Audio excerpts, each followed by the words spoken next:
In my restless dreams, I see that town, Silent Hill. You promised you'd take me there again someday, but you never did. Well, I'm alone there now, in our special place, waiting for you.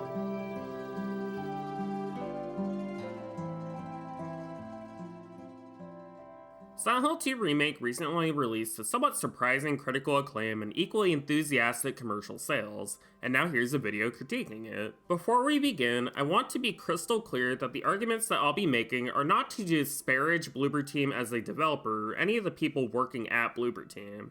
While I certainly have a lot of criticisms of their games, I am not extending these critiques to personal attacks on part of the developers since 1. Large-scale game development is extremely difficult for a lot of people putting huge amounts of work into projects that may or may not turn out good in the end, and that labor is valuable regardless of the end product's quality. And 2, personal attacks assume that specific people are at fault for things that they either may not actually been involved with or had no control over. It's not useful to find individual scapegoats for issues with art, and most development histories of games are going to be a blank without publicly available and extensive documentation, which most games lack. Do not use my opinions on Bloober Team to harass or insult the developers personally or anyone else I mention. That is not a useful mode of critique, and it's something that I personally condemn doing. I certainly understand being frustrated, which I've been at fault doing since I'm very passionate about the original Silent Hill 2, but we're still talking about people here, and I hardly think it's useful to bash someone's work in such a hyperbolic way when you don't even know who to blame.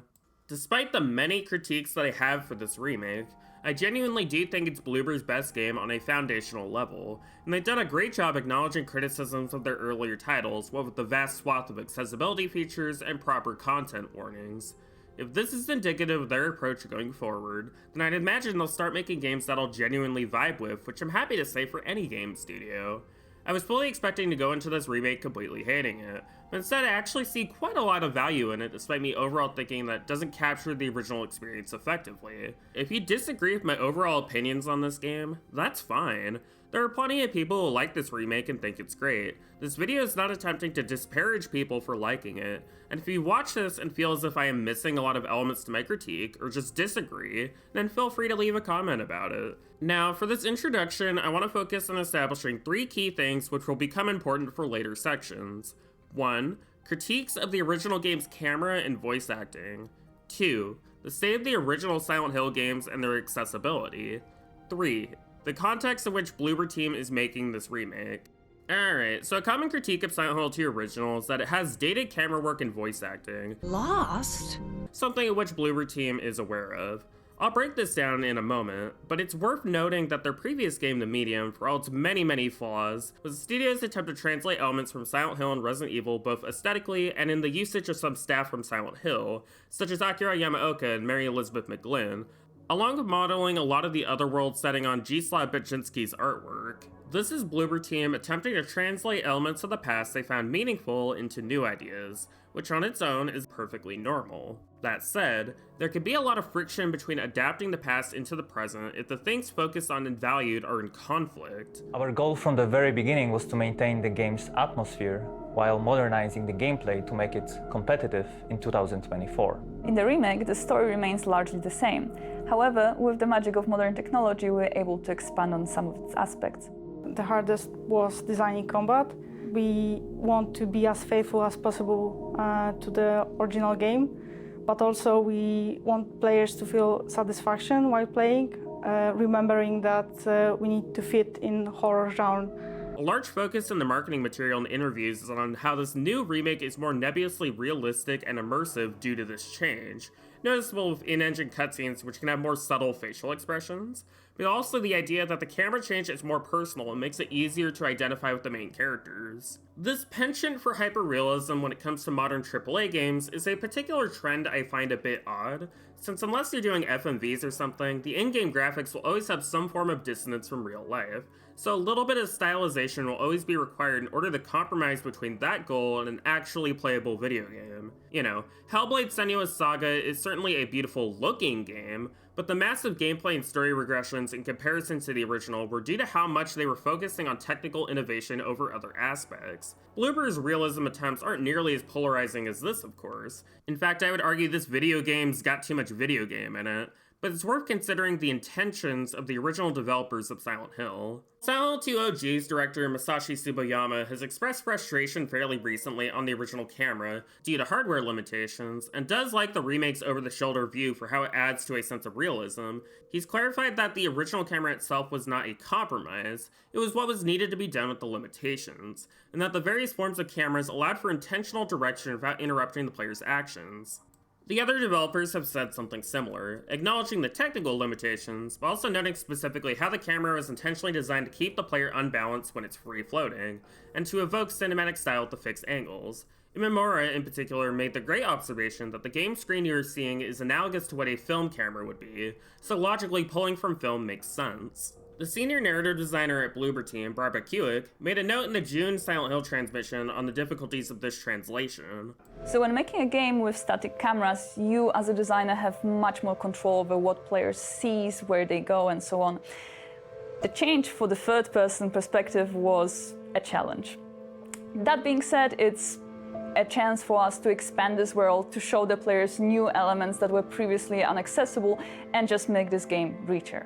For me, I really don't think the motivation to change the camera system so radically was wholly motivated on how it would benefit Silent Hill 2 as a story, so much as to appeal to what is now mainstream by framing what came before as outdated, which is a term lead designer Mateusz Lenart used specifically when discussing the creative choices made when the original game was in development, referring specifically to the combat AI and general approach to building levels in terms of gameplay, corroborated with Bloober Team's president Piotr Babiano saying that the static cameras in this case would be too old school, while having control over the camera is much freer and more immersive. This type of camera is not abnormal for survival horror. The original Resident Evil 4 popularized the format while still maintaining the original trilogy's tank controls, which became further reiterated over time to give full 360 motion from the same perspective. Thus, a very frequent argument I see is that this change in camera perspective was necessary in order to modernize the gameplay, in particular combat.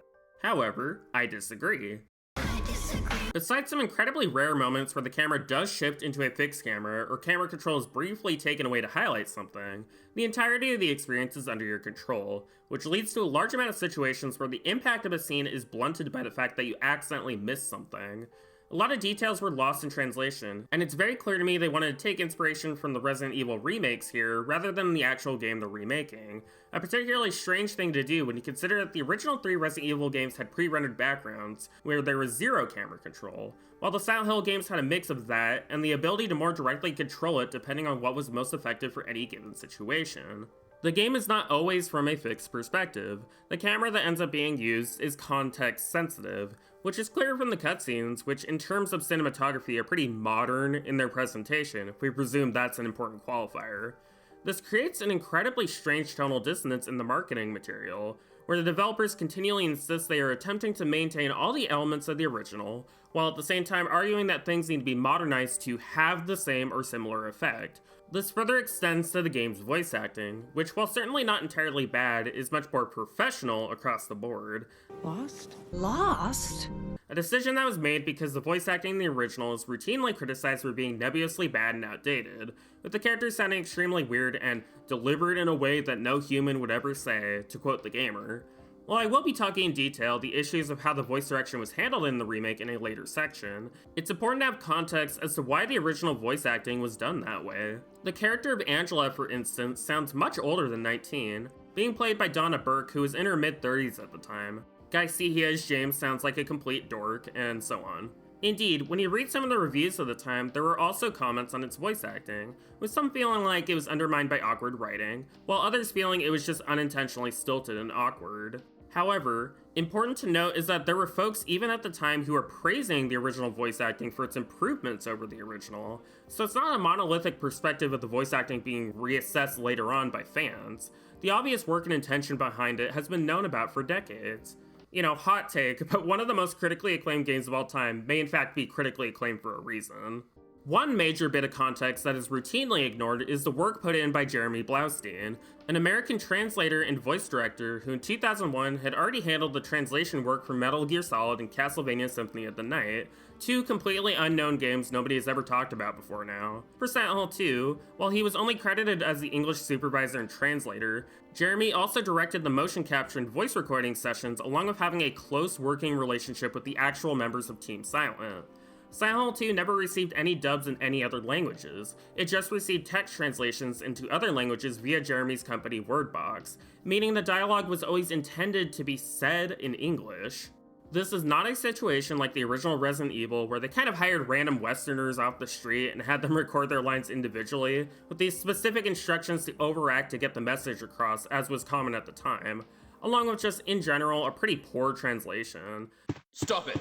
Don't open that door! But Chris is... What is it? The actors for Silent Hill 2 were not only cast for their voice work, but also so they could perform their scenes via motion capture, and were working off a script that was intentionally evocative of surrealist films like Jacob's Ladder and Lost Highway, which are about strange, damaged people who are lacking in social skills. Like, these are not incidental quirks of the media the team was inspired by, it's blatantly obvious and intentional. Now, that isn't to say that being inspired by surrealist media therefore means that every single line delivery is 100% perfect and can't be improved in some way, but that's a very different discussion than simply ignoring this influence because you think the voices sound bad with no further curiosity. Clearly, the translation work was considered good enough for Bloober Team, as 90% of the remake script is directly based on Jeremy's translation. He put good work in that deserves to be appreciated properly. This framework that the original game has nebulously bad acting also completely ignores the obvious talent and work put in by said actors. The aforementioned Donna Burke is a professionally trained singer who before being cast as Angela had years of industry experience, which comes through in the sharpness of her delivery. I'm not lying! Oh, it's you. You said your wife Mary was dead, right? Or maybe you think you can save me. The reason the team made the seemingly unusual choice to cast Donna Burke as a teenager was to show how extreme amounts of trauma can age people physically and psychologically very early, which is a real medical concept. The awkward, stilted, and sometimes childish way she talks is directly a result of how isolating her abuse was and how it greatly affected her ability to socialize. It was not a mistake to cast Donna Burke to play Angela. They casted Donna Burke because she is a talented voice actor who understood the complexities of the role she was given. Guy Seehee being cast as James was also not a mistake despite his lack of industry experience. The intention of James was to imply that something is strange or off about him from the often stilted way he speaks, which is confirmed by the game showing how he developed a fugue state after murdering his sick and dying wife against her will. I was weak. That's why I needed you. Needed someone to punish me for my sins. He sounds like this because that's what he was supposed to sound like, not because the creators didn't notice or care. The movie adaptation of Look Back, which was released this year, deliberately casted actors who were inexperienced in voice acting roles because it fit the narrative to do so. This is a very common thing to do if it helps make the story better, and it absolutely applies here as well. The offhand way people talk about these voice actors is very disrespectful to the craft, and presumes that since the media in question is older, it must therefore be dated in a nebulous, unspecified way, which completely ignores the large amount of games released during this period with excellent voice direction and acting. This whole discussion was thrown into sharp relief due to the Silent Hill HD collection, a very bad port of Silent Hill 2 and 3 that is infamous for Konami mandating the original voice acting was replaced with new recordings, which was in part brought on from Guy Seehee not signing a waiver to have his original lines be reused initially. On occasion, Seehee is demonized for doing this, but this is due to a lot of people missing the original context. First off, yes, Guy Seehee was asking for residual compensation, but this was brought up in the context of how his face was blacked out in the making of video, and also in how Jeremy Blaustein didn't receive any credit at all in the video despite his work being key to the game's success. At no point does Seehee criticize any of the original developers for this. He criticizes the suits for how he felt they were being disrespectful towards his work and the work put in by other creatives, which at the time was a very justified critique, considering how badly the production on Silent Hill Downpour, the HD collection, and Book of Memories was botched due to rushed development schedules, in a series full of examples of rushed development timelines that were completely out of control of the developers.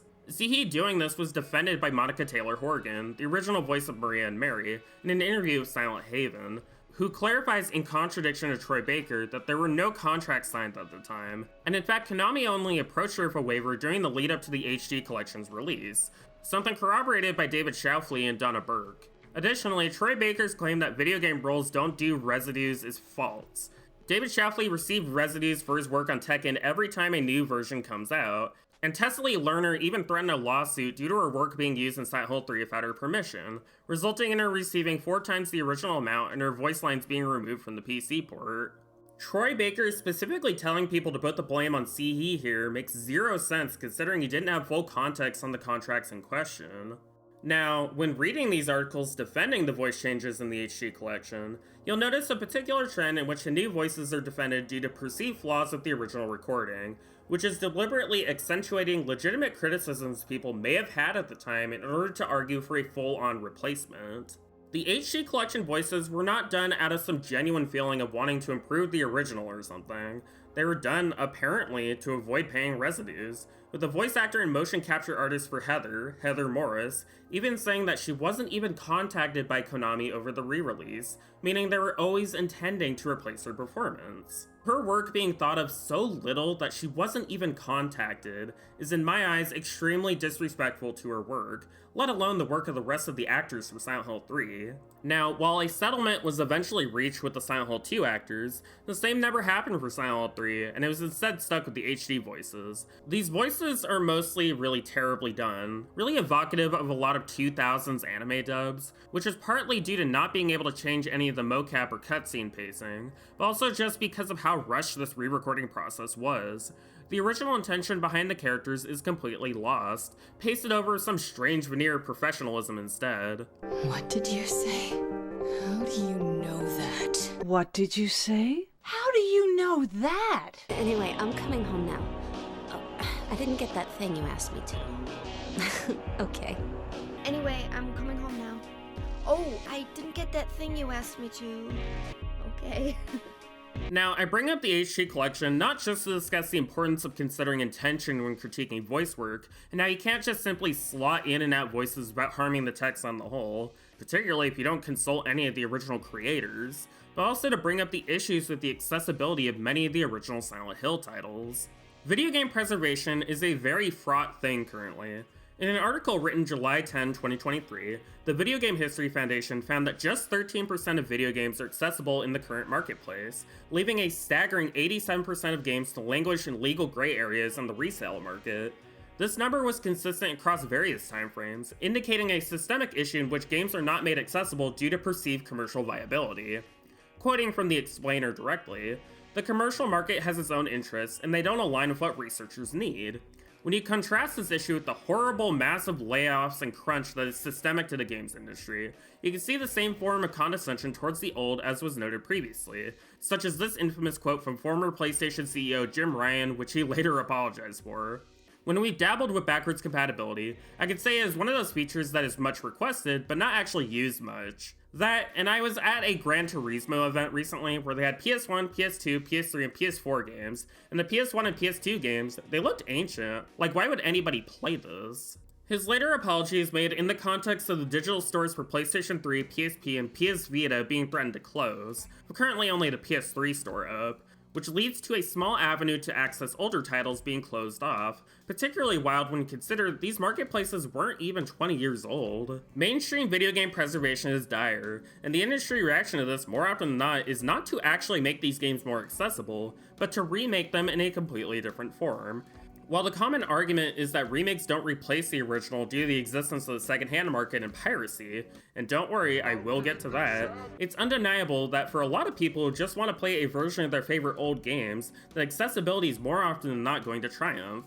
For example, if you want to play the Spyro trilogy, your options are to either buy the Reignited trilogy for about $10-15 when it's on sale on Steam or the PlayStation Store, or to individually buy each original game on the PS3 only digital store by transferring wallet funds via other apps onto it, to then buy each game for about $6 each. after which you can play those games, but only on a PS3 since you can't transfer the data to later generations. On a base level, one of these options is simply easier to do, so most people are probably going to do that first before seeking out the originals.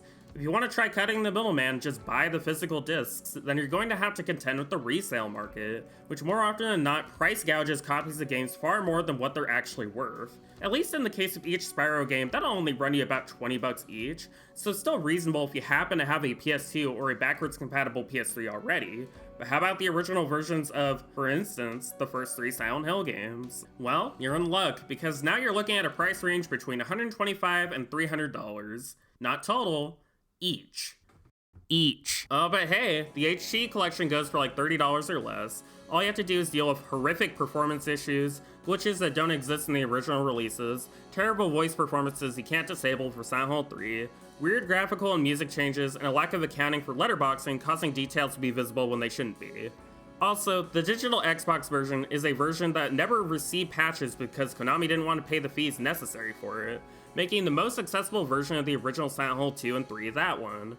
Are you having fun yet? Meanwhile, GOG Silent Hill 4 is just sitting there at like $10 and is one fan patch away from being perfectly acceptable.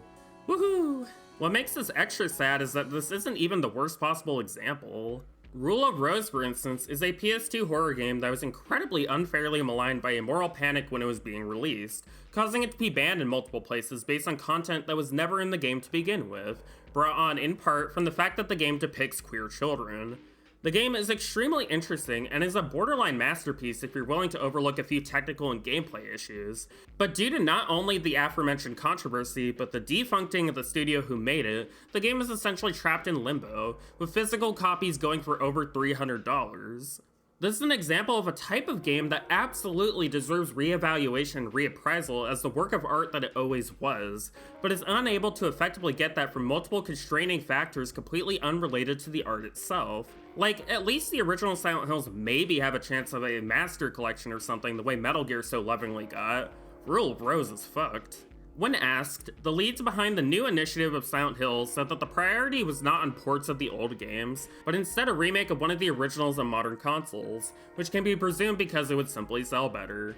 This type of prioritization and thinking is a toxic Ouroboros, in which only the most successful projects are able to be re-released and remade at the expense of a lot of history, leading to neglected titles to be less and less discussed over time due to them becoming more and more inaccessible.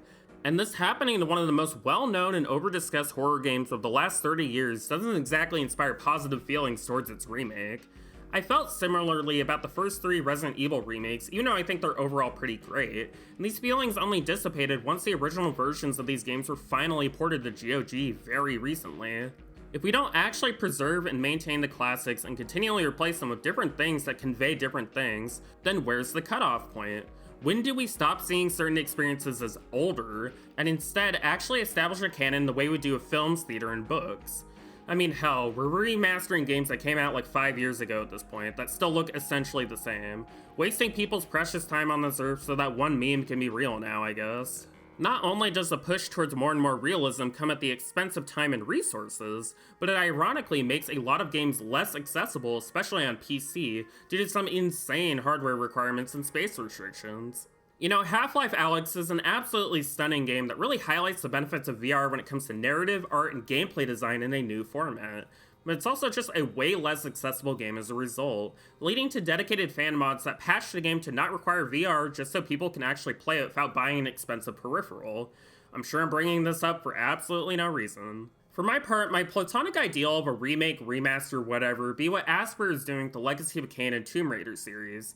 These remasters apply a layer of fixes and quality of life features to the original experience, along with new graphical effects evocative of what the original CGI renders of the time looked like, along with letting you disable most of this so you can experience the games more or less as originally intended. This is a great way of remastering old games that doesn't replace the original experience at all while giving options to people who need them, and it's something that I hope more companies will pursue in the future. Anyway, it's worth bearing in mind that most of these remakes are not actually being made just out of the idea that they can improve on flawed experiences. They're being greenlit based on what was already popular in the past to generate interest in a franchise later. To critique my beloved remakes a bit, only the first one was made specifically to improve upon the flaws of the original game, improving all aspects from gameplay to storytelling to lighting to pacing, and fully taking advantage of the new hardware generation. For the rest, while they're solid games with their own solid visions for what they want to do that is commendable, they're hardly necessary remakes and conflict more with their original counterparts in artistic intent and nuances, and were more greenlit alongside RE7 in order to re-steer the ship after the critical reception of RE6. To summarize my points here, Silent Hill 2 Remake being released before the original games were made more accessible again indicates a driving philosophy that to revitalize Silent Hill as a multimedia property, there needs to be an over-appeal to nostalgia first and foremost over preservation. I see a claim that the remake does not serve to replace the original so much as to be a new interpretation of it or whatever. While I'm sure that was Bloober's intention, in practice it very much serves as one due to how inaccessible the original game has been to a lot of people. You don't get a meme subgenre about how few people have actually played the original for games that you can legally play easily, you know? Also, let's not assume that any success in regards to Silent Hill 2 Remake will therefore mean that a re-release of the original games is in the cards at all. The Bluepoint remakes of Shadow of the Colossus and Demon's Souls, for example, are both PlayStation exclusives that are currently the latest versions of their respective games. If you want to play the original versions of these games, then you'll probably need the actual original consoles and some resale copies. Side note, I'm fully aware that piracy exists and provides accessibility to a lot of media that would otherwise not be, but that isn't legal accessibility, and I see that as more of a sad byproduct of how much art is discarded by the people who own it rather than as a strong refutation. Like, yes, you can legally find a copy of the PC port and patch it with the Enhanced Edition, or dump a legal PS2 copy and play it in PCSX2, but a lot of folks are doing that with pirated copies instead because the game is too expensive on the resale market and not available on something more convenient than a PS3. I mostly agree with that Gabe Newell quote where piracy is more of a service problem rather than a pricing problem, since if you could just easily buy games that are otherwise inaccessible, people who have the means to do so absolutely would. Hell, I'd buy a PC port of the Silent Hill HD collection at this point. I'll take anything, my standards are gone. But as we've seen with games like Spec Ops: The Line and Devotion, games can still be removed from online storefronts for a variety of arbitrary reasons because they're ultimately not in the hands of the artists. They're in the hands of corporations. And until that actively changes, the inaccessibility cycle will continue to happen. We didn't get a re-release of the classic Resident Evil trilogy because the remake sold millions and millions of copies. We got them because of people who cared, who were willing to go through the legal red tape, negotiations, and technical hurdles necessary to do so. And I suspect if we ever get re-releases of any of the Silent Hill games, the story will be similar. Part 2, Graphics and Immersion. On just like a raw aesthetic visual level with no comparisons to anything else, real neuron activation hours, this game is quite pretty, which is helped quite a bit by fairly solid sound design. When you're actually able to just kind of sit around and do nothing, there's a great mood to everything and it creates a nice atmosphere.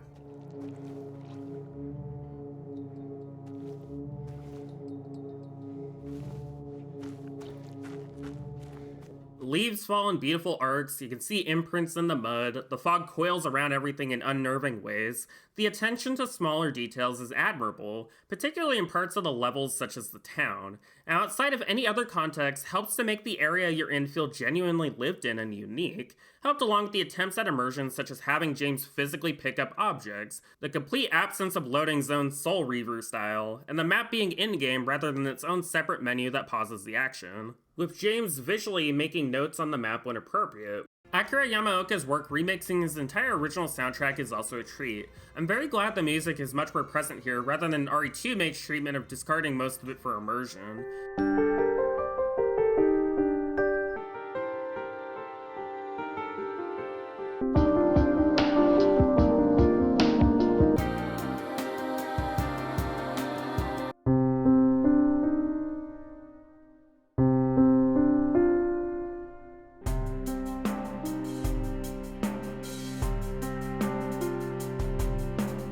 The synergy between this and the work done by the sound programmers and designers is very commendable, and it's rare that I see a project manage to balance immersive design with actually present music so effectively. Even if I disagree with the placement of certain tracks, particularly in cutscenes, I think it ultimately works on the whole and is certainly one area where the remake very much shows the benefits of less hardware restrictions. The haptic feedback as well contributes greatly here, with a lot of cues both subtle and major, which helps with exploration, combat, and dramatic moments. Character models are also overall solid, being based on the actors like the original, with some manual adjustments on top.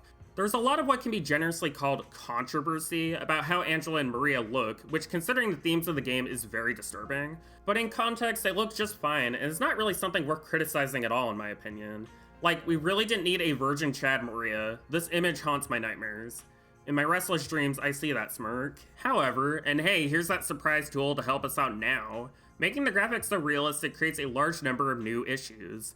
Beyond the very significant storage issues and the really stuttery and inconsistent performance without the usage of mods, along with unreal jank like hair physics resetting in between shots in a cutscene, and temporal anti-aliasing artifacts, the ability to parse the environment has been severely hampered, which is accounted for in some aspects and not others. You got your white cloth to serve as yellow paint this time around to indicate important objects, some pretty generous UI prompts to tell you when you can interact with something, big old filters to tell you when you're hurt or you get barfed on or whatever, along with plenty of noises to indicate when there's something you should investigate. Plus, James's coat gets bloodier to indicate health levels. Along with this is elements ported over from the original, such as James turning his head when there's something he can interact with nearby, the radio static to tell you the proximity of enemies, and smaller environmental details to nudge you towards interacting with things a bit more subtly. Now again, while the ability to have all those accessibility functions is great, and having even more options in the menu is very helpful for people who need them, and I am not disparaging that on the whole, what this overall means for gameplay is a somewhat strange mix of diegetic and non-diegetic guidance features which don't necessarily meld together, but need to be there due to the commitment to a more realistic and immersive experience. While you can turn off the more annoying elements, the white cloth and UI prompts are baked into the way the game is designed, and if you got rid of them, it would be significantly more difficult to parse the environment. And since most items can be used in-game rather than needing to pause first, this genuinely hideous and distracting pickup window is necessary now to convey basic information so players need to open the menu less, even in situations where this is completely unnecessary. Second floor? Basement. Oh, of course. The ways in which James holds each weapon is thoughtfully put together to convey his character, such as his lack of trigger discipline, but also after a certain amount of time he will automatically put his weapon away into hammer space in a really distracting way.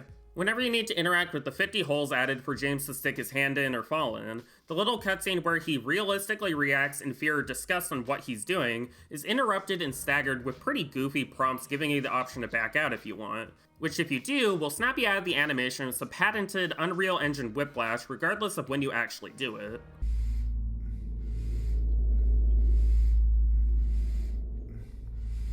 When you crawl through some holes, at least 50% of the time, expect the way back to goofily collapse behind you in such a way that you never catch the animation of it happening. When you need to break down a wall, you bet your butt that every single time you do it will require exactly 3 button presses to fully break it down with a beautifully crafted animation to go with each stage. Always 3, no more, no less. When you push a box in the right place, every time the handles will fall down confirming that you have in fact solved the puzzle and can continue, and so on and so on. While the majority of these elements are just me being pedantic and nitpicky, the sheer amount of times each one of these small mechanical interactions happens adds up over the game's excessive runtime and becomes rote. To what extent this is going to hinder your immersion will of course vary, but it's noticeable how many of these issues crop up due to making changes to the original aesthetic and design in a way that is detracting from the experience instead of adding to it. Going down this list I just mentioned, while Silent Hill 2 was created with CRTs in mind, what's notable is how much more legible the image is at a glance. Completely ignoring the differences in camera, just the difference in light levels makes things significantly easier to see in. This means that even in the darkest sections of the game, such as before you get the flashlight in the apartments or the labyrinth, you're able to naturally see better, which combined with the simpler textures and models more often than not negates the need for any sort of UI prompts. The lack of any sort of in-game animation when it comes to interacting with objects, holes, crawling, whatever, also greatly helps the pacing,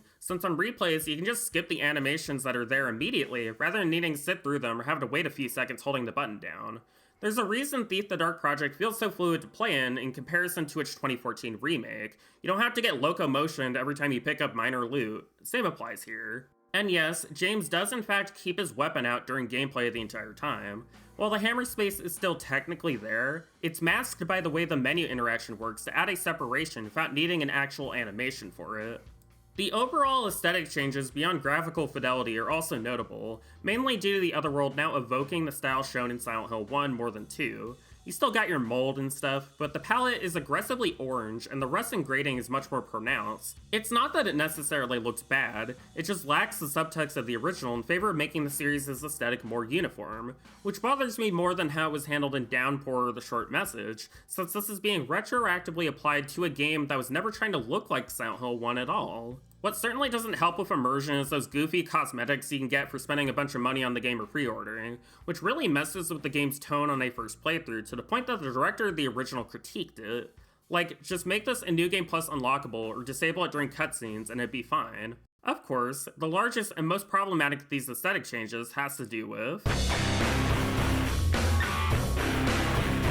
Oh, you thought I was done with talking about this camera. Oh, you sweet summer child, no, we're just getting started. Because now we need to contend with a large swath of camera changes and how they affect the game's, well, gameplay and its visual storytelling. Before breaking that down though, I want to note a few things. Firstly, my argument isn't that an over-the-shoulder perspective is inherently a wrong choice in a vacuum. There are plenty of amazing games which use this type of camera in order to do some fun stuff. That said, the context in which this type of camera is used is extremely important, and transitioning from fixed cameras to over-the-shoulder might not fit every project. The Fatal Frame 2 remake for Wii, for instance, changed the camera from fixed to over-the-shoulder. However, while this transition did result in some purpose being lost, and I do prefer the original system, this over-the-shoulder perspective arguably enhances the core gameplay, since it's much easier to transition from third person to first person when needing to take a picture. You know, the core gimmick of the series. And there are still interesting camera decisions made that change the camera's perspective in order to highlight objects or lead to scares. You can also see how the character moves into the center of the screen with the camera panning out slightly when you're running, a contextual action being accounted for which helps with readability. Of course, the counter-argument to critiquing a loss of intention with Silent Hill 2 is to compare the treatment to the way that Resident Evil 2 and 3 remakes handled things, where they also discarded the original camera systems for something completely different. That said, while it's clear Silent Hill 2 Remake took heavy influence from these games, and I do agree that they also lose a lot in translation that could have been accounted for better, I still feel they were trying to do interesting things even with this change, such as the first-person perspective in Jill's apartment to help get into her headspace, not unlike Silent Hill 4, and also in how overall level layouts were reconsidered to still have effective visuals, which I'll dive deeper into when critiquing Silent Hill 2 Remake's level design later.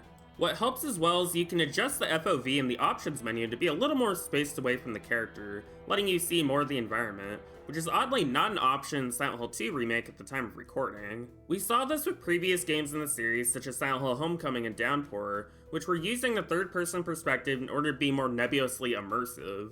However, even in Downpour, which actually has a lot of similarities to the remake and how it handled a lot of its moment-to-moment framing, the fixed cameras were still utilized in order to enhance certain parts of the game.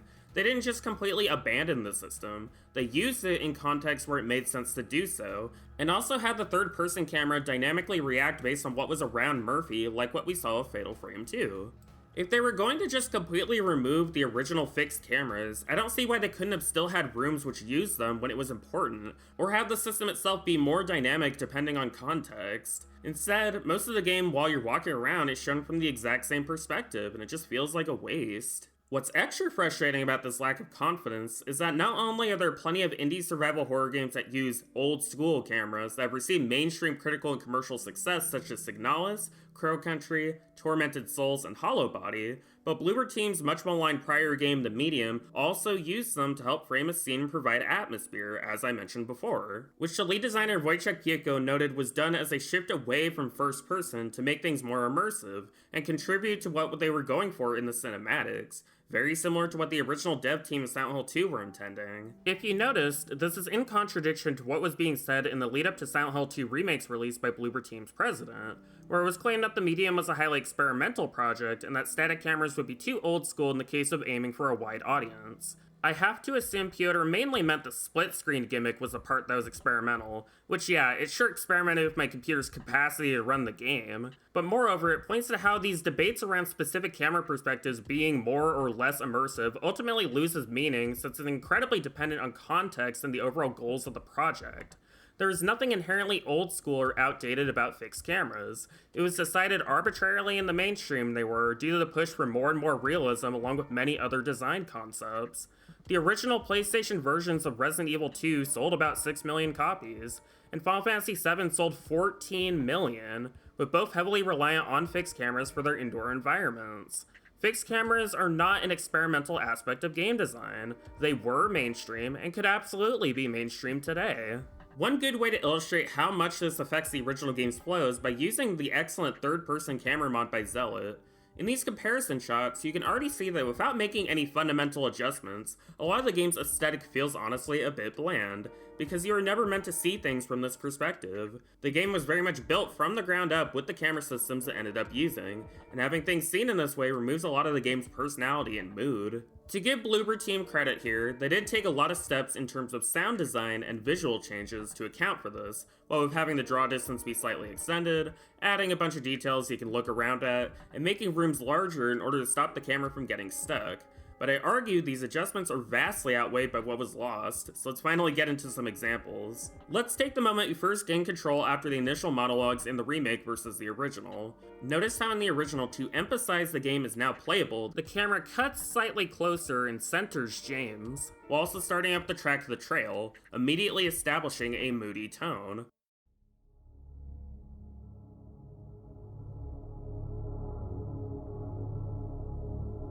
Now, contrasting with the remake, while it does smoothly transition from the cutscene to gameplay, the preceding track simply stops and there is no unique camera angle.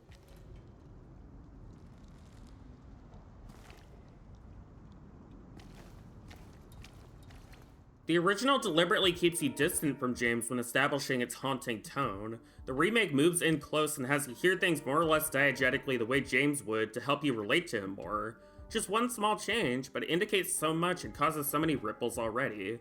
Also, this wasn't even the original point you started the game from. You started in the bathroom and had to go outside yourself to start the game proper. The bathroom not only has unique camera angles, but you can see clearly what's in it, which was all completely removed, making it so you have to go out of your way to examine it with the inability to see much of anything due to the darker lighting. The path down to the graveyard is also radically different. While the original uses these spooky cuts almost from the perspective of a hunter in order to unnerve you, like not just having it feel like you as James are being watched, but also as if you were the thing hunting James, the remake is almost casual in its handling, with only some incidental weird sounds separating it from your regular early morning walk in the woods. Now, we can go like this for basically every camera angle in the entire game if we so wanted, just kind of observing how a lot of nuance and subtext was lost in favor of something much less dynamic and interesting.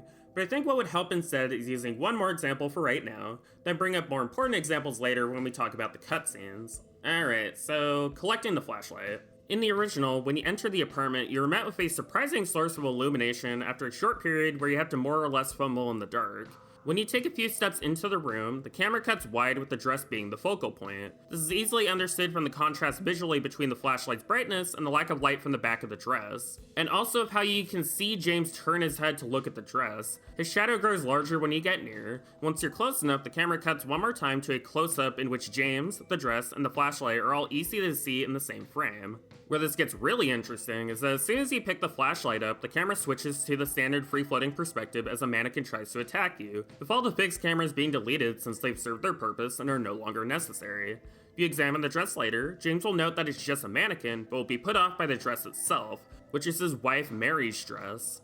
This is not only a great little horror sequence that gives you a natural story to the events of this room leading into a little scare, but it also conveys a lot of thematic meaning, which draws a specific link between Mary and the mannequin that attacks you, something that is extremely important to understand going forward. The developers clearly thought this was important to get right, to the point that they actually removed some health drinks from the scene due to how it distracted from James looking at the dress. They made concessions in terms of gameplay in order to have it work more harmoniously with the narrative. To give the remake some kudos here, leading into the flashlight was changed significantly in order to make it essentially impossible to miss, which helps reduce frustration at the cost of some discovery. When you go up the stairs, James will hear a noise coming from the second floor, and turning the corner, you can see that the door is open with light pouring out.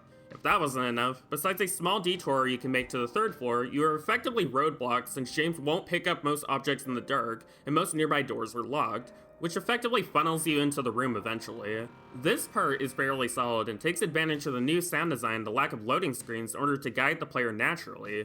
These are changes that, while different, make sense and don't detract from anything. Where this becomes an issue, though, is actually entering the room. Since there's no longer any fixed cameras, you are seeing the dress in a way that obscures it thanks to the illumination of the flashlight, which combined with the lighting system makes it impossible to see even when getting close. Picking up the flashlight gives you the standard item collection hand thing, and exiting this leads to the mannequin surprise with a kinda goofy jump scare noise added. To not startle you, I'm going to play the noise right now, which combined with the aggressiveness of the enemy further detracts from the dress. You can even see that when transitioning from the object pickup back into gameplay, the flashlight is briefly off and only turns on in time for the surprise. If you do happen to go and look at the dress, you are still given a fixed camera that focuses on it, but James only notes the clothing and makes no mention of it being on a mannequin. While the association between the mannequin enemy and the dress is still there, it's a lot less obvious now, and due to the various changes in direction and structure, the dress is almost incidental to the scene rather than the focus.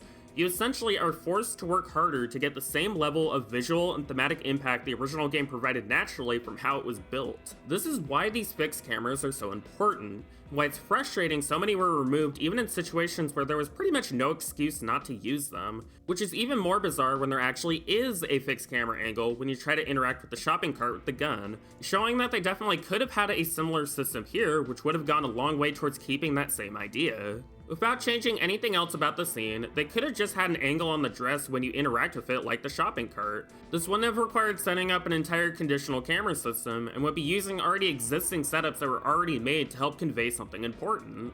There are so many examples of how removing these cameras leads to unnecessary changes and workarounds when just using the original systems would have simply worked better and caused less problems. While there's certainly parts of the original game that can be hard to navigate unintentionally due to it deciding to be up James's ass in a really disorienting way, and there are certain interactables, especially in Brookhaven, that are essentially invisible if you're not carefully looking for them, these mild problems could have been remedied without just discarding the whole system. These camera angles were so important to the story of these games that Christoph Gans, when adapting the first game for his movie in 2006, deliberately staged certain shots and camera pans to evoke fixed camera setups that were done there. While I certainly have my issues with Gans, he clearly understood the artistic point behind these shots and wanted to adapt them to a new medium due to how they added to the immersion and aesthetics. He didn't discard them for being supposedly archaic or immersion breaking, he incorporated them. So what excuse does essentially a shot-for-shot remake have for discarding them with SH2 when they're still part of the same medium? And no, I don't want to hear the argument that since the remake doesn't use tank controls, they therefore couldn't do this.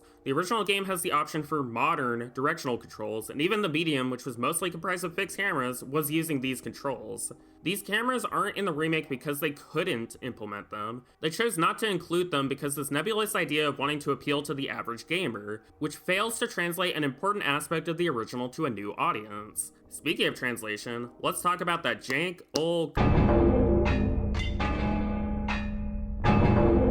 Now, since the game abandons the original combat system in favor of what the modern Resident Evil remakes are doing, I feel the best way to start off is to therefore focus on the ways in which Resident Evil 2 Remake implemented its combat system in comparison to this game. Both games have essentially the same reticles, and a focusing mechanic which deals more damage if you hold still for long enough. However, you'll notice that while Leon's aim is very steady if no sway, James isn't able to keep still, which becomes more pronounced when firing, with James not being able to handle the recoil and going off-center more easily. I noted the difference in trigger discipline earlier, and these are honestly really great details which help to convey James's character despite the homogeneous design.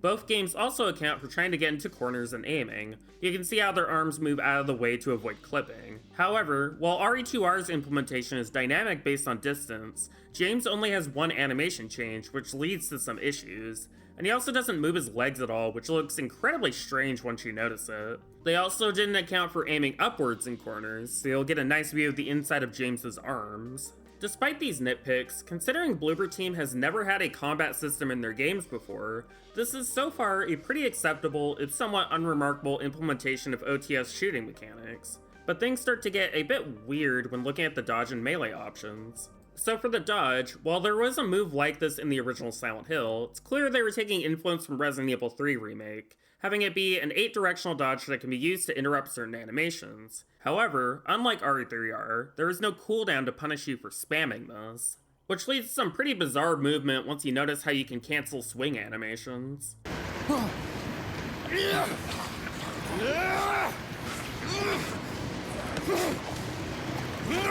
Bloober's stated design intention was to have James feel and play like an everyman, so I find having this dodge a little bit questionable.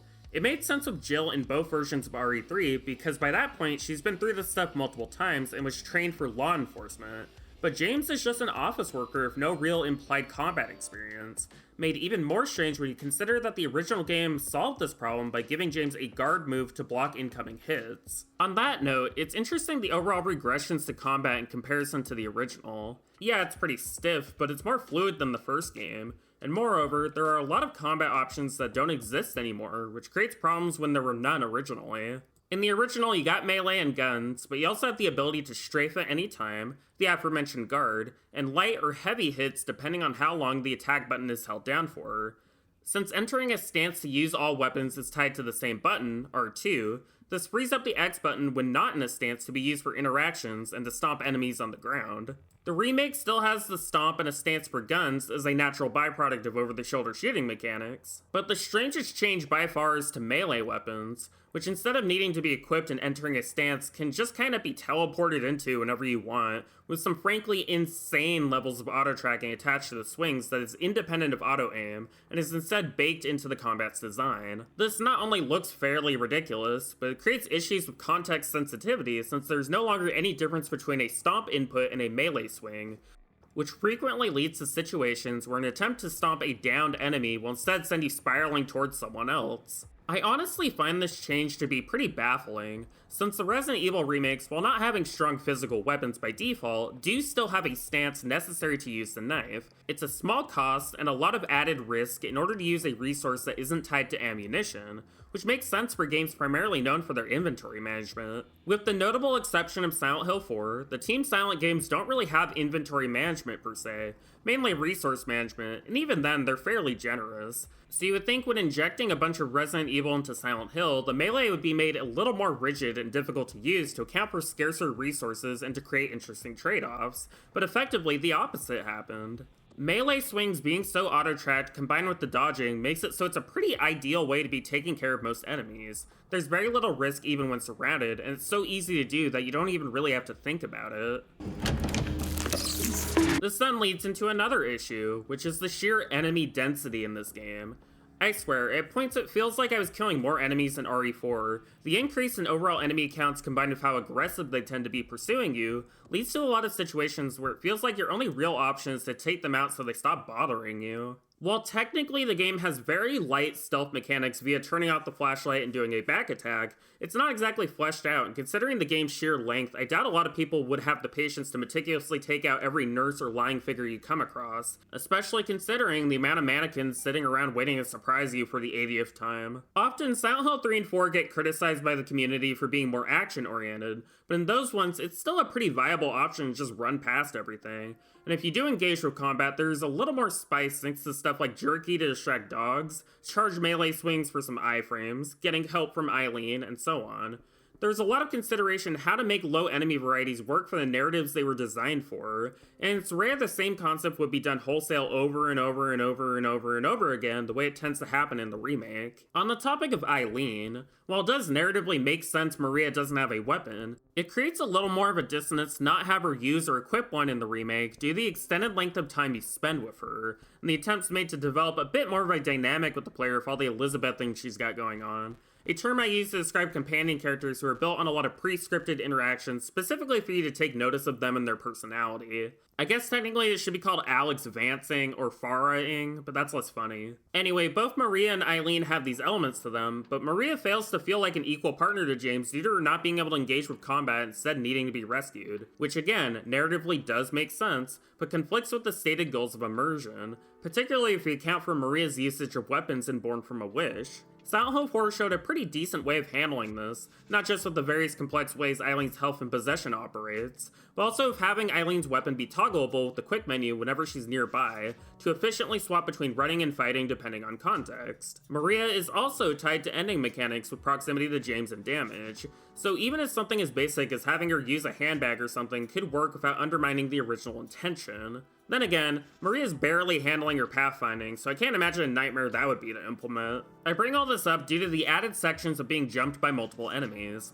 which along with rooms you need to clear or have to wait the timers out, feel incongruous with the narrative it's built around in most cases, and calls attention to Maria's lack of agency in a way the original avoided by compartmentalizing encounters between rooms and limiting the overall amount of time you spend with her. That's not even getting into the changes to the game's bosses, going from kind of mid, if serviceable affairs, to these multi-stage encounters with interesting gimmicks that usually wear out their welcome long before they're over.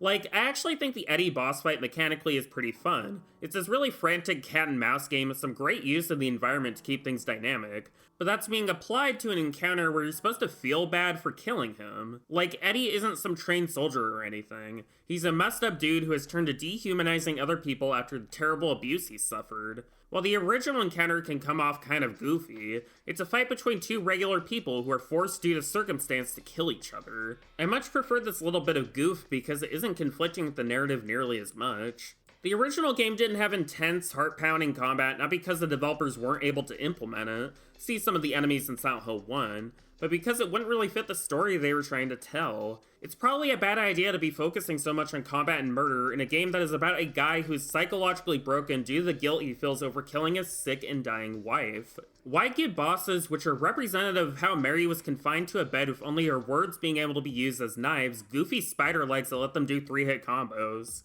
In my restless dreams, I see that hit stun. Within certain contexts, I'm not even opposed to actionizing the combat to some extent. Think Downpour, not Homecoming. I just think it was the wrong choice to do it to this particular narrative. I feel like it goes against the stated goals of the project, and it's no wonder it's by far the most common criticism of the remake online. Genuinely, if this was more like a Resident Evil title and limited inventory space so you had to manage resources more a la Silent Hill 4, then it fit the attempts at surviving the horror a lot more in a way that would work with what was already changed, rather than attempting to cater to OG fans who are expecting the same experience. If you're gonna go Resident Evil, then go Resident Evil. Splitting a difference like this just makes things feel very inconsistent. It's such a shame, because I feel the added details to the monsters and their animations and design variants are really awesome. The way the lying figures crawl around and go over walls, mannequins slithering on ceilings, nurses being able to grab your weapon and toss you back, it's all really neat, lovely girls, all that stuff. All this work that is sadly in service to seeing the same exact designs over a bloated runtime. This issue then ties into a larger problem, which is the context all these mechanics are happening in. That's right, let's talk some level. One of the aspects of the game that is the most different is the level design, which has in many respects become much more interconnected in order to facilitate new additions, and has led to a rather large increase in overall game time. I argue that next to the way the story is presented in cutscenes, this is the single biggest problem with the remake, since it leads to it honestly feeling very bloated. I'm going to demonstrate this issue in a few ways, but let's first compare average times for a playthrough of the original and remake, using data from How Long to Beat. On average, a playthrough of Silent Hill 2 original takes about 8 hours and 20 minutes, with about an hour and a half of that total being cutscenes, giving us a ratio of 18% cutscenes to 82% gameplay. For reference, my most recent replay clocked in about 6 hours, and that's including Born from a Wish. For the remake, the average is 15 hours 17 minutes, with about 2 hours and 20 minutes in total being cutscenes, which comes out to about 15.27%, with my first playthrough only being a minute longer than this average. Now, while this isn't taking into account incidental dialogue such as comments from Maria and James, this still shows the overall ratio is lower than the original, which becomes a major issue when these cutscenes are being stretched out over a longer playtime. Now, there's a lot of factors as to why this is the case, but let's start going over the levels themselves and what exactly this impacts. Starting with the original, the first town section is very straightforward. You run from the observatory, say hi to Angela, run some more, get funneled into a tunnel to encounter your first monster, then you're let loose in order to uncover naturally what you need to do next once you have your basic toolkit. This is fairly natural tutorialization since the original was made back when manuals were a thing, so there was no need for a bunch of pop-ups telling you what things are, since if you're ever confused, you have a guide to consult. The remake, even with the use of pop-ups telling you what things are, is pretty faithful to this design philosophy, funneling you into a confined location to help teach you various important mechanics.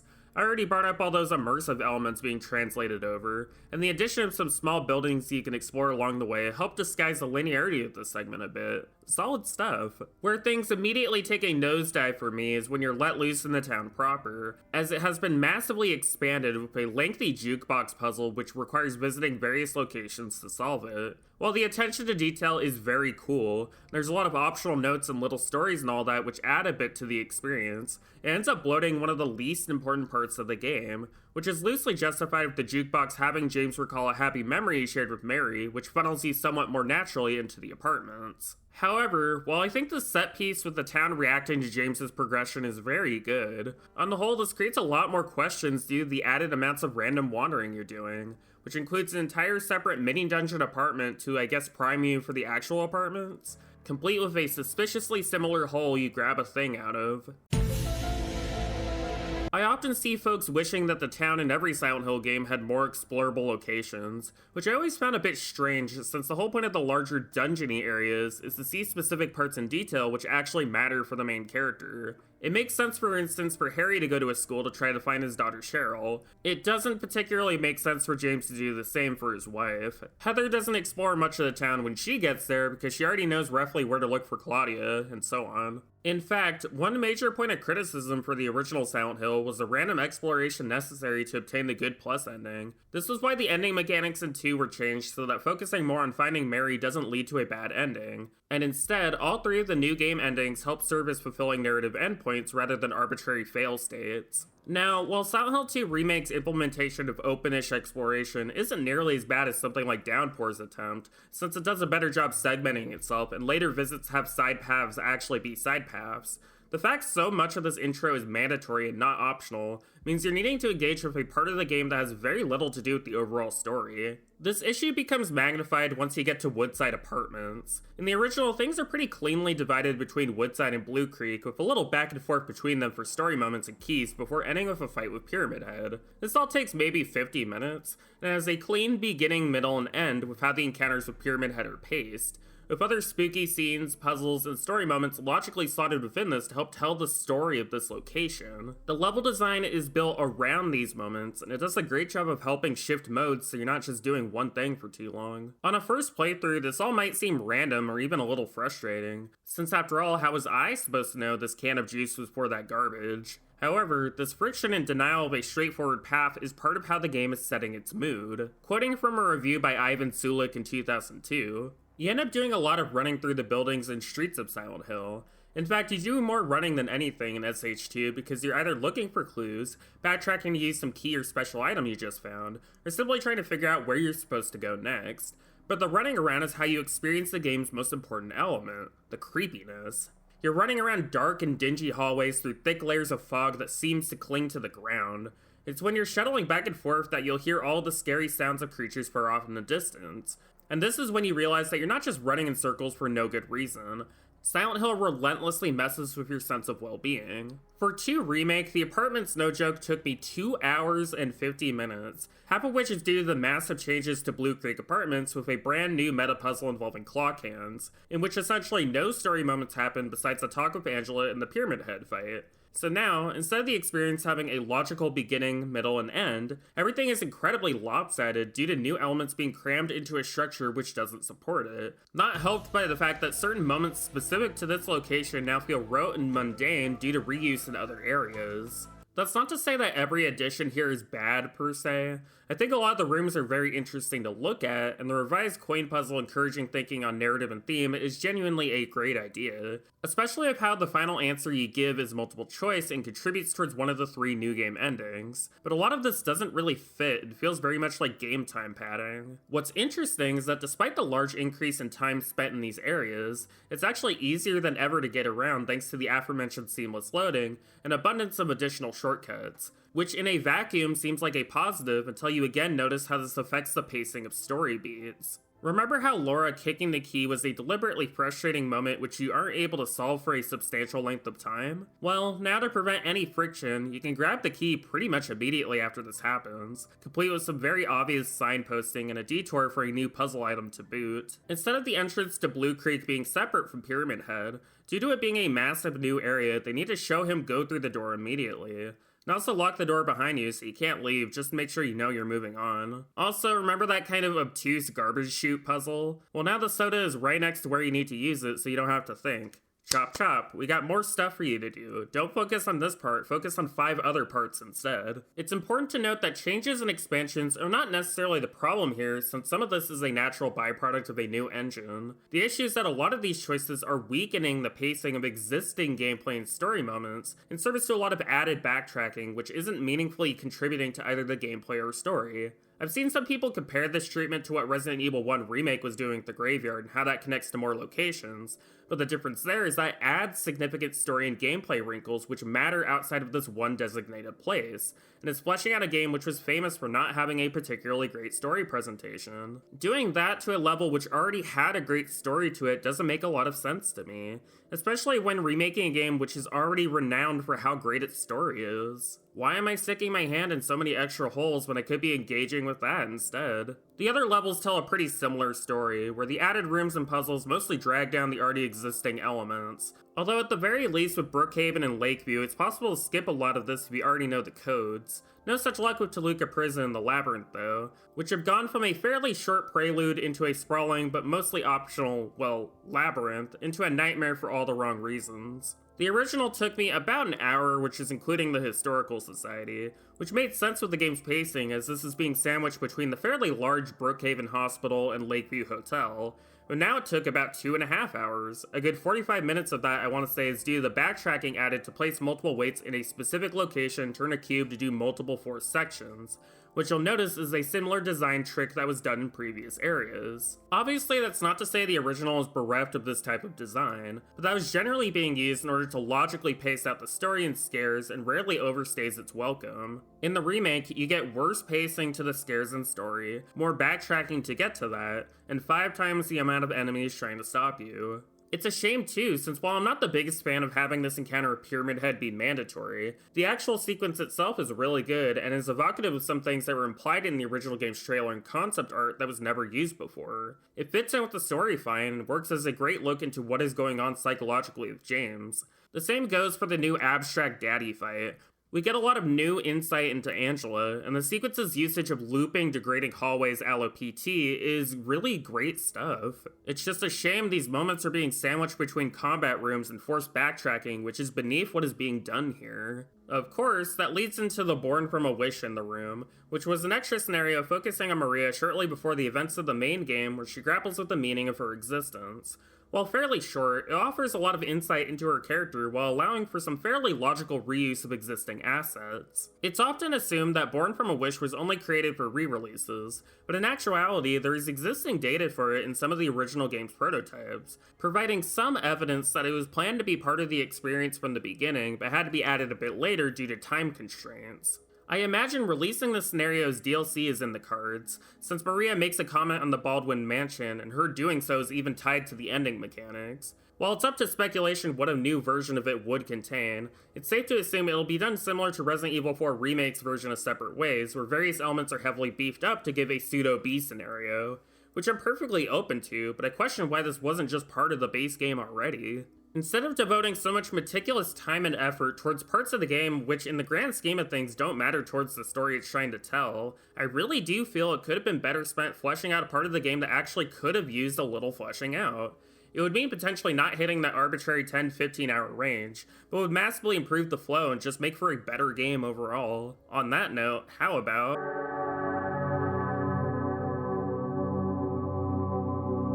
As has been hopefully obvious so far, very little of my criticisms of the remake have been because it's different, so much as how individual differences end up negatively impacting the game on the whole. There have been quite a few changes that I've vibed with, which will continue into our discussion of the differences between the two games' story. Now, despite Bloober Teams' continuous claims that they weren't interested in changing major aspects of the game's story and were primarily focused on modernizing the gameplay, a framework I have already shown is faulty due to how the gameplay informs the story by nature of it being, you know, a video game. There are actually some significant and notable differences when comparing just the cutscenes between these two games that go beyond graphical fidelity or performance changes, and instead indicate completely different character intentions, which I'm arguing make the story worse. Now, I have a lot of deep critiques of the remake's version of the story, but I'll only be going over major scenes in meticulous detail, since in my original draft, which I put on my Patreon, it was belaboring the point excessively for no real net benefit. Putting up a little chart to help visualize the roughly 38 scenes between these games, I'll be skimming over 10 of them. Anyway, let's begin with the bathroom scene.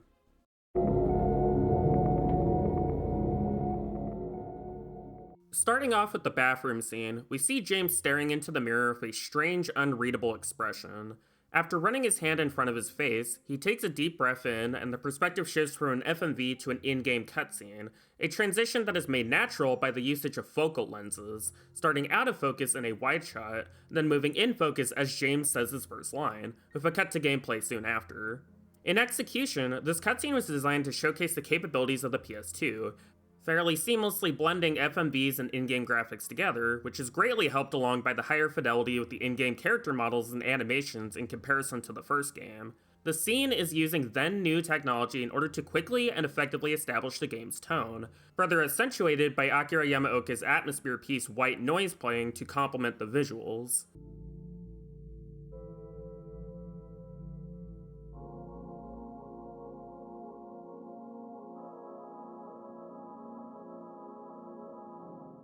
This makes for an extremely memorable introduction, which clearly worked considering how many people bring up the image of James looking in the mirror when talking about this game. So understandably, when the first trailer for the remake dropped, people were incredibly critical of how it presented the same scene, where instead of being blank and emotionless, James shows signs that he may have just cried.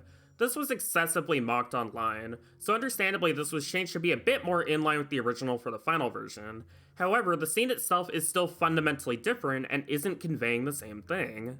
Instead of starting with James walking up to the mirror and looking in it, we get subjective shots of James's hands and neck, implied to be right after he splashed water on himself, with only a similar shot of his face being shown 25 seconds in. The shaking hands, the clink indicating he removed his wedding ring, and the way he gulps up close all imply a lot more emotion than the original, which kind of negates even changing the mirror shot when these added details contradict the emotionless, dead James we were seeing originally.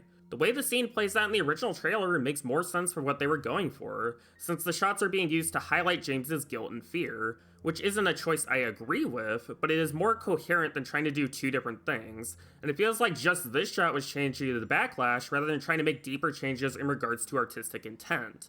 This is additionally reflected in Yamaoka's remix of White Noise, which has more instruments and builds to a bit of a crescendo.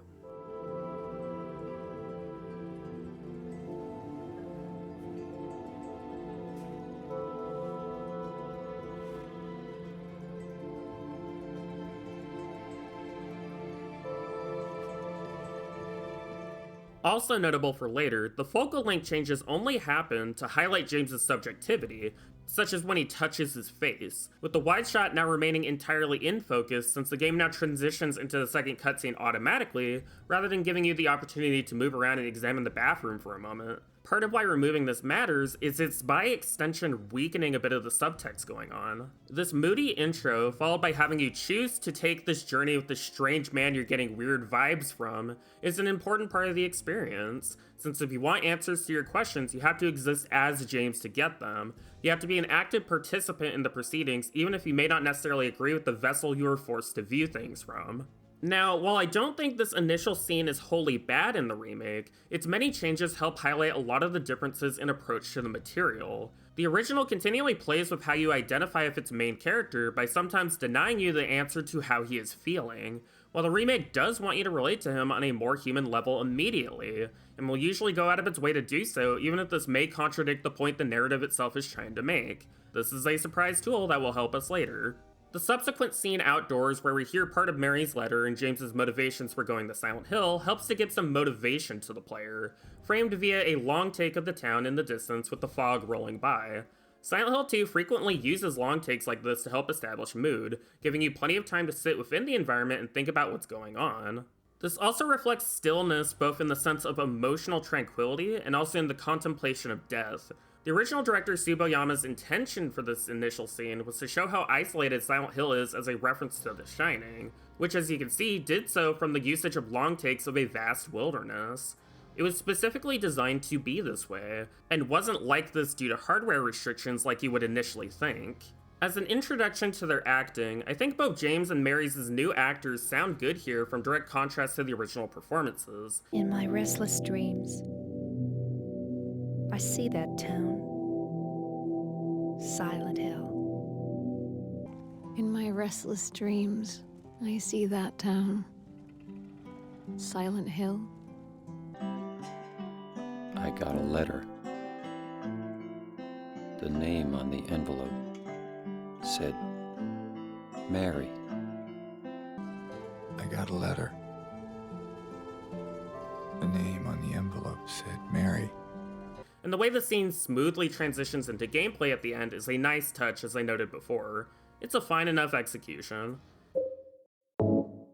So of all the scenes that were adapted for this remake, this first meeting with Angela in the graveyard is one of the less objectionable ones. It's got some awkward edits, and the allergy towards Dutch angles is strange, but it mostly looks fine, and is a huge improvement over some of the awkward angles from pre-release footage. And as you can see from comparisons, the facial mocap is able to be more nuanced in engine, so you're able to see more expression on the characters' faces, as I was noting before. To clarify a bit on the original game's technical limitations, something to keep in mind is that part of why the original is framed mid-range for a lot of the in-game cutscenes was just due to how new this new frontier facial mocap was, which Silent Hill 1 similarly did for most of its cutscenes. Starting with SH3, the in-game models became good enough that this was no longer necessary, and wow boom, there's Heather's old face on your CRT. This is not the only reason why things were framed this way, of course, and there are scenes which do have the characters with close-ups in-game, but it's just something they were working around, which is why the FMVs are present for many major moments. On that note, Takayoshi Sato hand-animated the FMVs rather than relying on mocap, which is part of why certain expressions and movements still land so well 20 years later. Anyway, most of the same beats are here, and both actors do a decent job in their voices and physical acting in portraying their characters. Gianna Keel in particular understands the subtext that was missing from Laura Bailey's misguided HD collection performance, and does manage to convey some of the things that were missing there. I'm not lying! I'm not lying. I'm not lying. That said, these performances, and by extension the rest of the game, is a lot more quote-unquote professional across the board, which removes a lot of the intentionally strange Lynchian bits. James comes off fairly normal here with dark undertones, rather than obviously not being alright, and Angela is much more meek, which while not necessarily a problem here, will be a problem later. It's why I brought up common criticisms of Donna Burke's performance at the top, despite her acting being very intentional towards conveying the contradictions in Angela's character. I suspect the developers were aware of the same criticisms, and so deliberately cast Angela younger so she felt more like a regular 19-year-old, which I disagree with when the entire point was there was something always off about her, which gets revealed more and more over time. It's not, usual teenagers. One has something, I think, and I try to, I try to make her face special, has something inside. Then, that's why I made, these lines, these shadows. She has a kind of a Schwarzenegger mouth, and try to make her face animation, a little bit uncomfortable. Lost? That makes her look more older. It sort of creates the unintentional implication that acting too much like a victim of hardcore abuse is unrealistic and immersion breaking, which I'm not a big fan of. I don't blame Gianna for any of this, mind you. She's just doing her job set for her by the production staff to fulfill their specific vision for the character. But for more important scenes, I'll be noting where these attempts at professionalism create issues. Now we get to the Pyramid Head apartment scene. The original scene starts with James being startled by Pyramid Head doing something messed up to the mannequins. It's deliberately ambiguous what he's doing, but the idea is it's supposed to evoke the feeling of seeing something you are not supposed to without being clear if it's sex or murder. Due to being surprised the bird style and wanting to understand more, James ducks into a nearby closet as Pyramid Head exits the kitchen. This is presented via a long take from James's perspective, with Pyramid Head doing some strange movements in mockery of a mannequin, and as he approaches the closet. Similar to the observatory scene, this is pulling from different media. In this case, this is a reference to Blue Velvet and how Jeffrey is bearing witness to a horrible crime in a voyeuristic manner. Getting scared, James finds some bullets and unloads into him, which scares him off and he leaves to the left, with control being returned as soon as James steps out of the closet. So a great thing about the scene is the way that it's structured. There's a lot of rapid editing at the start and end, with a long stretch in the middle that is still in order to give you time to conceptualize what is happening. You hardly see Pyramid Head when viewing this under intended conditions, and it works as a great setup to not just the later boss fight, but later themes the game will explore about fugue states and voyeurism. It's a memorable scene that adds to the mystery of Pyramid Head while presenting him as a serious threat. In the remake, essentially every element of this was changed for the worse. Despite the remake's penchant towards adding way more jump scares than the original, the start of the cutscene was changed so that Pyramid Head no-clips into the room with James more cautiously going into the closet. While there is the potential implication that this is him manifesting from James's psyche due to the fact that James picked up Mary's handkerchief, if that were the case, this is a strange one-off occurrence that never happens in the original and doesn't happen again in the remake, which in all other situations has Pyramid Head very much physically existing at all times. Anyway, due to this change in direction, his appearance is no longer shocking and surprising, and we lose the rapid cuts which were telling us James's emotional state, and is instead compensated for with some really distracting horror sounds and tones.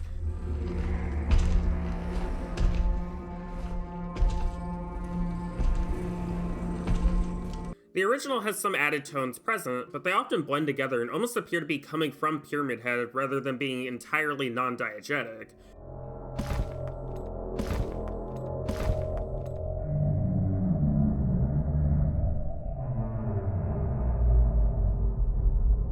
Which creates deliberate confusion on what is literally being heard or not. This is an example of the original making choices which are much more immersive in terms of sound design. Now let's examine the shot composition in the middle. Again, the original uses an unbroken shot which is conveying James's perspective as Pyramid Head approaches. When James starts firing, we stay with him in the closet with the exception of one very brief shot as Pyramid Head is recoiling. We even get an over-the-shoulder perspective with this part here, showing that within certain contexts, this perspective is quite effective at conveying meaning. In the remake, a lot of the shots are not from James's perspective, and there are various angles which give us a clear and obvious view of Pyramid Head, making it pretty easy to see his design in a way that isn't particularly effective. Like, the entire game before this was arguably too dark, so why now is it so easy to see Pyramid Head in a scene which was designed to make it hard to see him? Of the few shots we get from James's actual perspective, the one most obviously using the closet for its framing continually goes in and out of focus,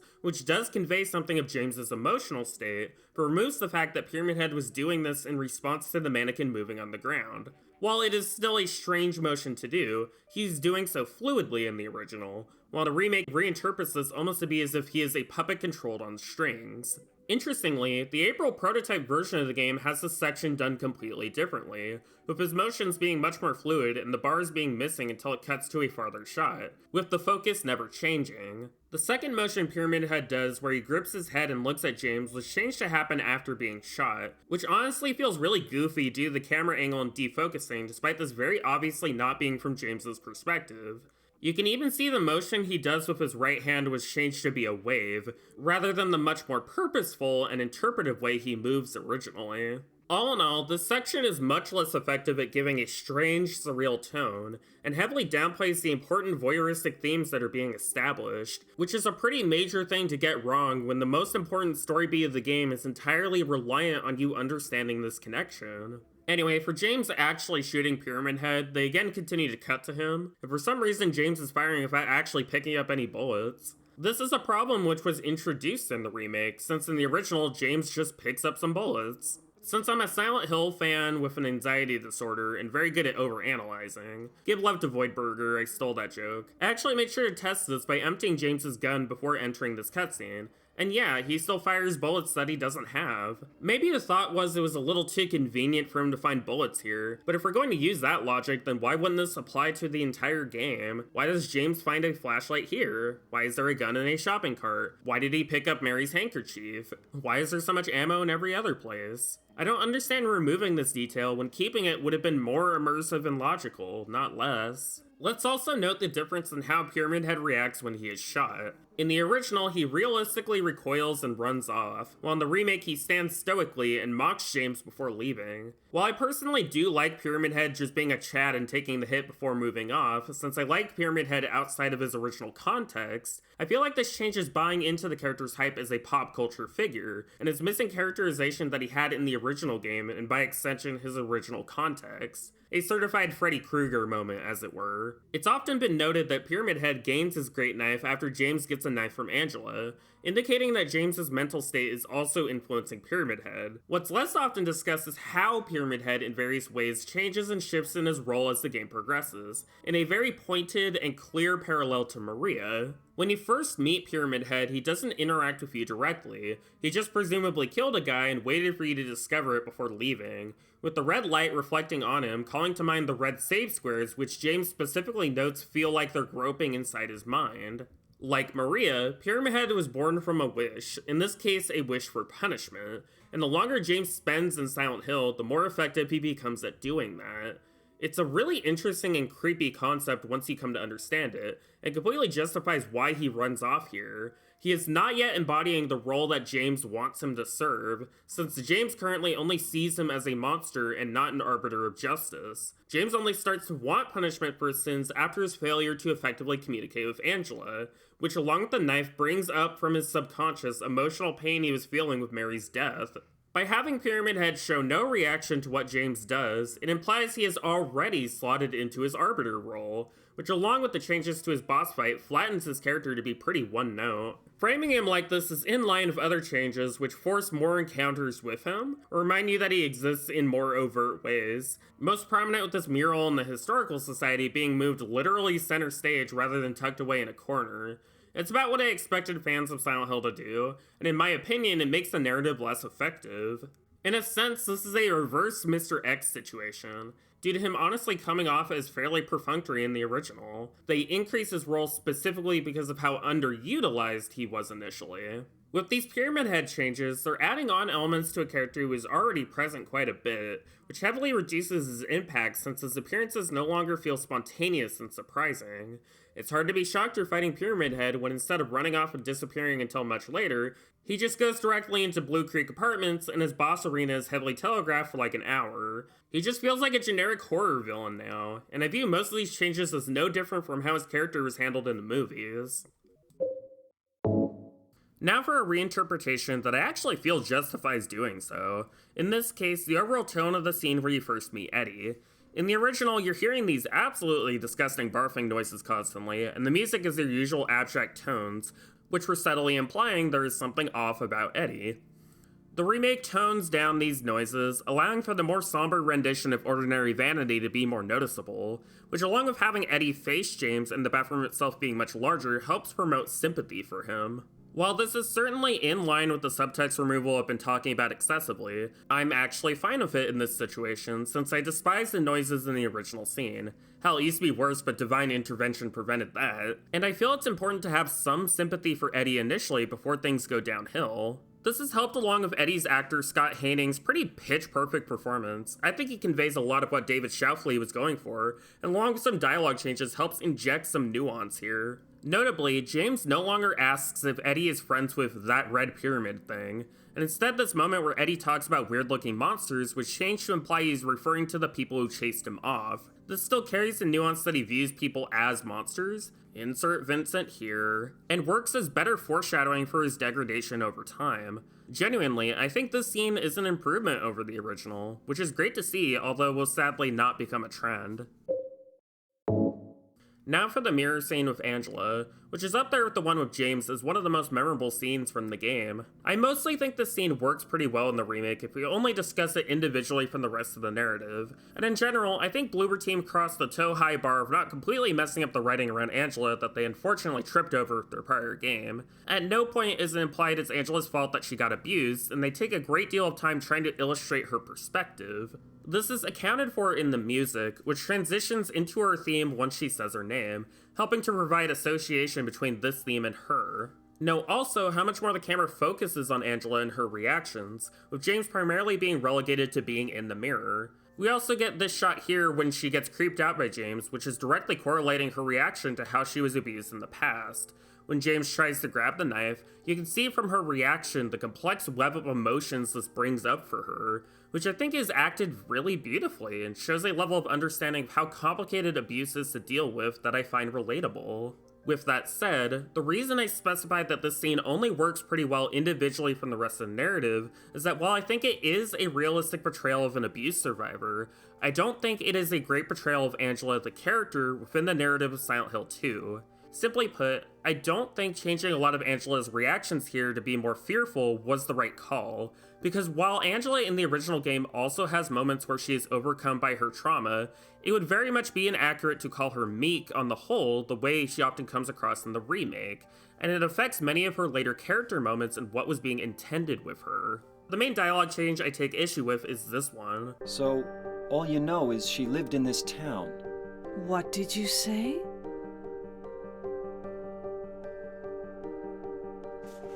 How do you know that? Well, I just figured, 'cause this is where you're looking for her. How else would I know? So all you know is that she lived in this town? What did you say? How did you know that? Well, I just figured because this is where you're looking for her. How else would I know?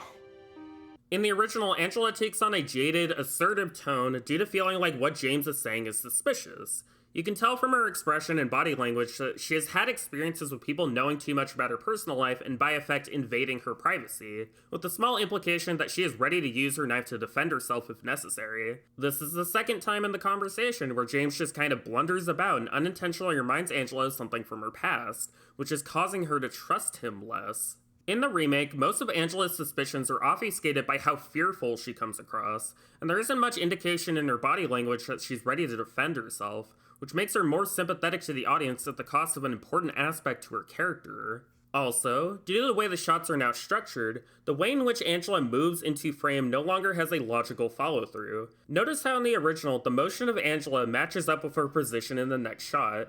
This creates a cool shot effect whereby the movement of her knife matches with the suspicion on her face, which helps create the implication that was intended. With the remake, due to the changes in lighting, you can barely see the knife at the end of this shot, and where that would be positionally to imply her suspicion is now being distracted from thanks to this added bit of James recoiling away in the mirror, and Angela herself being placed in the bottom right. It's a bunch of added elements to the shot which distract from the reason why it cut this way to begin with, which to me makes it a lot less effective. This now gets into a deeper critique between the cinematography in the original versus the remake.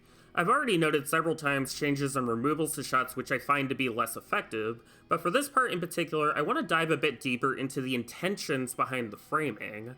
I mentioned in the graveyard scene the technical limitations for the original game, which contributed to a lot of in-game cutscenes to be framed mid-range. However, this was not the only reason the camera is used this way. Have you ever noticed not just how the camera moves, but what it focuses on in a lot of these scenes of Angela and James? Taking the graveyard scene as an example, why is Angela's face out of focus after the FMV until it cuts when she says "I'm not lying"? Also, why does it move closer to both James and Angela when they talk about the people they're searching for? What's going on here? What is the meaning behind these decisions? That's rhetorical, I'm going to explain. While there's certainly better academic terms I can use for this, I like to call this contrast the difference between depersonalized and personalized shot compositions. In other words, shots which either help to show someone's subjectivity and perspective, and shots that don't. The distance between you and the characters in these shots, followed by the way that it cuts in order to focus on Angela's reaction to what James is doing, is to play with this notion. You don't understand either character, and it's only once they start talking to each other about why they're here and what they're doing that the camera pulls closer, showing in film language what is happening with our shifting understanding of these characters.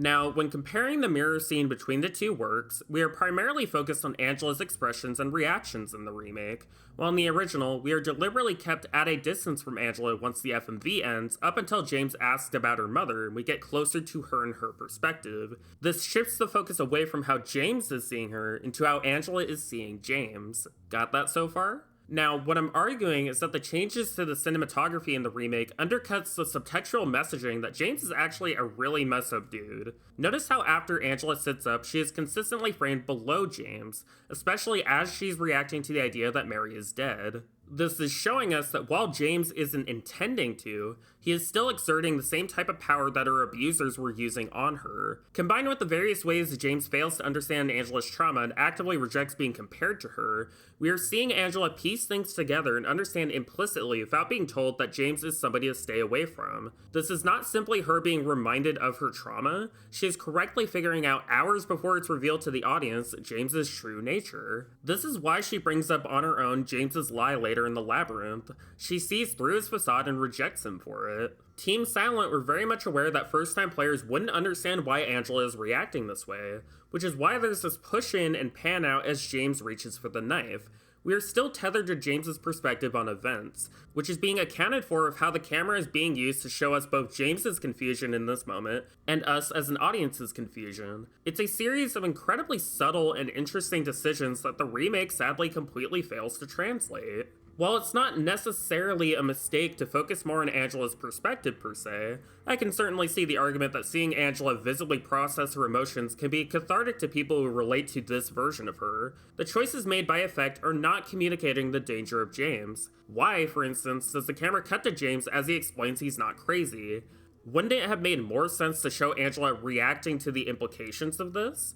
There's added shots right after which are reinforcing that Angela is thinking on her trauma, but it's failing to communicate that it's not just her trauma that she's thinking on. It is also things that James specifically is doing that are making her uncomfortable and wanting to leave. This is why Silent Hill 2 is such a difficult game to remake. Even with the best fan intentions, it's still incredibly easy to miss details. And while I do commend Bloober here for more effectively portraying an abuse survivor compared to their prior works, I still think in terms of narrative they're missing the mark here. And it makes me wonder why attempts weren't made to bring in more of the original team besides Ito and Yamaoka in order to make sure these intentions remained intact, particularly when the goals of the project were not to change major aspects of the story. Having Angela act so differently, combined with the changes in cinematography, massively affect how you read this scene, which has a knock-on effect with later scenes with Angela, unfortunately.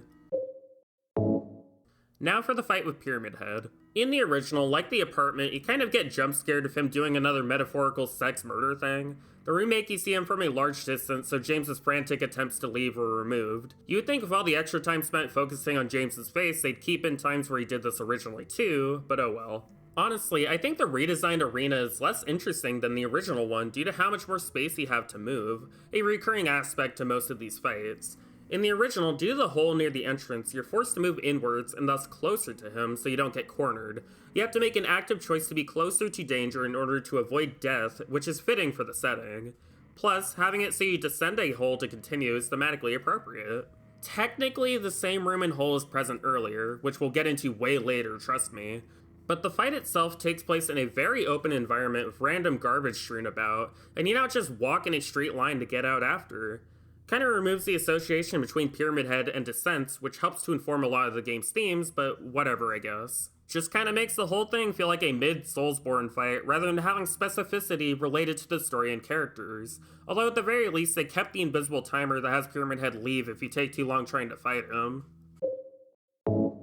So now we get into meeting Maria. There's quite a lot to like here and percolate on, although there's aspects to it I find a bit strange. First, let's start with the location itself. The original had it so you meet Maria on part of the walkway, a pretty incidental place which reinforces how strange it is that she's there despite everything else that's going on, while the remake telegraphs it more with a gazebo pointing towards the hotel and forcing you to walk into the cutscene emphasizing that something is amiss. When interacting with James, Maria in the original is more overtly flirtatious while conveying she may know more than she lets on, and prods James not just for information, but also where he should look for Mary next. Do I look like your girlfriend? See? Feel how warm I am? You're really not Mary. I told you. I'm Maria. She says she was waiting in our special place. And that's here? Anyway, I haven't seen her. Is this your only special place?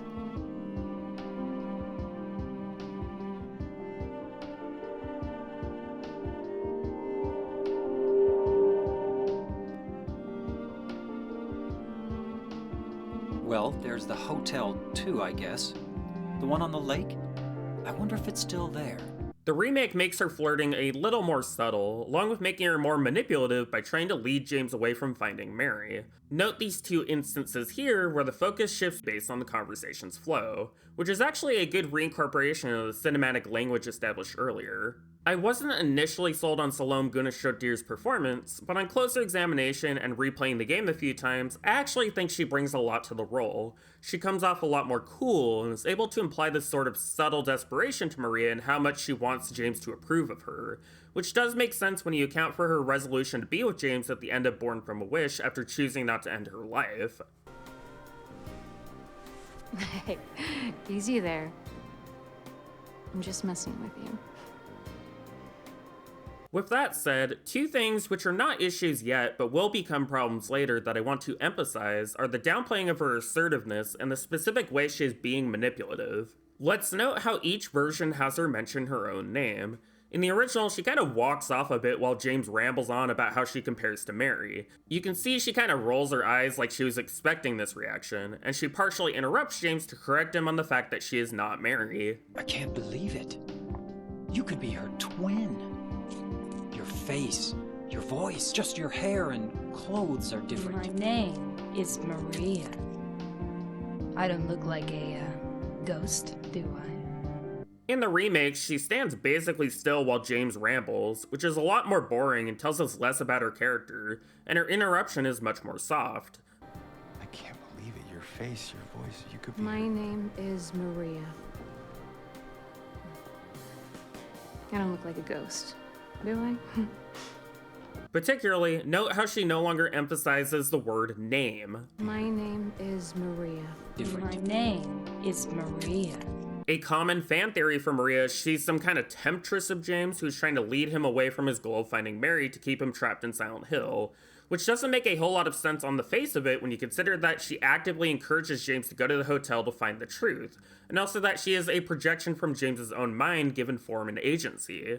When she talks about wanting to be with James and changing her behavior for him, it is directly said that it is what James wanted since she was born from a wish. What makes Maria an interesting character is that she is in constant conflict between this genuine care for James and wanting the best for him and Laura, and also wanting him to see her so she doesn't disappear and effectively die. She wants James to not see her as Mary but instead Maria, and her continual assertions on her name are an important element to her character that the remake consistently changes or downplays. The struggles she has in her role are reflective of the arbitrary Madonna horror complex James has slotted her into due to him not accepting the full reality of Mary's death and what he did to her. None of this is Maria's fault. She is essentially entirely at James's mercy, which is why there's branching endings depending on how your version of James treats her. So any attempts to try to read her as the abuser in the circumstance is inherently fraught, similar to trying to read Mary as that for how she verbally lashes out at James. Neither of them have more control over their situation than James. They are at his mercy, and that's very tragic. While it's understandable to have Maria be more manipulative and try to sway James away since she is partially aware of her existence as a construction in the town, it feels way too early for this to happen and is completely going against what the original was implicating. Remember, originally Maria was the one to prod James to think about the hotel, not dissuade him. Is this your only special place? And I feel like changing this to justify relocating Heaven's Night for a new story beat was completely unnecessary. But anyway, in a vacuum, this is a fine interpretation, and I do find it interesting to speculate on. I think it fits the new actors fine, even if I disagree with specific choices made in it. This is one of the few scenes I would point to as an example of how the remake succeeds at reinterpreting moments of the original without wholly wiping away its point. We'll just have to see how this pans out. As I expected, the section where Maria follows you was expanded significantly. She now has a lot of added comments on what you're doing, and there's a few additional scenes added to help flesh out her relationship to James. The execution of this is a bit of a mixed bag due to the Elizabeth thing and some of the comments honestly just being incredibly on the nose. The walls are so thin you can hear everything. Love, hate, jealousy. But there's enough good here that it works just fine. Most of the things you can find while exploring we're not ready to talk about, we'll get to it, so let's just move on to the new sequences. Starting with the worst one, where the fog kicks back up again and monsters chase you for a really goofy and out-of-place action scene, complete with needing to move a completely random cabinet out of the way of a fence. It's janky and bad, I hate it, let's move on. I'm not super into the new design of Heaven's Night, although I understand the necessity of the change. I like that the original looked like your usual town bar lacking in a budget, while the remake's version is clearly higher end, which, yes, they do justify, we'll get to it. This may come as a surprise considering how caustic I've been, but I actually considered this added scene at Heaven's Night to be the best thing the remake introduces. It is appropriately ambiguous in its writing while conveying a clear intention. Its overall shot composition and staging is solid, and it shows the best of Luke and Salome's acting and by effect their interpretations of James and Maria. A particular highlight to the scene is this moment here, where Maria offers James a drink and you can see him visibly struggle with the decision. Her intentions aren't clear on whether she's deliberately trying to tempt James or if she just wants to not drink alone. No? You sure?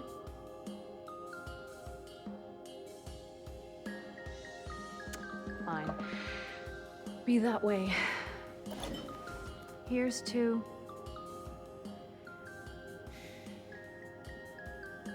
hope. Undying.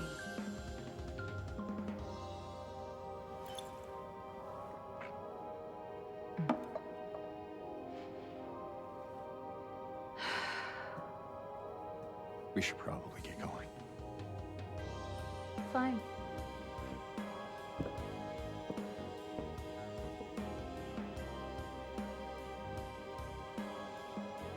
Ready when you are. It's nice to bring more to the forefront James's struggles with alcohol, since while this was present in the original, it's incredibly easy to miss. Unlike the Pyramid Head painting, I think making this more obvious works much better because of how little understanding there is in real life when it comes to addiction and how that relates to escapism. James would like nothing more than to give up and go back to his old ways, but he's actively trying to be better because he knows what's down that road. This whole thing would honestly fit pretty naturally into the original game if you move things around a bit. It shows that when steered the right way and having good writing, Bloober Team are absolutely able to bring some sauce to their projects. A little less necessary a scene, but still kind of interesting, is with the garden, where Maria recounts a local legend about a woman who was cast out to an island, with only one man coming to visit her every night. Now, considering that James doesn't remember this place, I think it's safe to say this particular legend is symbolic of how Maria feels over her situation and how she feels about James. Maria sees this darkness overtaking James, but cares about him enough to want to lead him to shore, to try to steer him in the right direction. This presents the implication that Maria has perhaps doomed herself to be James's savior, which has some connotations considering the remake's version of the Maria ending especially. And while it does make sense to write her this way, I can't really say this is adding anything to the story that can't already be inferred in more plot-critical scenes. Now for the bowling alley, or movie theater. This serves as the inciting incident to lead the player towards Brookhaven, along with giving Laura and Eddie a little more characterization. Let's start with the bit before James enters the room. In the original, this is a non-optional cutscene where Laura asks Eddie about what he did. The remake changes it so you can technically miss all of this if you happen to push this cabinet too early, but on top of that, even if you stick around, incredibly important information was changed or removed for basically no reason. When Laura asks Eddie about the cops, it's implied that there actually aren't any cops after Eddie, and he only ran away due to his guilt, which we learn later was because he shot a dog and the dog's owner in the knee. Unlike when he was talking to James where he was heavily focused on them being monsters, him talking to Laura has him be a lot more real. Why don't you just say you're sorry? Well, I guess I run away a lot too. It's no good. They wouldn't listen. Nobody will ever forgive me. Due to writing changes, he no longer denies the cops were after him. He's unsure if he actually did something bad. Instead of thinking that nobody will ever forgive him, he thinks that nobody ever listens? They wouldn't listen. Nobody ever listens. While it's true that Eddie is a victim of abuse due to people bullying him for his weight, the point of the scene isn't that at all. It is entirely related to the guilt over what he's done, which is something he feels completely separate from the abuse he's suffered. Eddie thinking that nobody will ever forgive him is the kernel of an idea that the town is using to torment him by making it so he slowly becomes desensitized to committing acts of violence until his heart turns cold. Eddie's entire purpose in the plot is to reflect James despite their situations being so different, heavily rooted in the guilt of being a killer, so I don't understand changing these lines to be less clear. Like, maybe this is referring to James not leaving town with him now or something? What makes this worse is when James actually talks to Eddie. In the original, the focus is on how cold Eddie is being about the idea of Laura being in danger, while James expresses immediate concern for her. This town is full of monsters. How can you sit there and eat pizza? She said she was fine by herself. She said a fatso like me would just slow her down. Forget you. The pizza line isn't just funny, it's also James correctly calling out Eddie for being in his feelings rather than trying to help a little girl in a town that they both perceive as extremely dangerous. The remake moves where the pizza line is, we'll get to it, and now instead of James showing concern for Laura and getting frustrated with him, they weirdly make it so it's James's fault or something that Eddie doesn't want to come along? Laura, is that her name? That's what she said. I'm gonna go look for her. You coming? Now you want me to come with you? This doesn't even make sense with the way the remake is written. The last time they spoke, James doesn't denigrate Eddie at all when he says he can't leave yet. All James says is that Eddie should leave the town. Eddie asks if he wants to come with, and he says no while apologizing. Might be best if you just get out of here. Yeah, you're right. Hey, you want to come with? Maybe together we can find a way out of this town. Oh, sorry, but I can't leave. Not yet. I need to find someone. I assume the implication is supposed to be that James was prioritizing his dead wife over the safety of someone living, which we're certainly going to see addressed later, but it genuinely doesn't make sense for Eddie to act this way when he was the one who asked James if he wanted to come with. There's no implication that James would have been opposed to having Eddie go with him in the town, so like, what? Now you want me to come with you? Hey, you want to come with? How does not wanting to leave because of his own reasons for being there equate to not wanting Eddie to come with him? Truly, a liking pancakes, hating waffles type of misinterpretation. It makes no sense to change things this way when the point was that Eddie was reminded of the abuse he suffered from other people due to Laura calling him a useless fatso who would just slow her down. Unless he was just lying about this originally, something I highly doubt, Eddie is making an active choice here to prioritize himself over other people, which directly leads into his decline later in the prison. By changing it so that it's now implicitly James's fault for extremely vague reasons, the link between how Eddie depersonalizes people and the situations that caused him to come here to begin with is severely weakened. And heck, that's not even getting into the worst change. Was it really necessary to show in such an obvious way that there's something wrong with Eddie by having him eat ice cream with his hands in the dark while a blank movie plays that only he can see? What was the point of changing the prior interactions so that Eddie comes off more sympathetic if you're just going to crater all possible sympathy by making him seem like a psychopath? What was wrong with him casually eating pizza with normal lighting? Was that not obvious enough or something? The whole point of the prison scene is to provide a contrast between how he was acting before and how he's acting now, which has now just kind of happened here too, I guess. Why have a character arc when you can just not do that? Like, yeah, he is technically still in his feelings here, but it's conveyed so poorly and just feels like a misguided attempt to create dread over having logical characterization. Alright, now James is caught up with Laura. The first part of this cutscene is roughly the same, where James says he won't yell at Laura and then does when she contradicts what he's deluded himself into thinking.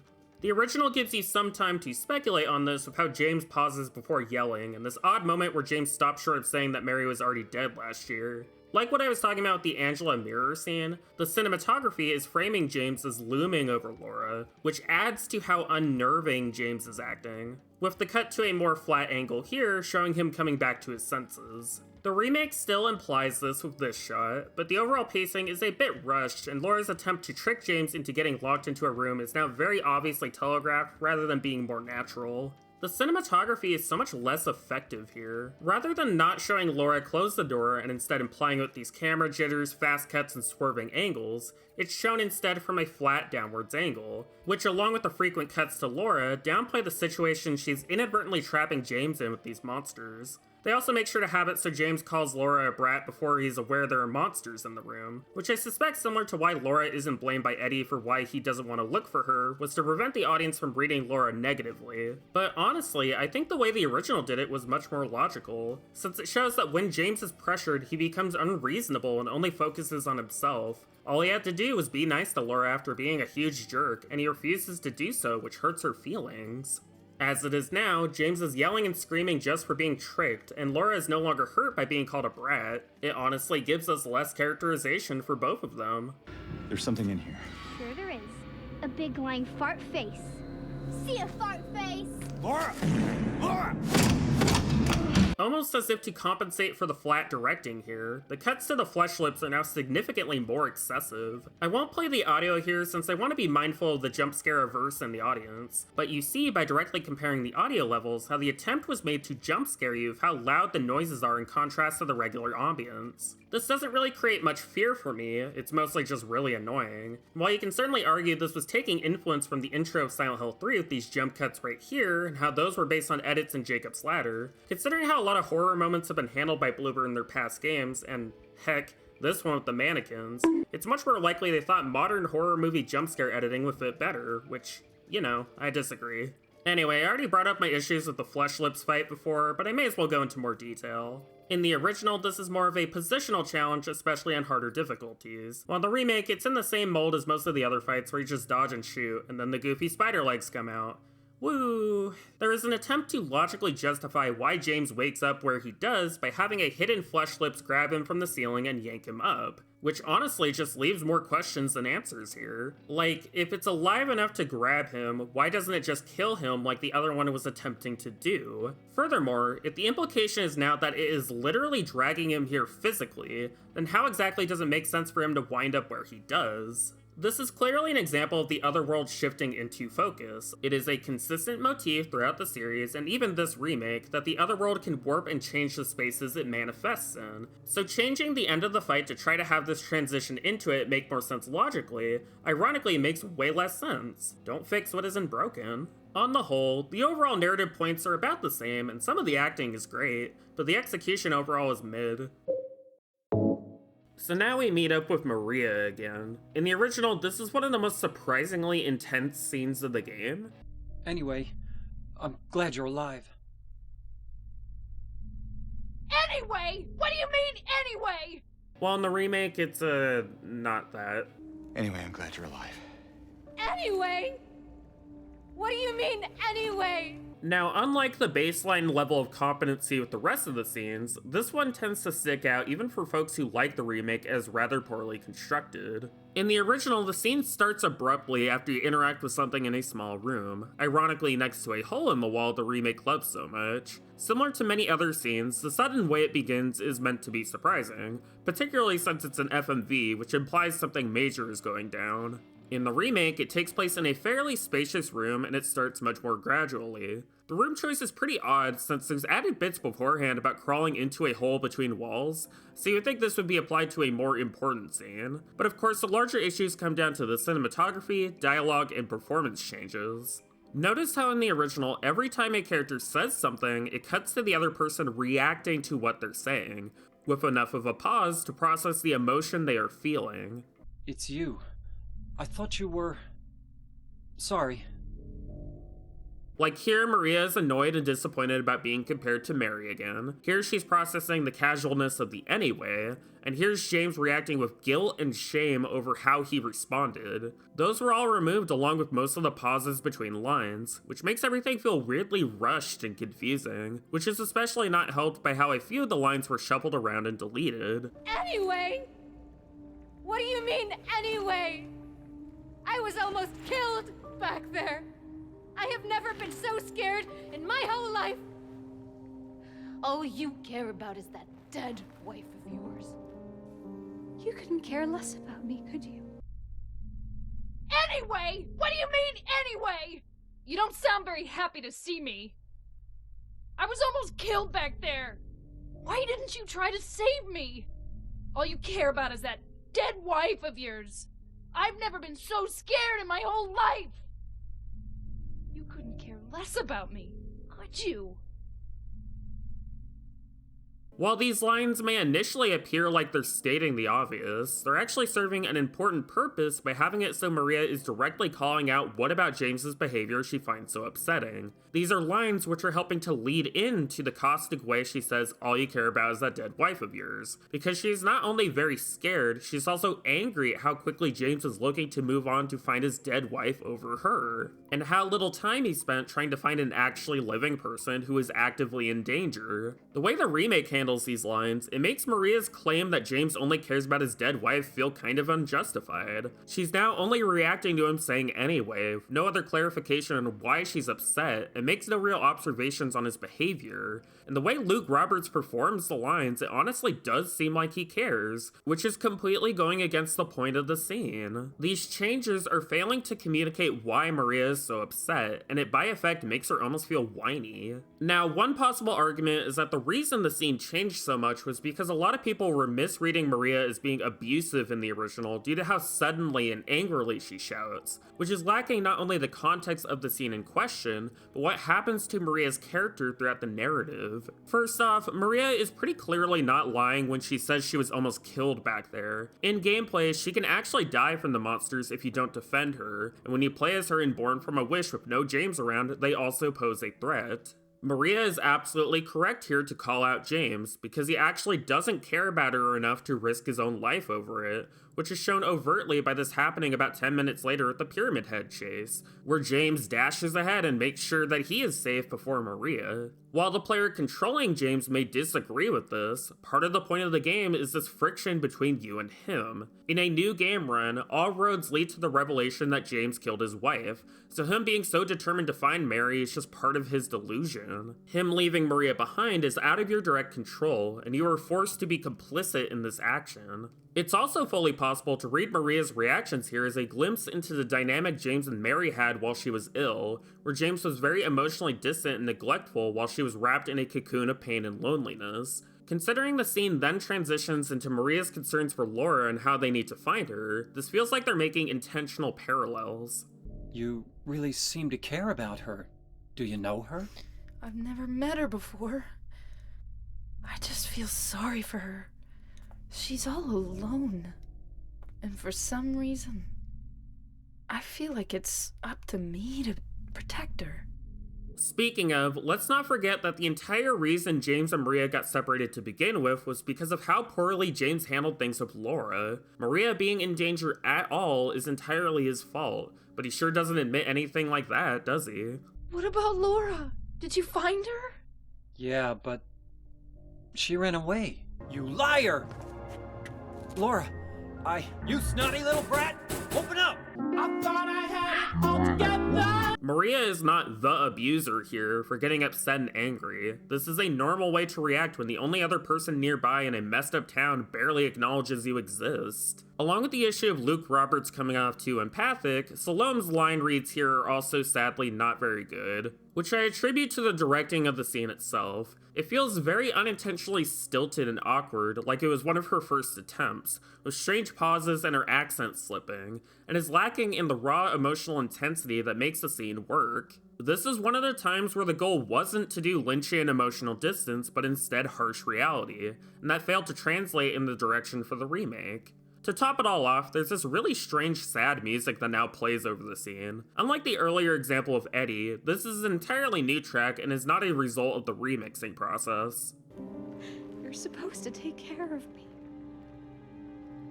You're supposed to take care of me.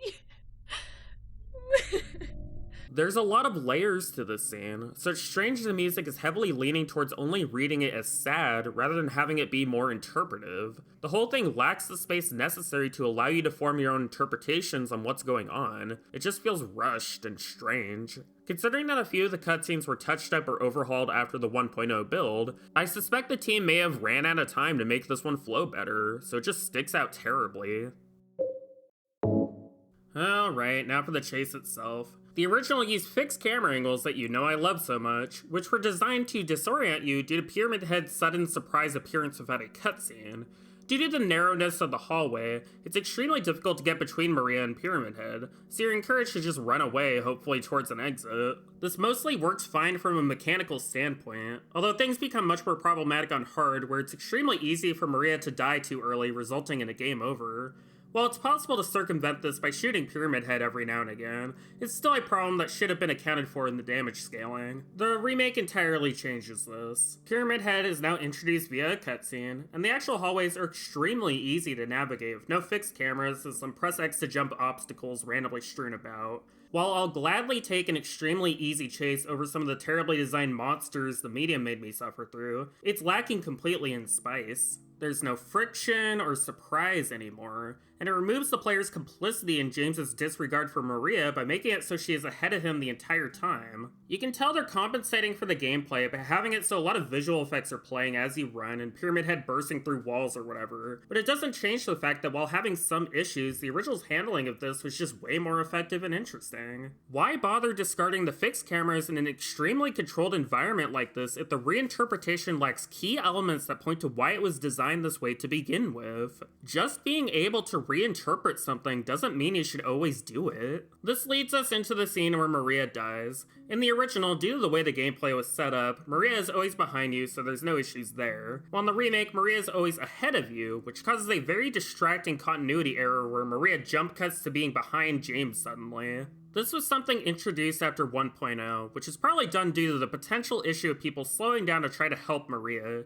But honestly, the way the gameplay is structured, it would have just made more sense to have Maria trip while she was ahead of James, only for James to rush and save himself before attempting to help her. We have already seen that James will focus only on himself and his feelings when he is in danger, and this is the end result of that, so it wouldn't exactly be out of character. Anyway, once again, the cinematography and performance changes here are a letdown. In the original, the panic the characters are feeling is being conveyed so well with how much the camera is cutting along with the shaking, along with their panicked emotions and dialogue. Open up!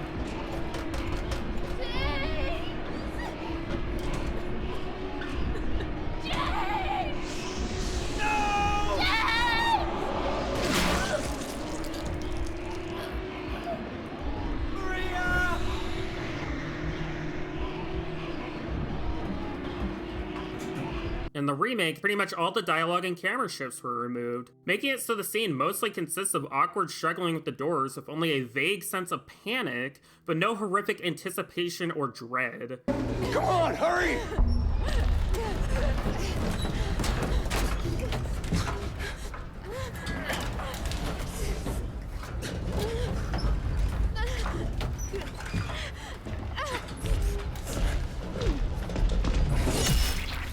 Due to how the scene was written and presented originally, I genuinely believe James is emotionally devastated by Maria's death and feels guilty for how he abandoned her. But since the remake opted to remove pretty much everything about James overtly reacting in shock and sadness over this, which is bizarrely not the case for later scenes, the moment doesn't have nearly as much impact. Overall, this scene is a complete flop and captures very little about what made the original work, and doesn't add much that is new or interesting.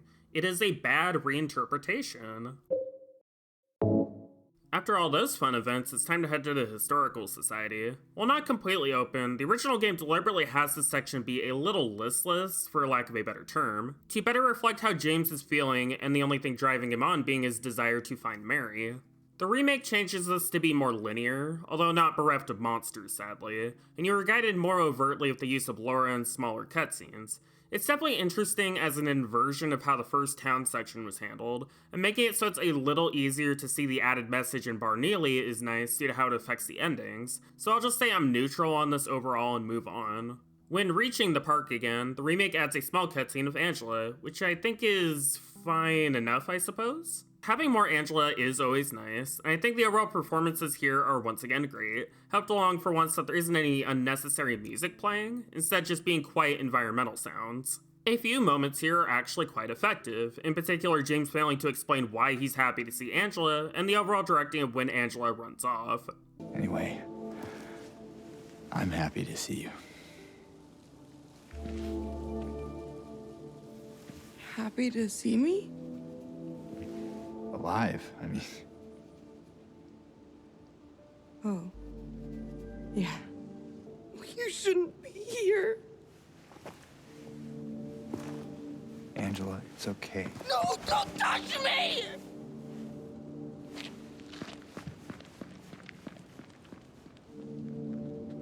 That said, I don't think this scene is particularly needed, and I'm not just saying that because it's additional. As I already discussed, I quite like the new conversation at Heaven's Night, and we're actually going to get to a bit with Angela later that I think is similarly great. Now, my issue is that the writing itself is repeating points that we've already talked about with the knife scene, and isn't doing much to actually progress the characters. I suspect one of the reasons it was added is due to how much greater a gulf in time there is between the knife and labyrinth scenes, which could have created the potential issue of folks forgetting what's going on with Angela. So, the decision was made to have the scene here in the only real place it fit, with some attempts to incorporate the writing changes with Eddie by having James offer to go with Angela. Hey, you want to come with? Maybe together we can find a way out of this town. If we stick together, we might just make it out of here. The reference to this dialogue is intended to show how Angela and James's perspectives here have inverted, where now instead of Angela trying to get James to stay away from the town, it is James trying to get Angela to leave.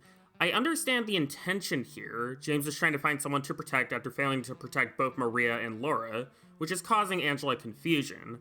However, I don't understand why he tells her they should stick together in order to leave the town.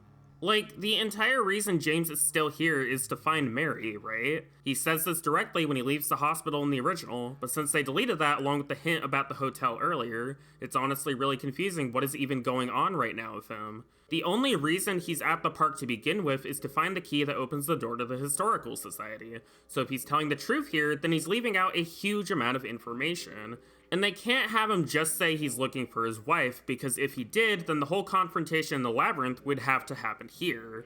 It's such a knot of writing problems, which prevents the scene from having any logical flow to it. While it's certainly a lot more understandable for Angela to react the way she does than Eddie, since James's dork ass can't say a normal thing to save his wife, there's a marked difference on a story level between him saying he isn't crazy after revealing his wife was actually dead, and beginning to explain to Angela that the little girl he is trying to find is not her before she runs off due to a manifestation contrivance. One of these is directly indicating something deeply wrong with him that Angela notices far before James admits it to himself, and one of these is a genuine misunderstanding.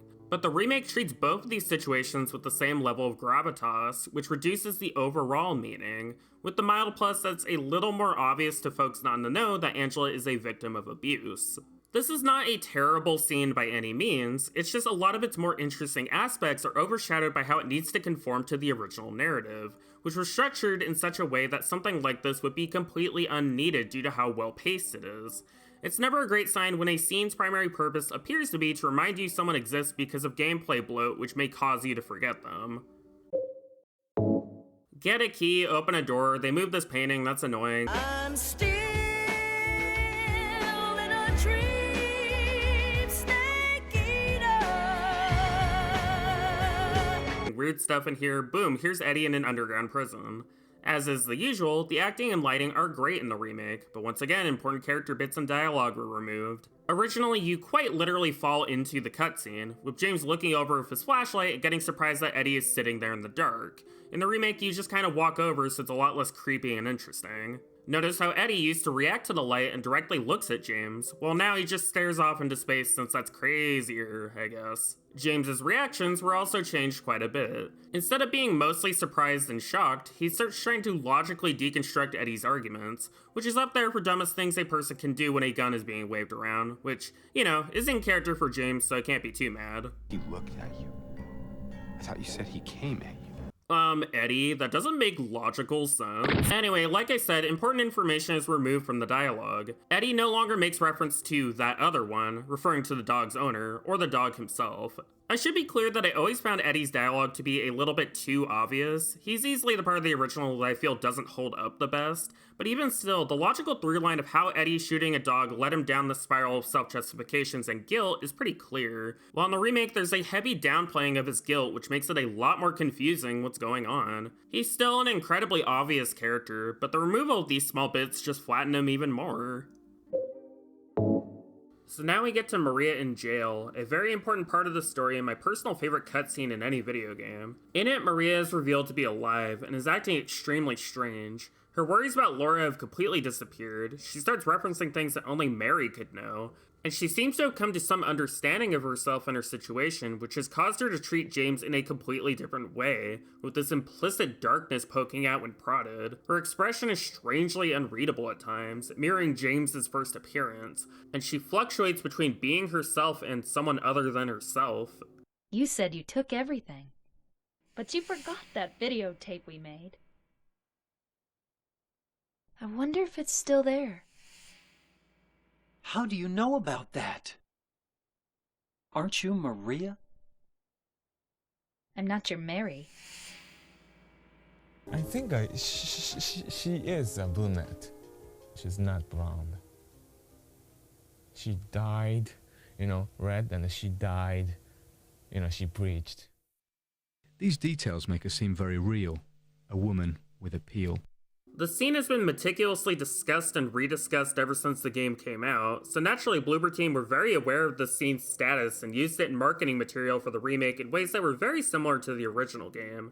Along with that, more than pretty much any scene in the remake, the overall flow and shot composition is rather similar to the original. However, like what we were discussing back with the bathroom scene with James, these similarities are fairly surface level, and in actuality, this scene is conveying a completely different intention from the original. Now, there are certainly times where reinterpreting a scene can produce lateral or at least interesting results like we've seen when meeting Maria and Eddie, but when you're readapting one of the most meticulously constructed scenes of the narrative and are attempting to essentially do a shot-for-shot remake of it, any tiny change that you make is going to have a much larger butterfly effect than pulling entirely away from it. Part of why I thought meeting with Maria on the pier still worked even with changes I disagreed with is that they were overall trying to present a new and interesting perspective with its own details and nuances that are worth digging into. But here the changes are so strange that it genuinely caused me to question if the point of the scene was understood to begin with. Even if you ultimately disagree with what I'm about to say, I want you to bear in mind that the reason I feel so strongly about this is because of how emotionally effective I found the scene to be and still do, which I very much think the new version lacks.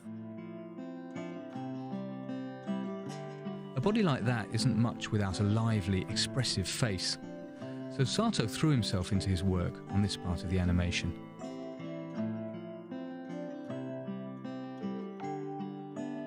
I tried to act sexy in front of a mirror and, just open half the eyes and move the, under lip sexier like that, in the office. That was perfect. To help illustrate the work that was put into this original scene, I went ahead and tracked down early trailers for the game which feature some alternate shots and compositions. These early renders from Autumn 2000, for instance, use completely different lighting and feel more like tests to help with blocking out the scene, with Maria being a lot more sinister in her mannerisms. I'm here for you, James. See? I'm real.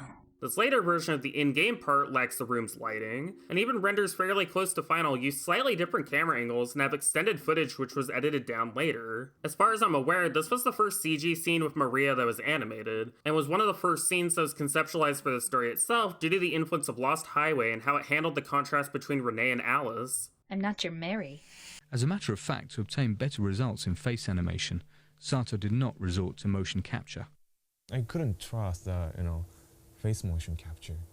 That motion capture system took just the position of the skin. If you open the mouth, muscles around here is tightened, but motion capture cannot capture it. But if I make them in front of a mirror, I can notice it. I can capture it. You were always so forgetful. Remember that time in the hotel? Maria? ここに関しては結構僕自身も個人的に思い入れのあるシーンで、シナリオの段階からシナリオのミーティングから結構僕もここはいろいろアイデアを出してたシーンで、マリア、見た目はマリアなんですけど、なんかちょっと不思議な、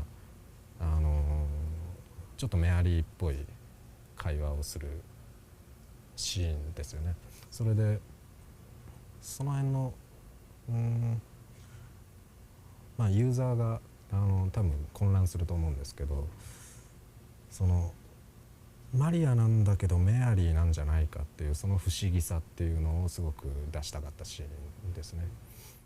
Let's now examine the scene's directing and lighting. Alright, first the section before the FMV starts. You can see they use another motion blur effect to pan from a downwards angle to a medium shot in order to establish the strangeness of Maria being alive along with the cell itself. There are many different cuts with interesting pans, none of which are from James's perspective. In fact, we don't cut to a reaction from James at all until she mentions the videotape. With the FMV, there is this slow creeping progression to most of the shots as the conversation goes on, which blurs the line on who exactly is even in the cell. The bars are always there, but you hardly notice them due to how focused the characters are in trying to understand each other's situation, with Maria wanting to be seen and defined by James, and James wanting to understand if she is in fact his wife. The scene's lighting often obscures Maria and James's eyes, which makes it that much more difficult to understand the exact way they are feeling. Notice how much more sinister Maria's eye roll comes across compared to the pier scene. That original playfulness now no longer exists. There is something deeply wrong which doesn't need to be directly explained. You can feel it from how she is acting. Let's also break down the meaning of some of Maria's lines here, since most of what she is saying has a double meaning. James, honey, did something happen to you? After we got separated in that long hallway? Are you confusing me with someone else? Later in the game, we go through a long hallway in which it reveals the reality of Mary's illness and how hard dealing with that was on James. The importance of a long hallway can have various meanings, but I personally interpret this to be symbolic of when James accepted the idea that his Mary, or at least how he idealized her, was gone, and the town is pulling from that in order to remind him of his sin with how the Pyramid Head chase contrasts with this. I don't think Maria is lying about not remembering what happened after they got separated. I think this was the moment in which they were no longer together and were separated. You were always so forgetful. Remember that time in the hotel? You said you took everything. But you forgot that videotape we made. I wonder if it's still there. These lines don't just imply Maria has Mary's memories, but also serve as a subtle guide to James to go to the hotel for something important he forgot. Like with how she was talking at the pier, which if you recall the remake removed, she was wanting to lead James to the hotel, which has a sexual connotation of how she brings up a videotape that was created in private. This is in line with the game's voyeuristic theme so far, and becomes more clear on replays why it's written this way when you know what's actually on that tape. It's also worth noting that Maria saying, "I wonder if it's still there," is a deliberate echo to what James said on the walkway the last time the hotel was mentioned. I'm not your Mary. We'll get to this one. Let's now look at the specific elements the remake changed and how that has affected the subtext. The first notable difference is that while you still descend downwards to get to Maria, maintaining that descent thematic, they added a door before you get to her rather than the cutscene just starting. This once again removes a small parallel Maria has with Pyramid Head in terms of cutscene language, but a more pressing concern is how they no longer establish the shock of Maria being alive cinematically because of how they tie the scene to James's POV. Instead of these surreal panning shots calling to mind when James interacted with his own body to help sell the strangeness and unreality of the situation, along with clarifying where James and Maria are positionally from each other, which will be important later, we get these awkward over-the-shoulder shots, and there's a larger focus on James's face rather than Maria. While I do very much like Luke Roberts' performance here, it shouldn't come at the cost of establishing basic information. It's also strange that some obvious mistakes were left in before the transition to the camera pan. First, check out how James is interrupted in both versions. Stabbed me? What do you mean? It chased us to the elevator, and then... James? What are you talking about? Stabbed me? What do you mean? It chased us to the elevator and then... James, what are you talking about?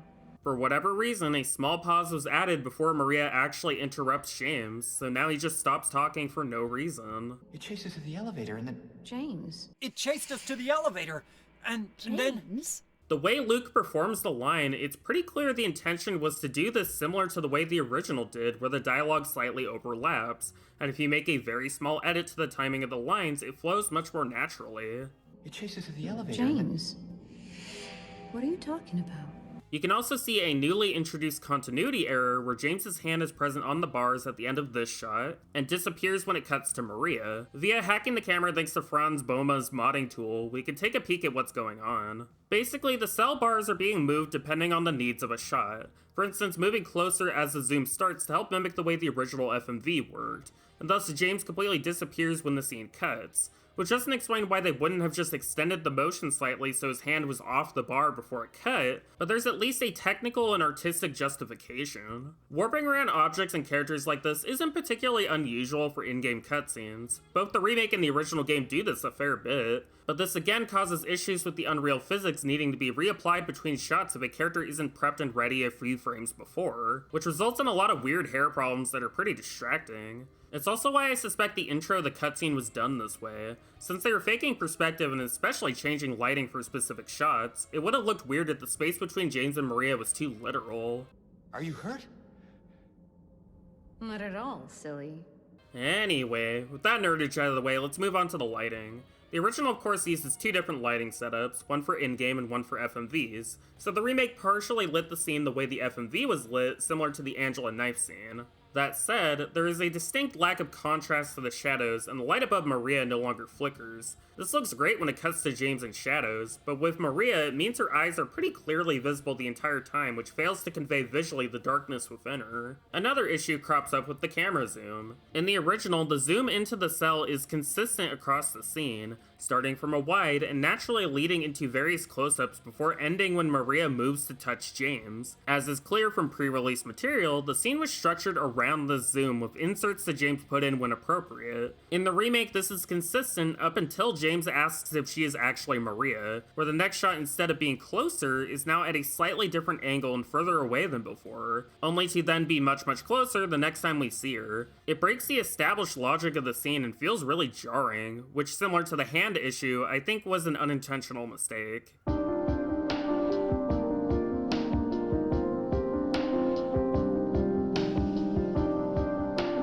Now, to critique the actual direction of the performances here, I think Remake James is acting appropriately suspicious, confused, and disturbed by what he's seeing, and is a very good translation of the emotions from the original without being exactly the same. While Remake Maria is heavily lacking in a lot of her characterization, which is consistent so far with the small and large details which were changed and removed in prior scenes, and it's particularly distracting here due to how much the scene is built upon the interplay between James and Maria. While it's inaccurate to say that Salome isn't expressing any emotion at all here, or isn't conveying an emotional arc for Maria, she comes off extremely reserved and it makes a lot of her lines feel flat. Let's take two bits into account here, her reaction to being compared to Mary and the way that she answers James's question. Aren't you Maria?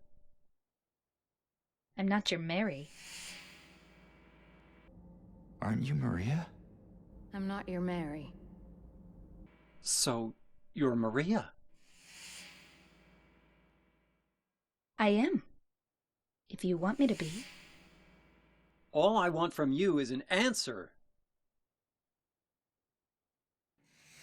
It doesn't matter who I am. I'm here for you, James. See? I'm real. Don't you want to touch me? So you are Maria. I am. If you want me to be. All I want from you is an answer. Doesn't matter who I am.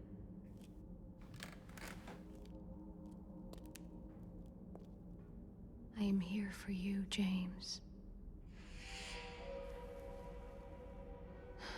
See? I'm real. Don't you want to touch me? The original performance is harsh and a bit shocking. She snaps from being sweet to something else in an instant, which is consistent with the other times she's been compared to Mary, then goes back to sweet and does that knowing eye roll again when her answer doesn't satisfy James. In the remake, she states things very matter-of-factly with very little disdain, and the only emotion that fully comes across is the longing and sweetness of how she is real, which I actually think is performed great. I'm real.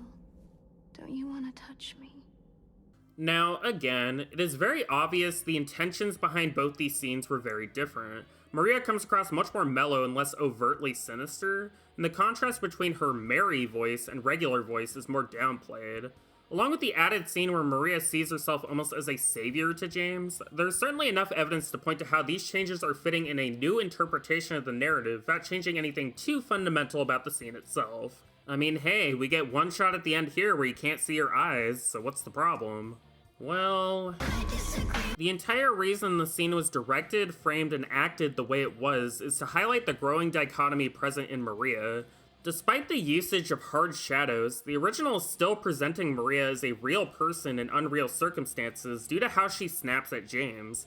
Her mode shifting from being sweet to seductive is to show that she is wanting to win over James as herself rather than as an imitation of Mary. It is central to her character that she is not his Mary. If the argument is they are attempting to incorporate disparate elements of Maria in order to give us a better insight not just into her but also Mary, then you would think that therefore changing the biggest scene where these elements are in conflict would stay consistent the rest of the narrative. But changed for the remake is this conversation during the leave and in water endings, where they actually do have her act like Mary to try to trick James. And you can see very overtly from Salome's performance that she is fully capable of swapping between Mary and Maria. So why have this scene be completely rewritten and edited to show this dichotomy, but heavily downplay her doing this in the scene that was written for that in the first place? If you were going to essentially shot-for-shot remake and edit the jail scene to be almost one-to-one with how the original did it, unlike quite a lot of scenes in the remake, then why did that not also extend to the acting? Like, the shifts are still definitely there, but you have to work so much harder to see them, and it completely lacks the emotional impact of the original. Why bother removing interesting and meaningful details about Maria's character in the scene if you ultimately are still going to explore this anyway? Does that not completely negate the point of downplaying this to begin with?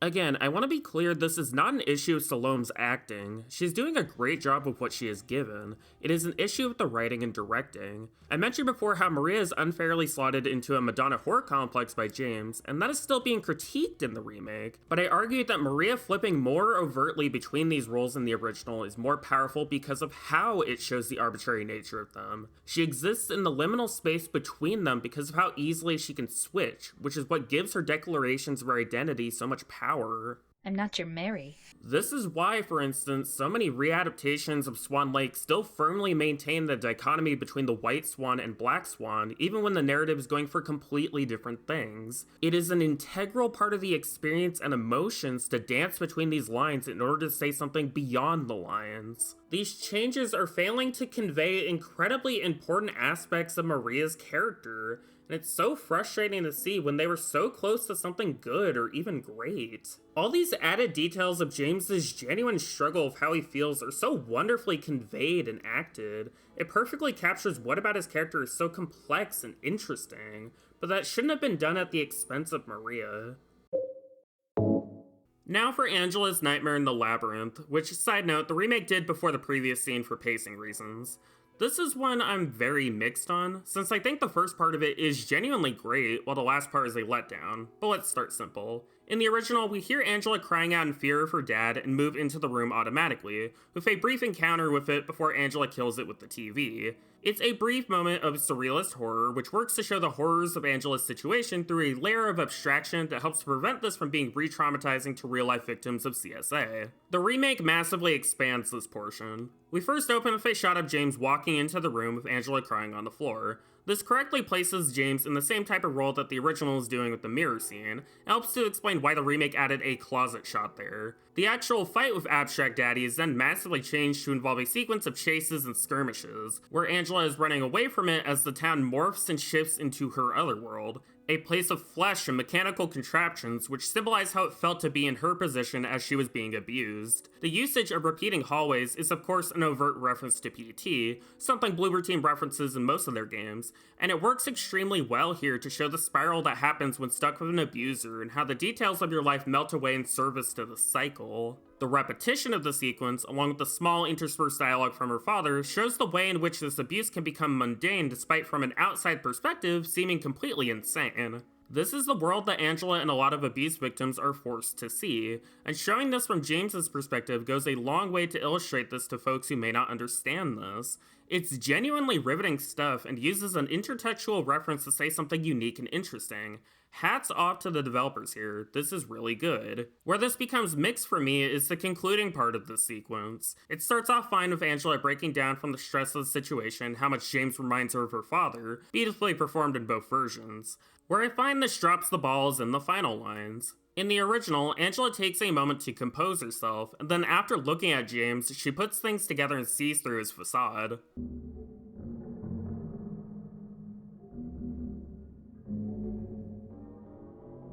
You said your wife Mary was dead, right? Yes. She was ill. Liar! I know about you. You didn't want her around anymore. You probably found someone else.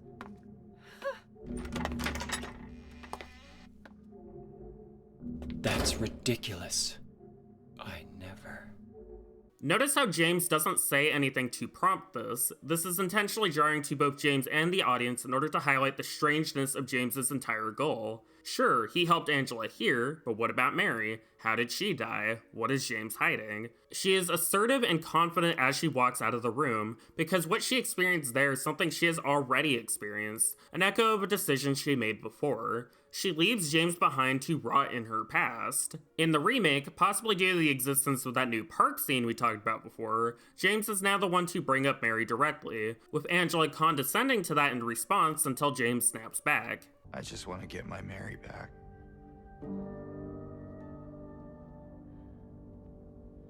Your Mary. Your own little Mary. At least she was. For a while. What? Admit it. You didn't want her around anymore.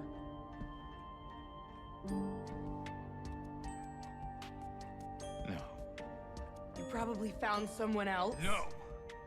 This omits several crucial details from the scene. Since James now naturally brings up Mary, the strangeness of Angela doing so is no longer highlighted, and thus it doesn't stick in the player's mind as well. And there's no longer an observation that Mary was dead or James's excuse that she died from her illness. The reason the writing was done this way is to show that James is a liar that Angela is seeing through. This technically works as a way to develop James as a character, but the focus is overtly on Angela and how she feels about this. While it makes sense to have James snap back since it shows that darkness that's been implied before, it by effect makes it so Angela is no longer assertive and confident in what she is saying and instead meekly runs off in sadness. It is taking away one of the few times in which Angela has control over her situation in order to give it to James, which is a pretty bad thing to do in my eyes when Angela's story is defined by the lack of control she had over her circumstances, and how she goes to extreme measures to have control. Nothing about this dialogue is about Angela's mother or how she feels about her, so having that be what she references as she leaves as a last hope sort of thing gives us some sympathy for her at the price of specificity and definition for her.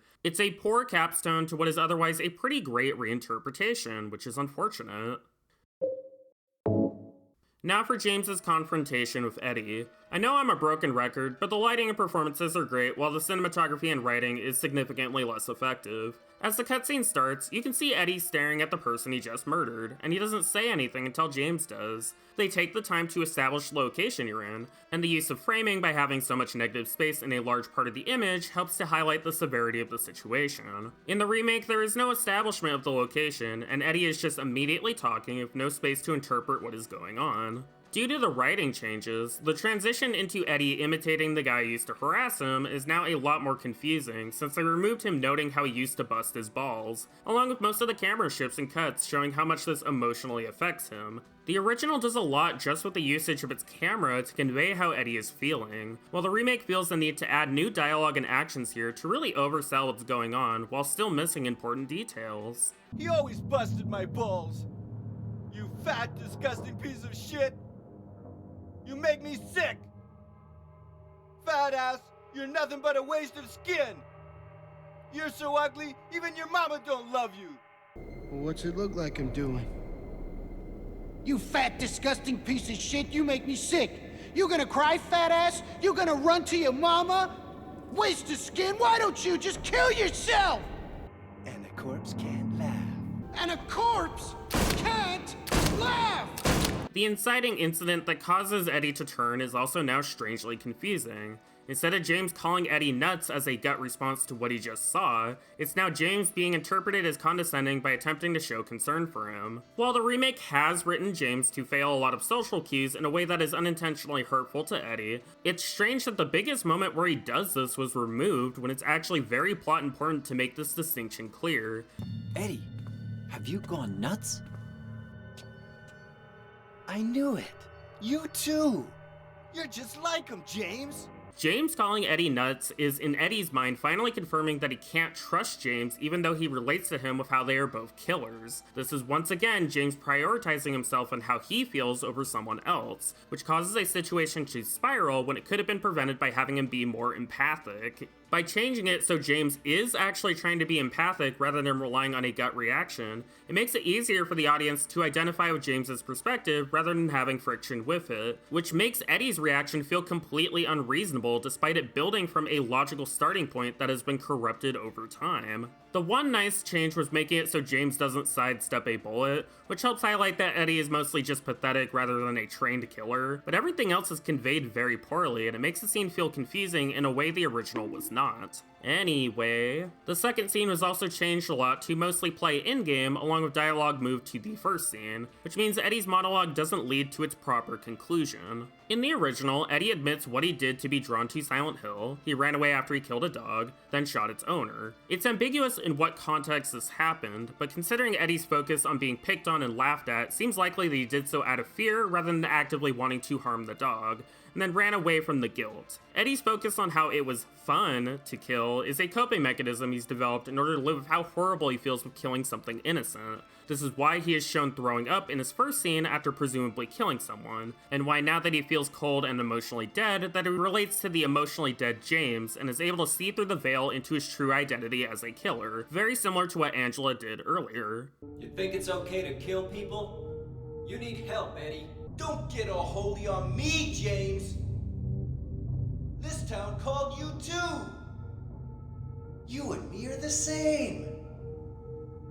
We're not like other people. Don't you know that? In the remake, the ending of the scene was placed first, and James no longer objects to how Eddie kills people, which makes Eddie comparing himself to James make a lot less sense. I need help, Eddie. Don't get all holy on me, James. This town called you too. Yeah, you and me are the same. We're not like other people, don't you know that? Well, you're about to find out. The reason he tells James not to get holy on him is because he believes the town called him here because he's a killer. That's why they make it clear later how James sinned explicitly. Needed someone to punish me for my sins.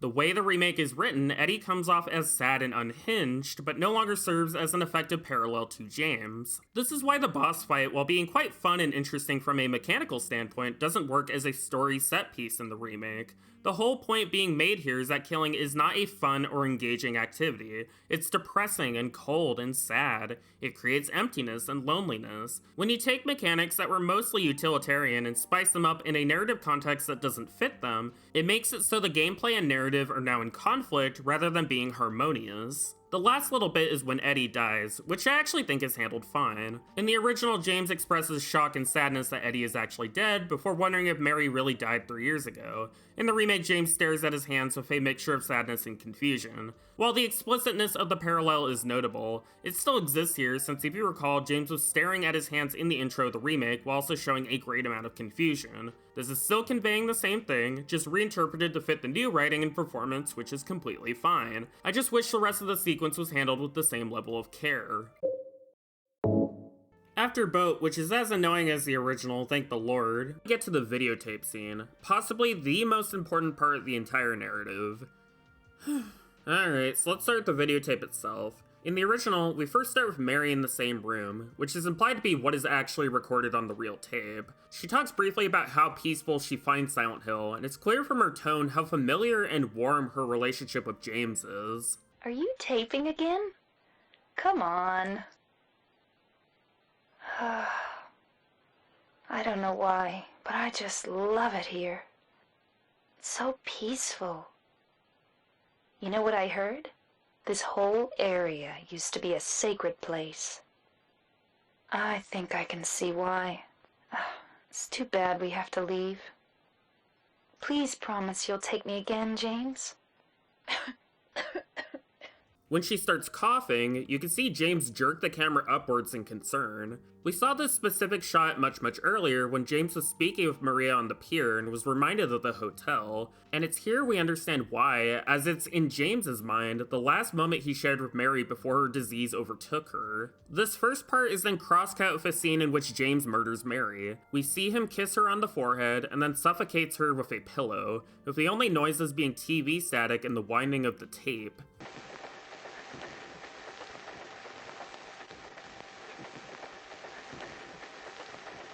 There is no music during this entire sequence, and a recording of Mary screaming during this was actually cut, which some people take to mean that it was censored by Konami or the ESRB, which appears to originate from the somewhat awkward and obnoxiously edited interview of Yamaoka done during the press tour for Silent Hill Origins. Yamaoka only says the material created was cut for being too graphic, and doesn't specify who was in charge of that decision. Considering the amount of material which was changed through production, as is evident comparing some of the first looks at the game versus the final release, I have to assume the decision was internal rather than external. Anyway, as I've discussed before, Silent Hill 2 is directly inspired by Lost Highway, which was in turn inspired by the O.J. Simpson trial. The purpose of the videotape and James's characterization so far is to imply a psychogenic fugue/fugue state/dissociative fugue, where James murdering Mary was so emotionally traumatic that he repressed his memory of it until directly confronted. Along with James, both Eddie and Angela are in their own fugue states but for very different reasons, which narratively gives the writers the ability to imply things subtextually through the visuals and sound, which is clear in almost every aspect of the game's design. It's why the game opens with James lacking emotion, it's why James keeps seeing his own body around the town, it's why Maria, the monsters, and Pyramid Head exist the way they do, and it's why after this reveal, we spend almost a whole minute on this shot of James sitting and beginning to accept what he's done while the song True plays.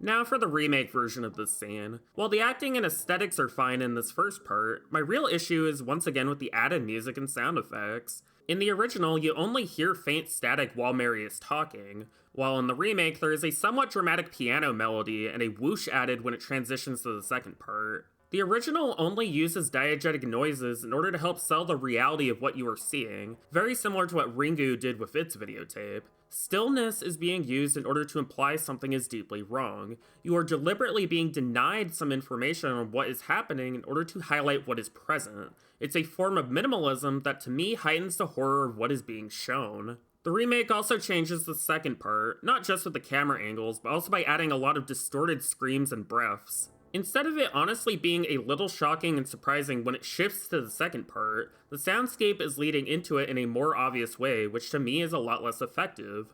And while the theme of voyeurism is obviously being explored here still, with how both you and James are spectating the murder, it feels a little more gratuitous to re-add these deleted noises here since I feel they were cut for a reason. It's also a very strange choice to remove James kissing Mary's forehead, since kind of the whole point of the narrative is that there is a lot of complicated feelings James has towards Mary beyond just wanting her out of the way, which the remake itself notes later in the Leave ending anyway, so why remove a part of the story that was indicating this? But the section that hurts the most has to be the change to James's reaction. Hey, remember that surprise tool I mentioned, forever ago, when I was talking about how the remake tends to go out of its way to have you identify with James, even if that contradicts the point the narrative's trying to make? Yeah, here's one of the big reasons why that matters. Instead of a slow shot which pans around James while we observe and separate from him, it's a few shots of James's face while he contemplates that he murdered his wife, I guess. It only lasts about 20 seconds and is so brief that the remakes of True that is playing is barely able to get finished building before we're moving on to Laura.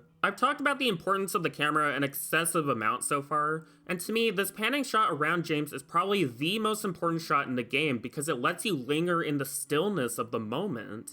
You are forced, along with James, to contemplate his actions and its implications. You have to sit in the moment with him and process how you feel about him until Laura comes in. By showing his face here and barely spending time letting you think about the implications of what you just saw, it is undermining an extremely important part of the story, which isn't helped by the strange technical issues where you can see James's model remaining still between cuts and lighting effects not being applied to him for a few frames. What is even more strange is that the New Game Plus Bliss Ending actually has this camera shot in it. And while it's effective in that context, it just calls into question why they didn't do it during the scene where it would have been more effective. Like, you know, the scene it was made for? What's the point of this reference to the original shot if you're going to change the shot in the scene itself anyway? Nobody is going to understand what is being referenced here if they haven't played or seen the original game, and if you understood the importance of the shot enough to include it in an ending, then it should have been part of the critical path where it would have been much more effective, similar to many other shots the remake lifted the composition from the original. Baffling choice. But moving on, Laura enters the scene. A lot of her dialogue and actions were changed, removing a lot of lines and making it so she just kind of awkwardly stands still for most of it. Notably, she no longer asks about the letter and doesn't urge James to get going, which is both referencing why she ran off before and is implying that Laura is not tied to the town the way that James is, foreshadowing the Leave ending. This isn't helped by the weaker cinematography, which can't help doing bread and butter shot reverse shots rather than the more interesting framing and movement that was happening before, such as this turn into a Dutch angle as Laura approaches James, or the distance we're put away from them as Laura processes that James killed Mary. The overall problem with this new version of the scene is that it's not really from Laura's perspective anymore, it's from James's. Very noticeable from how you can hear the audio shift into James's perspective as Laura asks if Mary died because she's sick. She died because she was sick. While I don't fault Luke Roberts' performance of the scene since he is acting appropriately haunted, saddened, and guilty, the constant shifting to James undermines that we aren't supposed to be identifying with James here, we're supposed to be identifying with Laura. The whole reason she comes into the scene is to express what the audience is feeling towards James, which makes complete sense for her to do considering how much she cared about Mary. While there are some shots which are indicating Laura's subjectivity, like this focus shift before she runs off, the overall impact of the scene is going to be coming from Luke's performance. This and the next few scenes were designed to critique and question James's perspective. They are serving to deconstruct his character to the audience in order to help reveal the reality he's been hiding behind his fugue state the whole time. And it's hard to do that when you favor how he is feeling and his subjectivity over everyone else. Alright, so Angela walking up the stairs. While I absolutely don't think this game is victim blaming Angela at all and does have a lot of sympathy for her, I do feel the remake dropped the ball in terms of how Angela is being used by the narrative.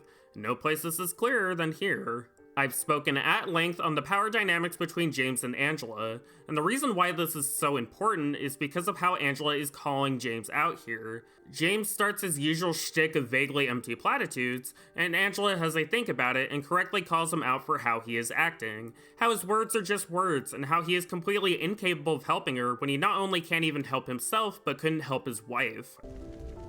Thank you for saving me. But I wish you hadn't. Even Mama said it. I deserved what happened. No, Angela, that's wrong.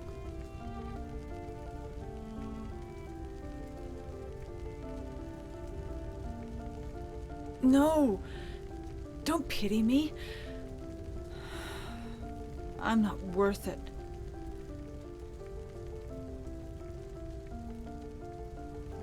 Or maybe you think you can save me. Will you love me?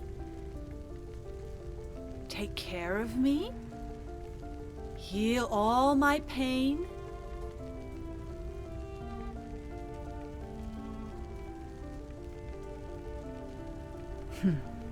That's what I thought. The scene explores this through its usage of staging and cinematography. Notice how Angela is always framed as above James looking down upon him. This coming right after the videotape scene is telling us without words that Angela is stronger than he is despite the ultimate tragedy of her story. What broke Angela was her trying to free herself from abuse by killing her father, whereas with James, it was him wanting his own suffering to stop over the thoughts and feelings of his wife. This first-person shot where Rio's seeing Angela through James's eyes reinforces this notion. James is not the person Angela needed her to be, and maybe if he was and genuinely understood what victims of abuse, abandonment, fat phobia, and severe illness were feeling, then none of this would have happened. While I have not experienced the exact trauma Angela has, I have suffered from mental and emotional abuse from a father, and I have spoken directly with people who suffered from CSA on their thoughts on this topic. And the specific thing that I see it go back to over and over is the desire to feel seen and understood, and a great frustration with media depictions which frame all victims of trauma as people who will inevitably cause harm to other people, which is a very damaging concept and framework, and it's something that I personally had to unlearn over years of therapy and processing. Bloober Team's prior game, The Medium, falls into the latter category. With the ending being so strangely open-ended, it never challenges this idea directly, leading to people completely understandably reading it as saying that victims of abuse will perpetuate a cycle of harm, which is an extremely toxic notion. I don't think the remake's handling of this scene is to that level, but the weaker cinematography and performances make it so the visual symbolism of Angela being above James is only occasionally true. A lot of shots actually frame James above Angela in situations where it doesn't make sense to do so. And the insistence on shot reverse shots over the more interesting framing the original did actively detracts from the point that is being made here. Don't pity me. I'm not worth it.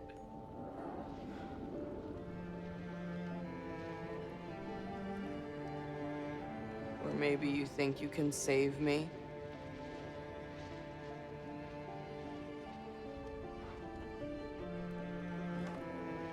Will you love me? Care for me? Heal all my pain?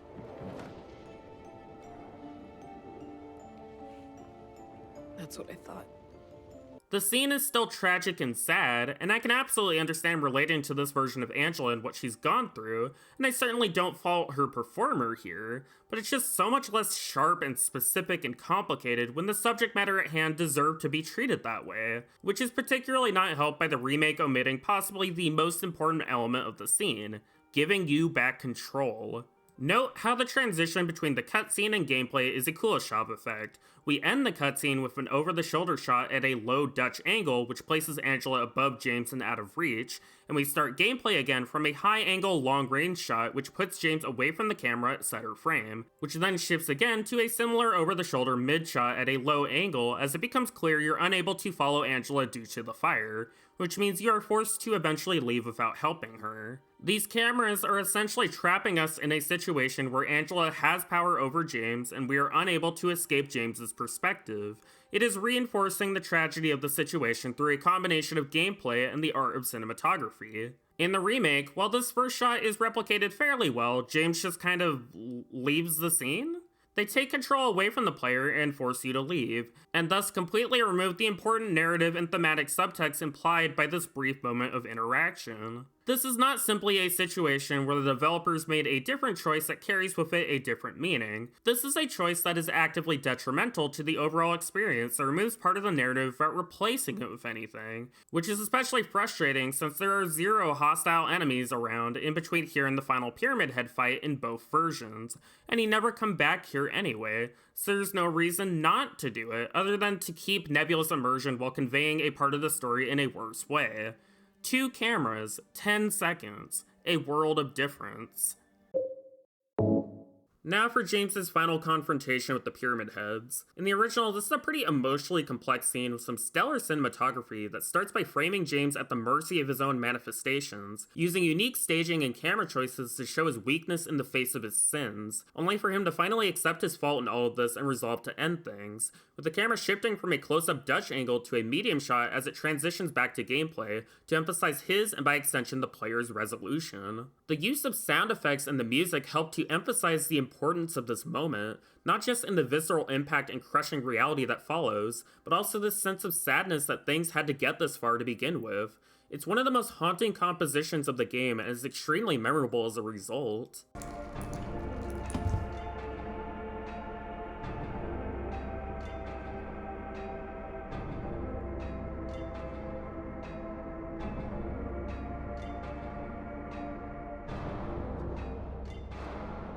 I was weak.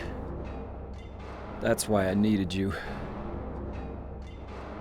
Needed someone to punish me for my sins. But that's all over now. I know the truth. Now it's time to end this. So of course, this doesn't translate too well. First, notice how the scores change in an attempt to be more cinematic. The feeling of the choir in particular, you know, the droning part, was changed in pitch and was given less presence overall in comparison to the clanging and Inception-style Brahms. Leave her alone. Leave us both the hell alone.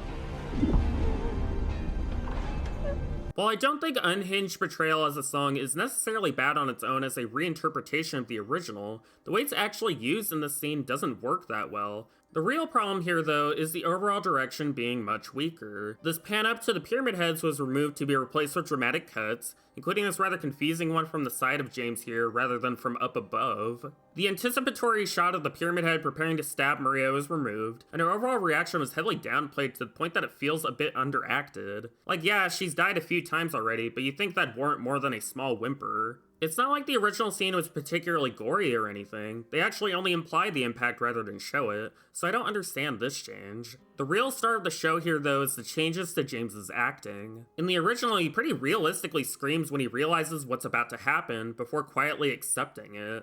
Stop! Leave her alone! Leave us both the hell alone!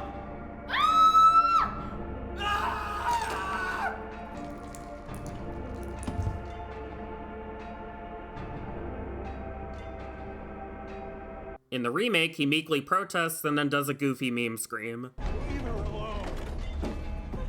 Leave us both the hell alone!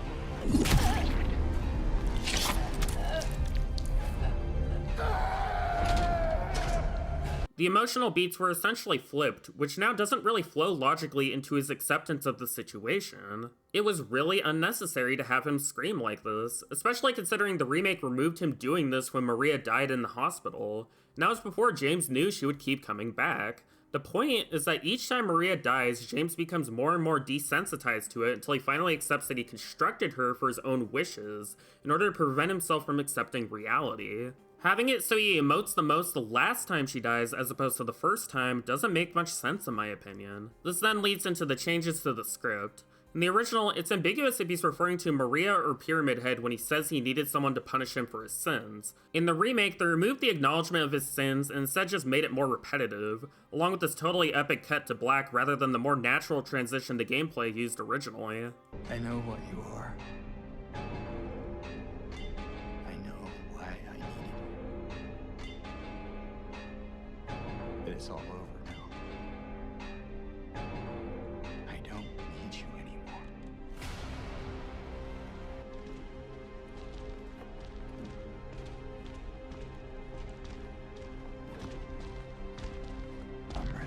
I see a pretty disingenuous take on the sins line that it was way too obvious originally, so therefore the remake's version is more subtle because he doesn't say this or something. But even if that's the case, I don't see why they removed James accepting his weakness. I was weak. That's why I needed you. Needed someone to punish me for my sins.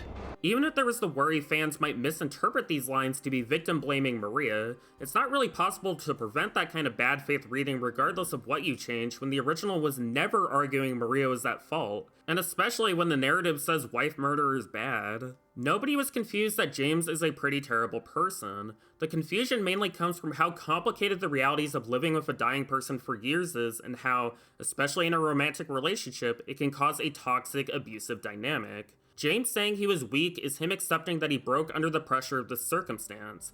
Even if this is not yet him fully admitting the whole reason why he killed Mary, it is a stepping stone which naturally leads into later scenes that now no longer exist so he can say a badass one-liner. But anyway, the fight itself is solid, which is a bit funny since it's the fight that's by far the closest to the original out of them all. Bouncing between the two pyramid heads and their attacks feels kind of like a dual boss in Dark Souls of how you have to manage their attack timings to create openings. It also makes sense of how the narrative was already constructed. This is James resolving to end things his own way rather than continue to be controlled by his manifestations, so the gameplay intensity is matching that emotional intensity. When you beat them or have time run out though, the following cutscene changes the staging here where they form an X with their spears as they die into a bunch of different shots that look worse and take longer. Like, great, thanks. Anyway. After that, we have the hallway monologue from Mary, which gives an important glimpse into her and James's dynamic before she was killed. Salome's performance of this scene is fine, albeit lacking a lot of Monica's emotional intensity for some of the quieter lines, although she absolutely lands her outbursts and sadness towards the end. Why are you still here? I told you to go. Are you deaf? Don't come back. James. Wait. Please. Don't go. Don't leave me alone. I didn't mean what I said. Please. Tell me I'll be okay. Tell me I'm not gonna die.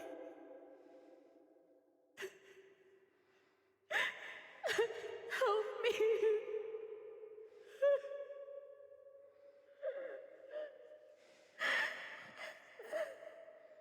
All this is fine, but once again, there's random removals to the script, mainly James's lines and Mary's note that the hospital wants to keep her alive specifically because they're making a profit off of her.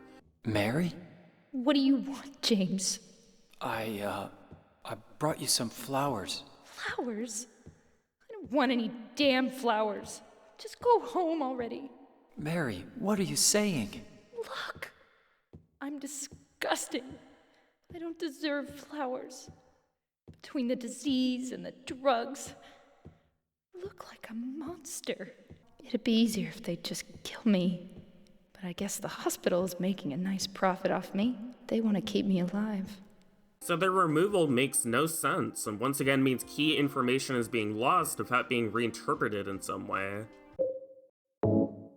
Now we've circled back to this confrontation between James and Maria, which has some incredible acting on display from both Luke and Salome, which on its own is very emotionally powerful and complex. Shut up! What do you want? Do you even know anymore? I'm yours. I'm here for you. So what if I'm not her? I can give you what she never could. I can be better than her. What else do you want me to be? What else can I be? I am so sorry, Maria. I really am. But this has to stop. It's time to let it go. Okay, so this critique is going to be something that on the surface won't make sense, but I would actually argue that James reacting more emotionally about what he's about to do to Maria is less effective than how dismissive he comes across originally. Bear with me, this will come out in the wash. I already noted how the scene is displaying the dichotomy between Maria and Mary in a way that the new version of the labyrinth jail cell scene doesn't, but what I didn't bring up was how the original handled this. Easily the most important and clear difference is that Maria is not trying to trick James. The first thing she makes clear is that she isn't Mary, and is frustrated that James once again made the same mistake. Mary?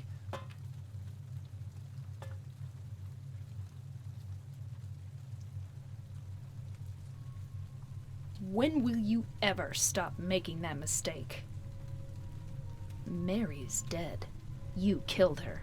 She then goes on to explain when James tries to reject her, how she is trying to be different than Mary by learning to placate him and never make him feel bad. But I can be yours. I'll be here for you forever. And I'll never yell at you or make you feel bad. That's what you wanted. I'm different than Mary. How can you throw me away? I understand now. It's time to end this nightmare. This is a marked difference in behavior in comparison to how she was talking before her first death, and it puts fully on display the desperation and anxieties she is experiencing from the idea that she may stop existing because of James. How cold James is acting here makes sense from his perspective, since he's had to experience over and over Maria's death and thus may not even see her as a person anymore. While Maria does very much still believe in her own identity and is trying to explain to what basically amounts to her captor that she deserves to live, it's an incredibly complex and heartbreaking moment where Maria has to finally accept the role of the ultimate villain in service to James wanting to move on. This is intended to be sad and tragic, especially after playing Born from a Wish and really starting to identify with Maria and her struggles beyond how James sees her. This is an intended emotional reaction, in line with the frustration the player feels with James from how he fails to help Angela and pushes Eddie further into darkness. When you are told to do the final blow that kills Maria, you are by effect forced to feel how James felt when he killed Mary, and the horrible, complicated, messy emotions that come with that are then unpacked in the following scene at Mary's bedside. Now, while all of these elements are technically still there in the remake, the problem is we are once again focusing heavily on James's reactions here over Maria. From a metatextual basis, this does partially make sense. Players should feel bad for Maria, and having James acknowledge how badly he messed up is a way to express that. But that's leading to the unintentional implication that Maria's death is some inevitable thing that has to happen, when in actuality it really doesn't, especially when you consider this scene doesn't play out this way in the Maria ending alongside many others. I particularly dislike having it so Maria is actively trying to trick James by pretending to be Mary. A lot of people tend to assume she's dressed like her in the original by her own choice, but there's nothing actually proving that, and the fact Maria immediately corrects James seems to indicate she was forced to look like this for James's benefit, which by effect also implies her regular outfit is because it's what James wanted. When she says that James wanted someone who never yelled at him or made him feel bad, that is her directly calling out how she was only created in service to his desires. Desires which he continually contradicts himself on until he's able to finally accept his guilt. She is trying to be different from Mary because James killed Mary, and she doesn't want to die. Her rejecting being Mary despite it all shows that she wants to exist outside of these binary constructions, but is unable to because of James. It's why I found the pre-release hand-wringing over Maria's appearance so irritating, because the whole tragedy of her character is that she is only defined by how she is beheld and not who she actually is as a person, which is what the narrative has been deconstructing with both her and Mary the entire time. Maria is the black swan to Mary's white swan, and they are both forced to orbit a prince who only sees what he wants in the moment. By changing it so she doesn't reject being compared to Mary initially and only acting more like herself after her apparent ruse is called out, it is completely ignoring an incredibly important part of her character. It's why I kept bringing up times when the remake downplayed Maria's rejections of being compared to Mary, and how often the remake downplayed her justified anger so as to not get misread as the abuser. Maria's goal was never to intentionally sway James away from his narratively satisfying resolution or something.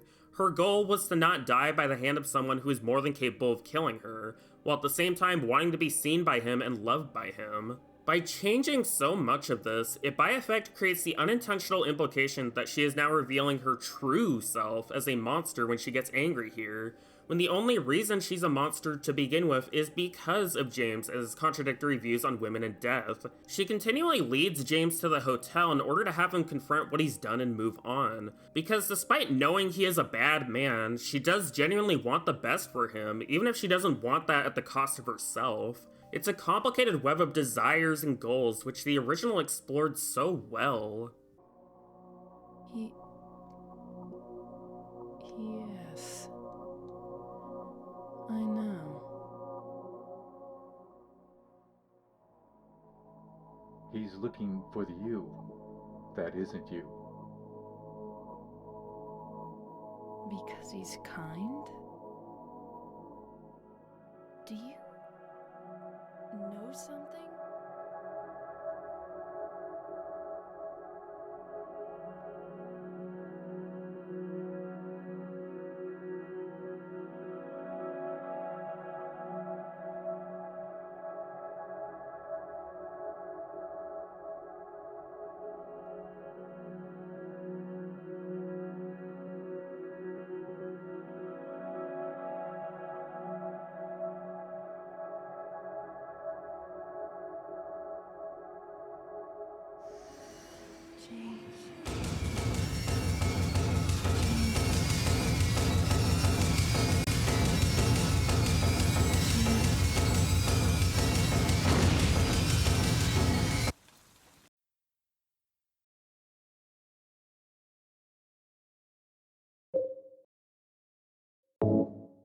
Now for the bedside scene leading into the Leap ending. A fairly large change made here is that James is more overtly apologetic to Mary rather than initially trying to take the out given to him before being honest. I'm sorry. Don't be. I told you. I wanted the pain to end. Yeah. You did.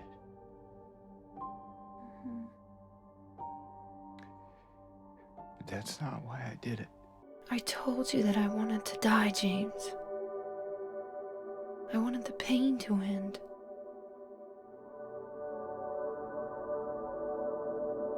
That's why I did it, honey. I just couldn't watch you suffer. No. That's not true. You also said you didn't want to die. Overall, while I personally find the original performance a lot more real and emotionally effective, I do really like Luke Roberts' take on this, and I think he does a good job implying the complexity of what's going on underneath. What I'm sadly less positive on is the letter read itself, which again is not Salome's fault since there was simply no way to recreate the conditions that were necessary for Monica's take. Part of why Monica was so devastating of her read is how emotionally vulnerable being Mary required, and she was needing to record this last day of the job alongside her last day of residency in Japan, in addition to the feelings of regret she had losing her mother when she was young. These are contextual things which came together to create the most beautiful and effective voice acting performance I've ever heard. Like, I only initially played Silent Hill 2 just a few years ago, so I'm not an old head, but even still, every single time I hear her deliver some of these lines, I break down crying because of how much they remind me of the pain and loss I've experienced in my own life. Salome, for her part, does a good job and does try to hit similar emotional beats, but it's just not enough, and it's not helped by directorial decisions that were made that further weaken the performance. Notice how in the original, all we are seeing as the letter is read is scrolling text against a mostly still background. There isn't any background music or atmospheric tones, and the camera never cuts at all. This is because the letter is a full encapsulation of Mary's essence, and the stillness of the composition is contributing to the loss of this beautiful humanity. In the remake, there's added atmospheric tones and sad music playing. The text is no longer scrolling on screen despite the letter being the entire focus, and the camera keeps cutting the locations that have been visited throughout the game rather than focusing on the graveyard. And when it does focus on it, you'll notice that it appears to be the same time of day as before, rather than implying a sunrise, with these slightly warmer hues and how you can see a bit further in the fog than usual. There's so little attention to the details that made the letter read work so well, and feels like there is a lack of confidence in Salome's performance, which is really frustrating. Which is also a problem in the remake's version of the in-water letter read as well, and would probably be an issue with the letter read in the Maria ending if they, did it. Even worse, a lot of lines in the letter were changed, which was not due to a retranslation of the original text, mind you. I checked the original Japanese, and these are just completely different lines. For example, she no longer says, I can't tell you to remember me, but I can't bear for you to forget me. This line perfectly captures how conflicted Mary feels about her impending death, and how she isn't ready to move on. Now, the reason why they removed this is, I kid you not, because they wrote in new details in which she actually does fully accept her impending death. But that's okay. I'm not afraid of it anymore. I just hope the pain will end soon. So that you remember me for who I was. And not what the disease made me. What? The whole reason she was so emotionally volatile is because she was deeply terrified of dying. While the letter does serve as her final words, this is not because she fully accepts her death and is now no longer afraid. It is because she is trying to make amends to James for the pain she caused him. It's not just that she was afraid that James hates her, she's also afraid that he will never forgive her for how the illness affected their relationship. She blames herself for how things went down. This is not the story trying to victim blame Mary, mind you. This is a very understandable and real way of conceptualizing your own illness, which is something I've seen in my personal life with people I love who are struggling with something outside their control. It becomes much easier to deal with something abstract if you can tie it to something you are able to control, even if it's ultimately not your fault, and it's something I've done personally many times. By rewriting this section so that she just overtly says she's not afraid of dying and hopes the pain will end soon, it kind of by effect justifies James's actions since, well, she was totally ready to die, right? And along with changing it so that instead of her telling James to do what's best for himself, she instead says to do what's best for himself and others. It low-key creates the argument that Leave Ending is the intended canon ending, as that's the one ending where James is doing something for someone else rather than himself. Lastly, at no point does Mary say in the letter that she hopes James remember her for how she was. She is actually saying the opposite by focusing so heavily on the reality of their present situation, and she wants to make amends now so he can live in the future. The narrative has been arguing that James's idealization of Mary versus her illness was wrong because he wasn't accepting Mary as a wholly autonomous person and was instead seeing her as the villain in the way of his life. That was why he broke down in the prior scene. It was him finally acknowledging Mary was a person instead of a Madonna or a horror. Rewriting the letters so that Mary's hoping she'll die soon so he can keep idealizing her is honestly pretty wild. Like, genuinely, what were they thinking? It makes one of the most emotionally complicated and deep parts of the game so much more surface level in service to it being more easily digestible. It's a complete misunderstanding of it, and it's such a shame. Okay, so while I don't think the changes to Leave Ending were super great, it was, I suppose, serviceable enough for wrapping up the story on the whole. But this version of In Water, I honestly think is kinda bad. Starting a bit mildly, the differences in the confrontation of Maria were removed, and it now plays the exact same cutscene as the Leave Ending. This isn't the biggest deal in the world from a developmental standpoint, since slight differences in dialogue and direction are less important than getting a game out, but some of these small changes are important for the following scenes, and they did take the time to make the variant for the Rebirth Ending. Well, I guess I should say following scene, since for whatever reason, James's talk with Mary at her bedside was also removed, with him instead monologuing in his car on how he can't forgive himself before he drives into the lake. Now, the Stillness Ending does have him actually talk to Mary, which I do want to get into later, but from a first-time player's perspective, this interaction is missing from one of the 3 possible new game endings, and this could potentially be the only ending they get. So removing this scene gatekeeps an important emotional moment for New Game Plus, and kinda just makes it come off as a generic bad ending if it weren't for the letter read holding it up. Due to Silent Hill 2's ending requirements, you may not even realize that your choices were influencing what ending you'd get without the usage of explicit dialogue options or what have you. Now, I personally love this system the same way as Shattered Memories, since it encourages replays due to the original game being so short, but the remake being so much longer means folks will be less encouraged to replay it for the other endings if they weren't vibing with it before, and without a guide, they may not come to understand what led to this ending being picked over the other ones, which makes this ending being deliberately less satisfying so much more confusing. The original didn't assume that the player would immediately do a replay, so it made sure to have all 3 new game endings function as more or less satisfactory conclusions. While you can certainly just look the other endings up on YouTube nowadays, it defeats the point of the design to not engage with it on its own terms. Whether or not that was Bloober's intent, I obviously can't assume. In the end, this just feels really weak, and I genuinely think the Stillness ending should have just replaced this one, but we'll need to put a pin in it for right now. The new Maria ending is... The confrontation with Mary is mostly the same, although now that I think on it, it'd be kind of fun to reinterpret this one so Mary acts like Maria, then reveals herself later on or something. Anyway, this part is perfectly fine. The real meat of the differences come from the scene after the fight, with most of Maria and James's dialogue being changed. For James, he originally comes off much more unhinged, with him denying who he just killed was Mary and thinking that Maria can therefore replace her, showing that he's learned absolutely nothing. For Maria's part, she doesn't seem very happy about what's happened at all, continually questioning James and showing much more appropriate sadness for the situation. This shows that Maria has a lot of sympathy towards other people, even when she gets what she supposedly wanted. What about Mary? It's okay. I have you.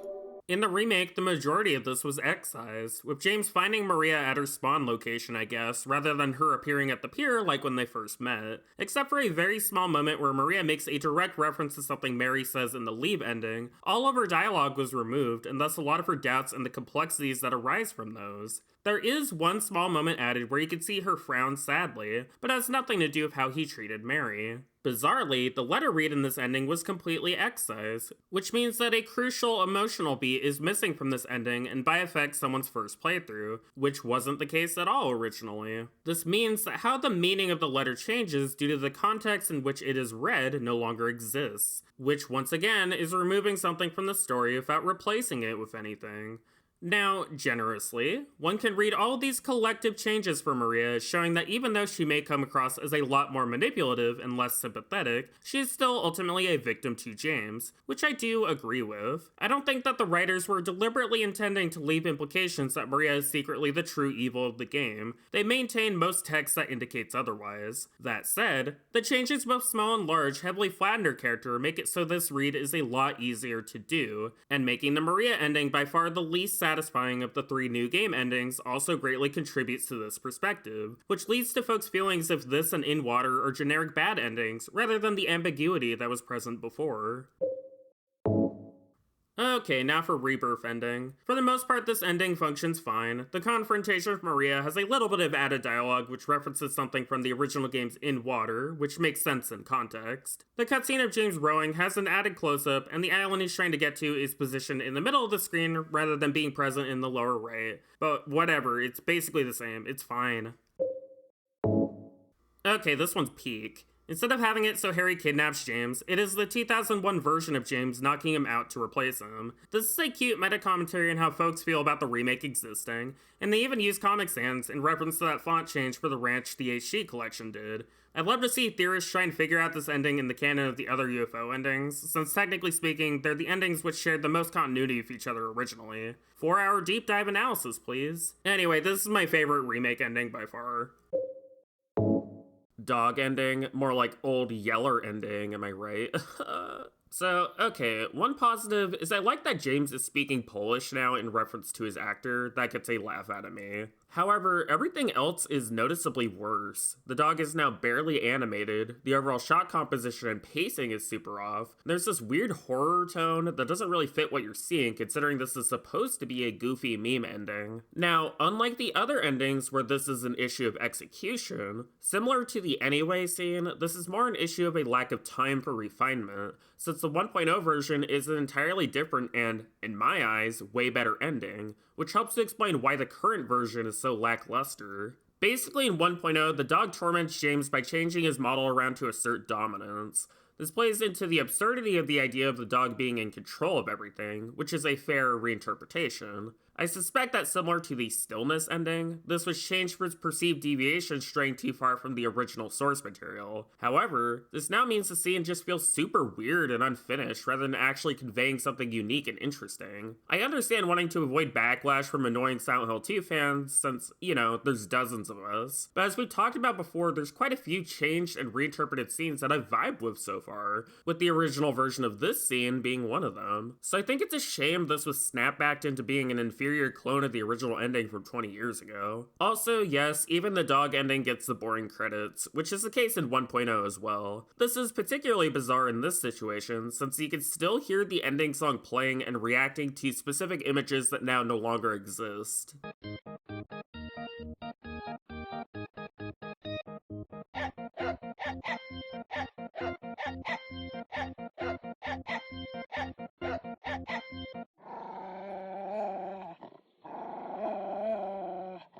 It's not as if the credits in the original took that long to create. Most of what you're seeing are just one-off goofs that naturally crop up during development, or scenes that have already been created. It was an important part of the ending's identity and what made it so memorable to begin with, so simply not doing it for unknown reasons is pretty disappointing. In this ending, James drinks the white Claudia before interacting with the videotape, which causes him to see a vision of himself in the tape, which allows him to be with Mary before her illness overtook her. It's deliberately ambiguous if this is just a hallucination he is experiencing, or if this is actually happening. But considering how perception is reality of Silent Hill, it's fully possible this is just both. I already noted my frustration of how this camera pan is only present here and not when it would have made sense, but I do actually like it as a symbol of James not moving on. He is deliberately trapping himself in the past in order to prevent himself from seeing reality, and potentially that could be the happiest result for him, even if it's not the one that is morally the best. This ending is just fine.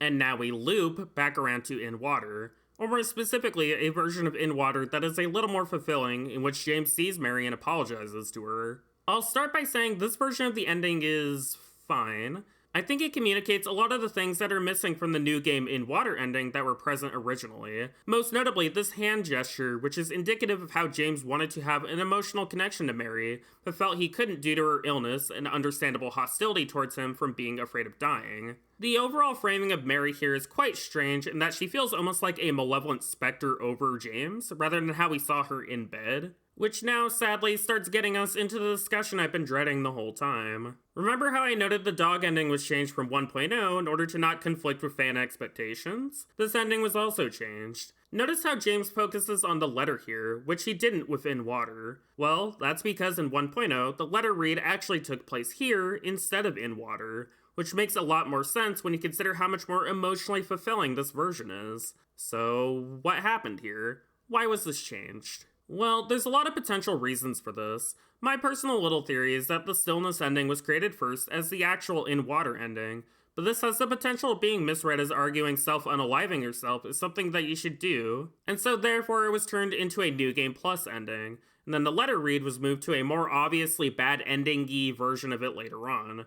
I can only speculate if this is actually the case, but that's what makes sense to me. I already said before, but I very much disagree with having In Water exist the way it does since it's very narratively unsatisfying and removes crucial story details from a first playthrough, and I very much think Stillness should just be in its place. I understand the potential worry that this may cause harm to someone who is going through it, which shows a level of care that the medium definitely lacked. But I also think there isn't one correct way to show extreme depression, and I think shooting your story in the foot in order to minimize harm is a mistake. The original In Water ending is so powerful because of its conclusiveness to the story, which is why folks still argue to this day whether it or Leave ending is canon, when they should be arguing Dog ending is canon, but whatever, that's my take. I don't really think Stillness will be read as a canon ending in the endless debates amongst Silent Hill fans.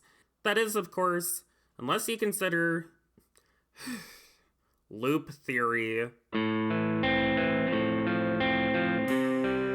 now, finally, let's get into the thing I've been alluding to but avoiding the entire review.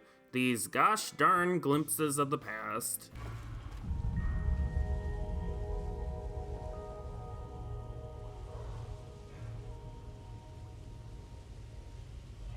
Something that a lot of fans like to read into the original game is that James is caught in a loop due to the amount of bodies in the town which have his face enclosed, the repetition of room 208, and the ways in which various other elements have you experienced things outside of James's literal perspective, such as the videotape. Now, the way to read this in a way that fits with the rest of the story and how the gameplay and the endings function is that James is not literally in a time loop that resets if he dies or something. These are symbolic elements which are indicating the spiral he went into when Mary became sick, and especially after he killed her. This is why Pyramid Head apparently kills someone in front of a TV. It is directly calling to mind the revelation James will later have at Lakeview Hotel. This is also why it's important to note how other people in the town are not seeing things the way that James is seeing them. Angela sees a world of flesh, machinery, and the fire fueling it. Eddie sees it cold and uncaring with faceless people haunting him. James sees it as decayed and rotting, with desire and death intertwined together, and Laura apparently just sees it as a normal town. Now, with loop theory, the argument is that things are literally happening over and over again rather than metaphorically or symbolically, with Silent Hill being this liminal space in which time and death itself cease to function, making it so the people caught within it are trapped forever. Considering the developers have said all endings are canon, this is one possible interpretation as to how that is by assuming they are being extremely literal. Now, where this theory quickly spirals into a nightmare is once you consider that you are locked to James's perspective, so therefore Eddie, Angela, and Laura must all be manifestations of his, since otherwise he'd rapidly run into logistical problems with time and how different scenes sync up. This would turn Silent Hill into an endless purgatory where James is tormented forever, befitting the idea that he has sinned. I needed someone to punish me for my sins.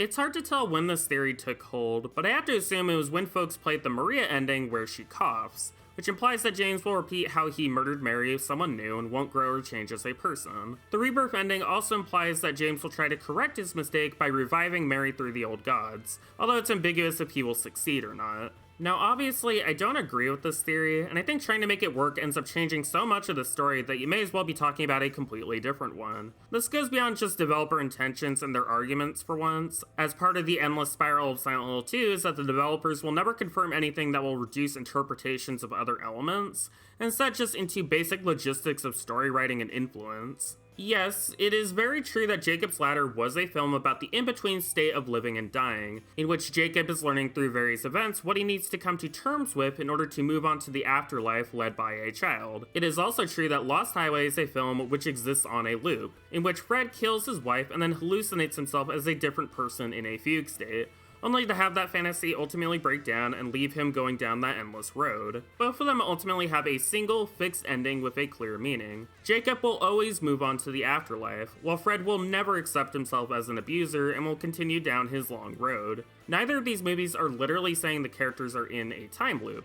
They are using the concept of a loop in order to explore social, political, and existential themes. However, Silent Hill 2 doesn't have a fixed ending. It has multiple, none of which are literally implying things are in a time loop. While both Rebirth and Maria imply that James hasn't learned his lesson and will repeat the same mistakes of the past, this is a read that is completely independent of a literal time loop. Time loops don't exist in real life, but cycles of abuse absolutely do. It also assigns too much meaning to the town itself and what is going on there. As shorthand throughout this review, I've said things to the effect of, the town is manifesting this, and it's directly causing characters to see things the way they do. But this is not necessarily an objective read, and is instead an interpretation to help thread together various things the narrative is doing. While you can see parallels to Alessa of Mary and Laura, there is no hard-set person who is responsible for things manifesting the way they do, and that's on purpose in order to prevent James from being the full center of the narrative, since despite being the main character, he isn't the most important character.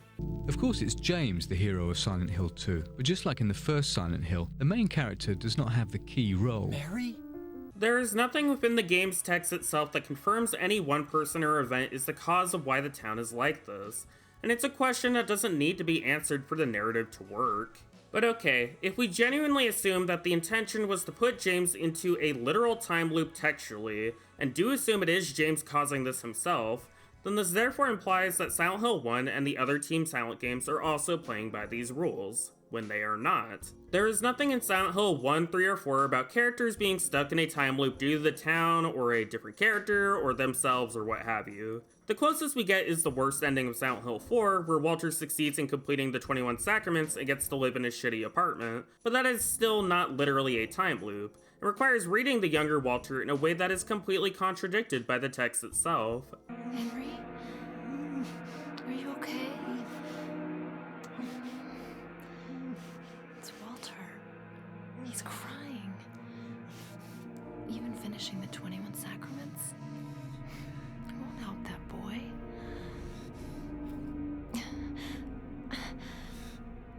I'm going back, Henry. To the room where he is.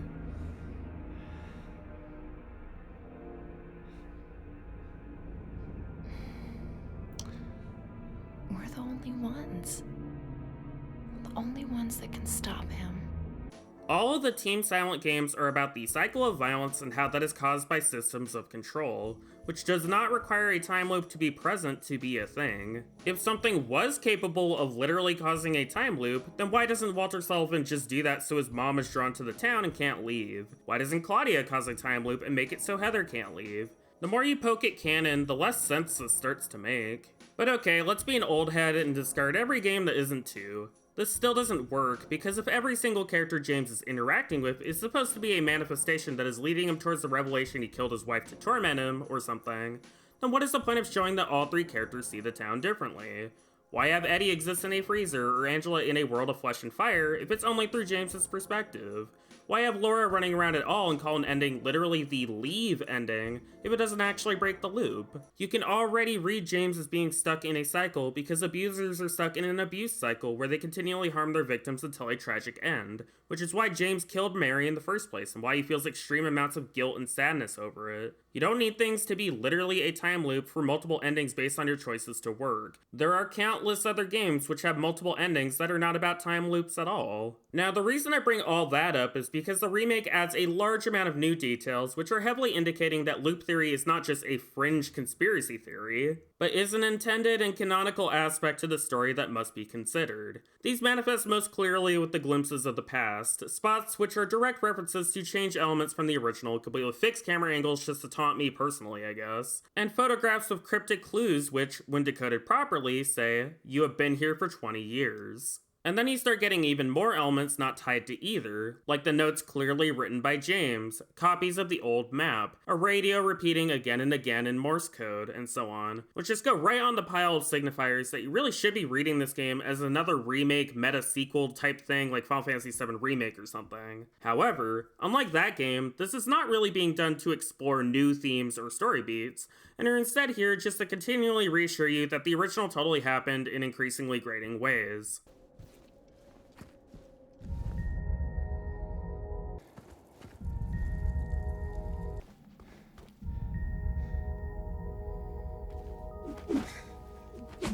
If we presume the theory is 100% intentional and the one read to rule it all, something even the lead designer seems to not agree with, then this either means every ending is ultimately not very meaningful since James will end up back in Silent Hill, or only Leave Ending is canonical since he leaves in that ending. Neither of which are particularly ideal scenarios for a game built on its many open-ended ambiguities. This all gets tied up into an actual analysis point where folks feel uncomfortable that James is able to get a happy ending at all, and so feel the need to construct a theory discrediting Leave Ending as an optimistic ending, in contrast to folks who read it as the one true canon one. Obviously, this is a false dichotomy since all endings are capable of being canon, and someone liking one ending over another one does not therefore discredit you finding a different ending to be your personal canon one. But I do want to take the time to dive into the deeper reasons why someone may feel this way.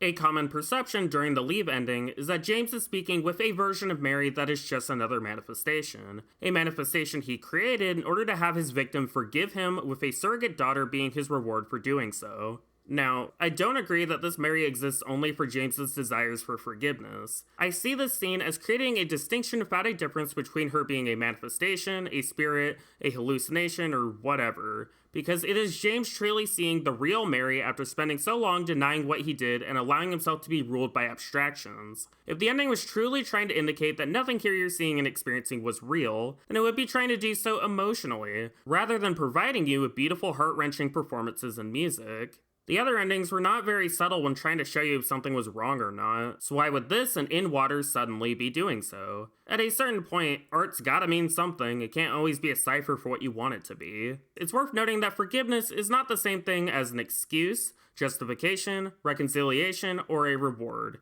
These terms often get conflated together by folks who don't have a solid grasp on abuser-victim terminology, and thus presume that a narrative in which a victim forgives an abuser is excusing said abuser of their crimes, when this is not necessarily the case. Forgiveness is the release of resentment and is an important part of the healing process in order to move on. While the most simplistic read of this is to only view the scene as James wanting to receive forgiveness from Mary since he asks her directly, you can also absolutely read this as Mary wanting to be able to move on in a spiritual sense. I mean, the narrative sure went out of its way to show how Maria can be interpreted as her own independent person. Why would this not apply to Mary here if you read it that way? Why do you think the last thing you hear in the game is Mary's letter, and not James apologizing? Perhaps what the game is actually trying to get at is not just to understand the perspective of an abuser, but the perspective of a victim, and how a victim can also have complex feelings on what is going on. I genuinely believe that the Mary we see in this ending, the Mary that we hear in the letter, and the Mary who died are the same person, because that is how the game edits, composes, and writes these scenes. The reason the game doesn't give you a clear-cut answer on the mechanism behind Mary being alive for this talk is because it doesn't want to give you a simplistic, easy answer to how you are feeling. It wants you to understand the extreme amounts of complexities associated with being a potential abuser or being a potential victim. This is why Eddie, Maria, Angela, and Laura were all written with realistic character flaws and in a lot of cases feel antagonistic, because the game is wanting to explore the gray area within the dichotomy of abuser and victim, rather than letting things be one thing or the other. James murdered Mary. This is true. This is something Mary didn't want, and James's justifications as to why he did it focus entirely on his hatred of her. This is also true. But it is also true that Mary felt a great deal of complex emotions over how her physical state deteriorated her relationship to James, and how her lashing out when she was scared turned into a form of emotional abuse that was toxic. Her having these qualities do not in any way, shape, or form excuse what James did. These are relatable qualities for someone to have, and I would honestly act and feel the same way in her shoes. Mary is not a perfect victim. She's someone dying trying to hold on to someone who doesn't have her best interests in mind, and this scene gives her the space to come to terms with that. Possibly the most complex line of the game is when Mary says this as she gives the letter. James. Please. Please do something for me.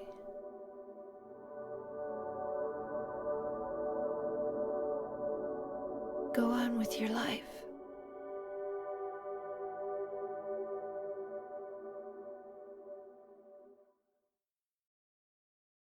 I can absolutely understand people viewing James as a monster who deserves a world of eternal torment, but I ultimately will never agree with that personally because I want to believe in the goodness inherent to people, while at the same time recognizing systemic factors which contribute towards people being allowed to become monsters. I want people who have done horrible things to be removed from their seats of power, and be forced to recognize what they've done and have to learn to grow from that, along with victims being able to decide for themselves whether or not they want that to happen and be spared from further pain and harm. I realize life is perspective as I get a little older, and my perspective may differ from yours. For me, this was never a story about James seeking forgiveness from his dead wife. This was a story about Mary moving on spiritually from the man who sheltered himself off from the world. A story where ultimately she allows him to move on by letting him see the real her. When I first learned that I was going to die, I just didn't want to accept it. I was so angry all the time, and I struck out at everyone I loved most. Especially you, James.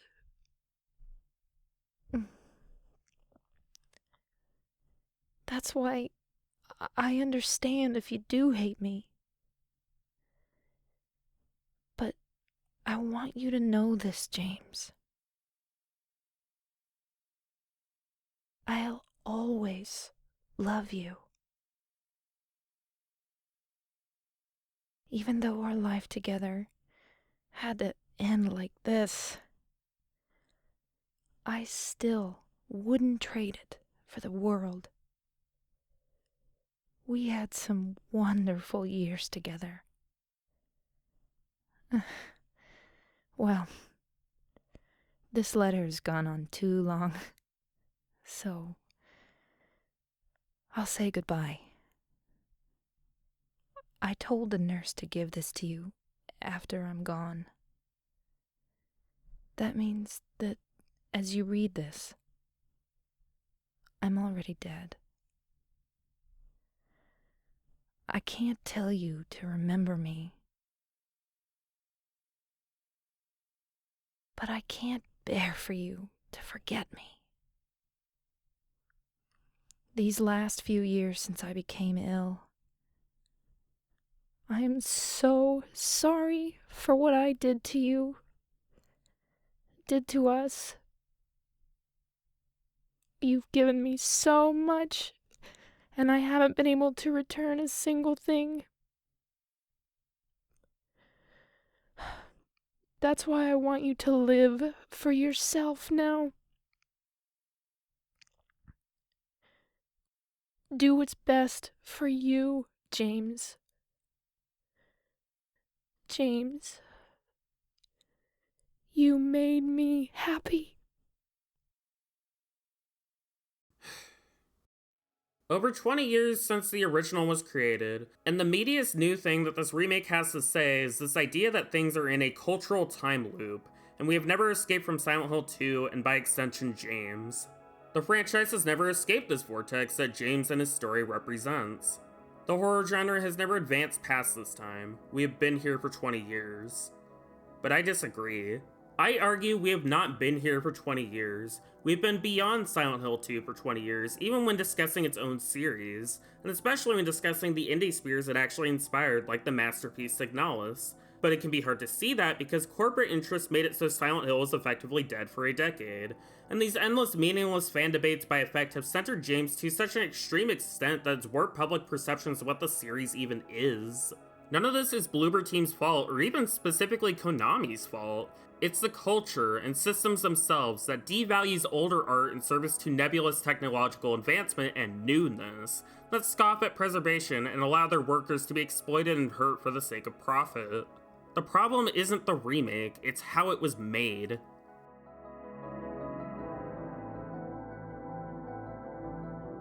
I don't want the ultimate conclusion in this video to be remake bad, so much as how it is approaching a reinterpretation is more indicative of overall issues with how remakes are approached when it comes to video games in general. One comparison to make is the shift from 2D to 3D animation in America, and how a lot of techniques which were done in 2D were effectively thrown out in service to what was nebulously more technologically impressive. Contrast the approaches to The Lion King 2019 versus Into the Spider-Verse. One of these focused solely on being more realistic at the price of basically everything the original was doing artistically, while the other incorporated 2D techniques alongside new 3D techniques in order to reinterpret the old into something new. Now, this isn't to say a focus on realism in particular is bad, of course, but it depends on the goals of the project and what it means. Cayenne made a great observation recently that playing a remake does not therefore equate to playing the original, but is often used as a substitute to do so because of the perception that a video game remake should be slavishly faithful. This leads to quite a lot of video game remakes in the modern day being more akin to Psycho 1998, where the exact same beats happen with people who are not able to capture what made the original work.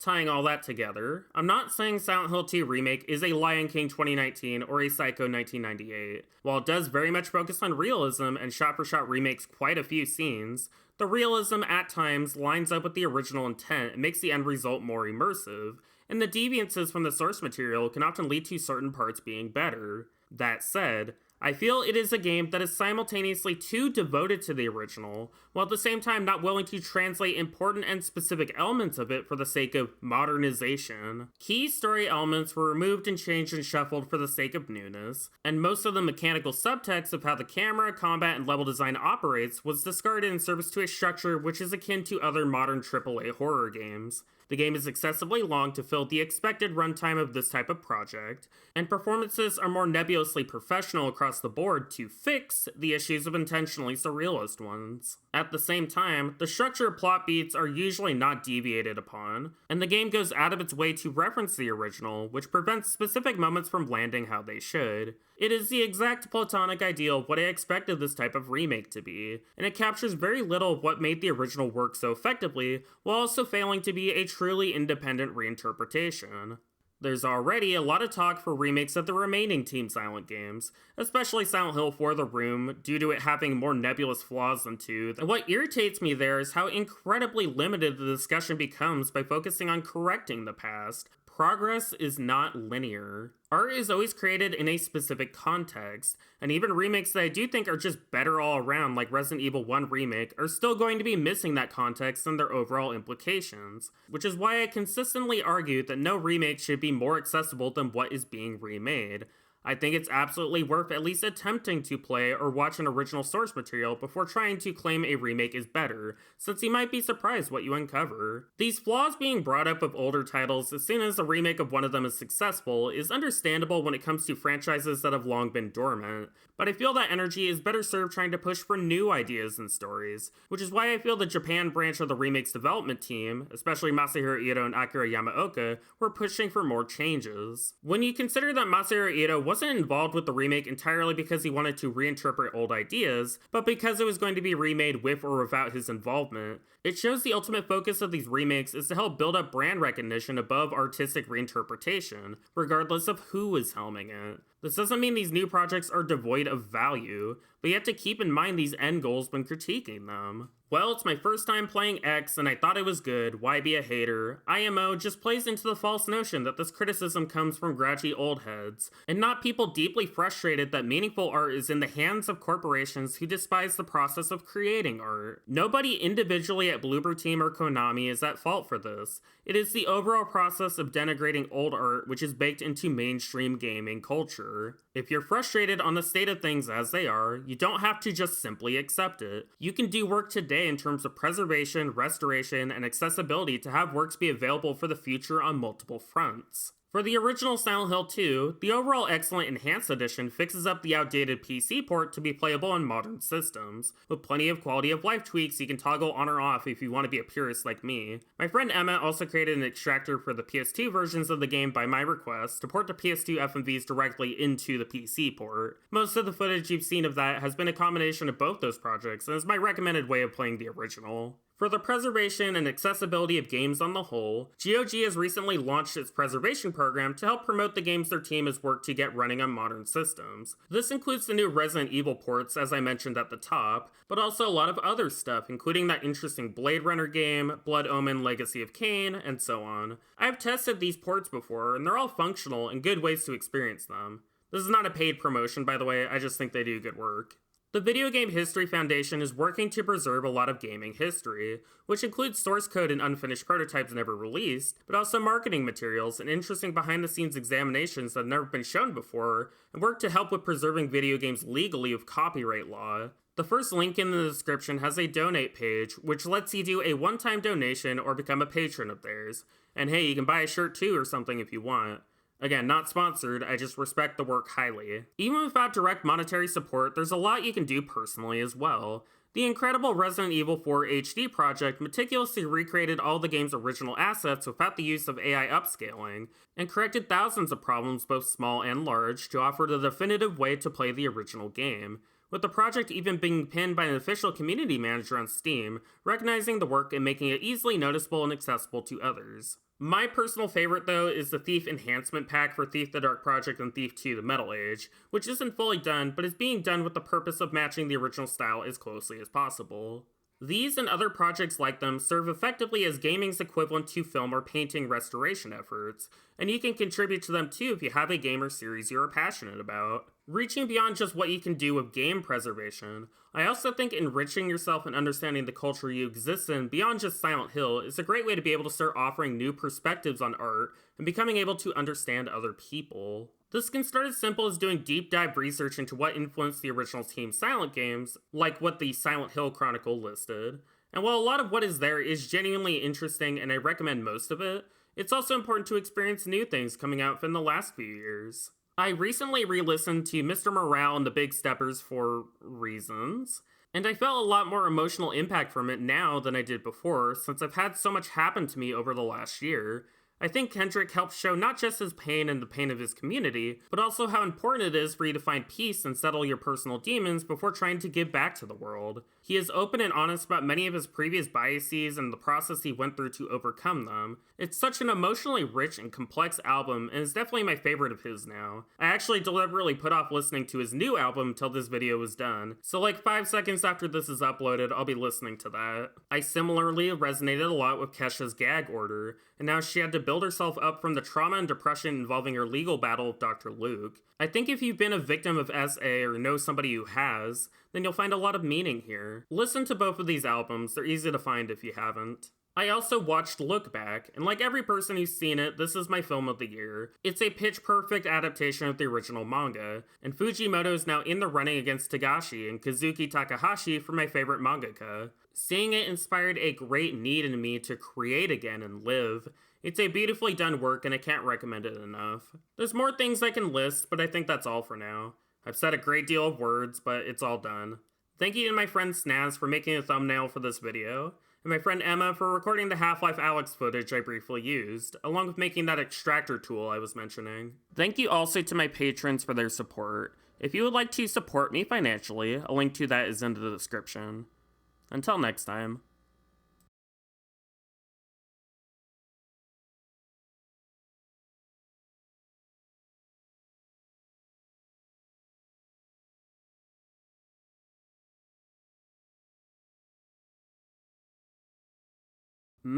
Suspicious.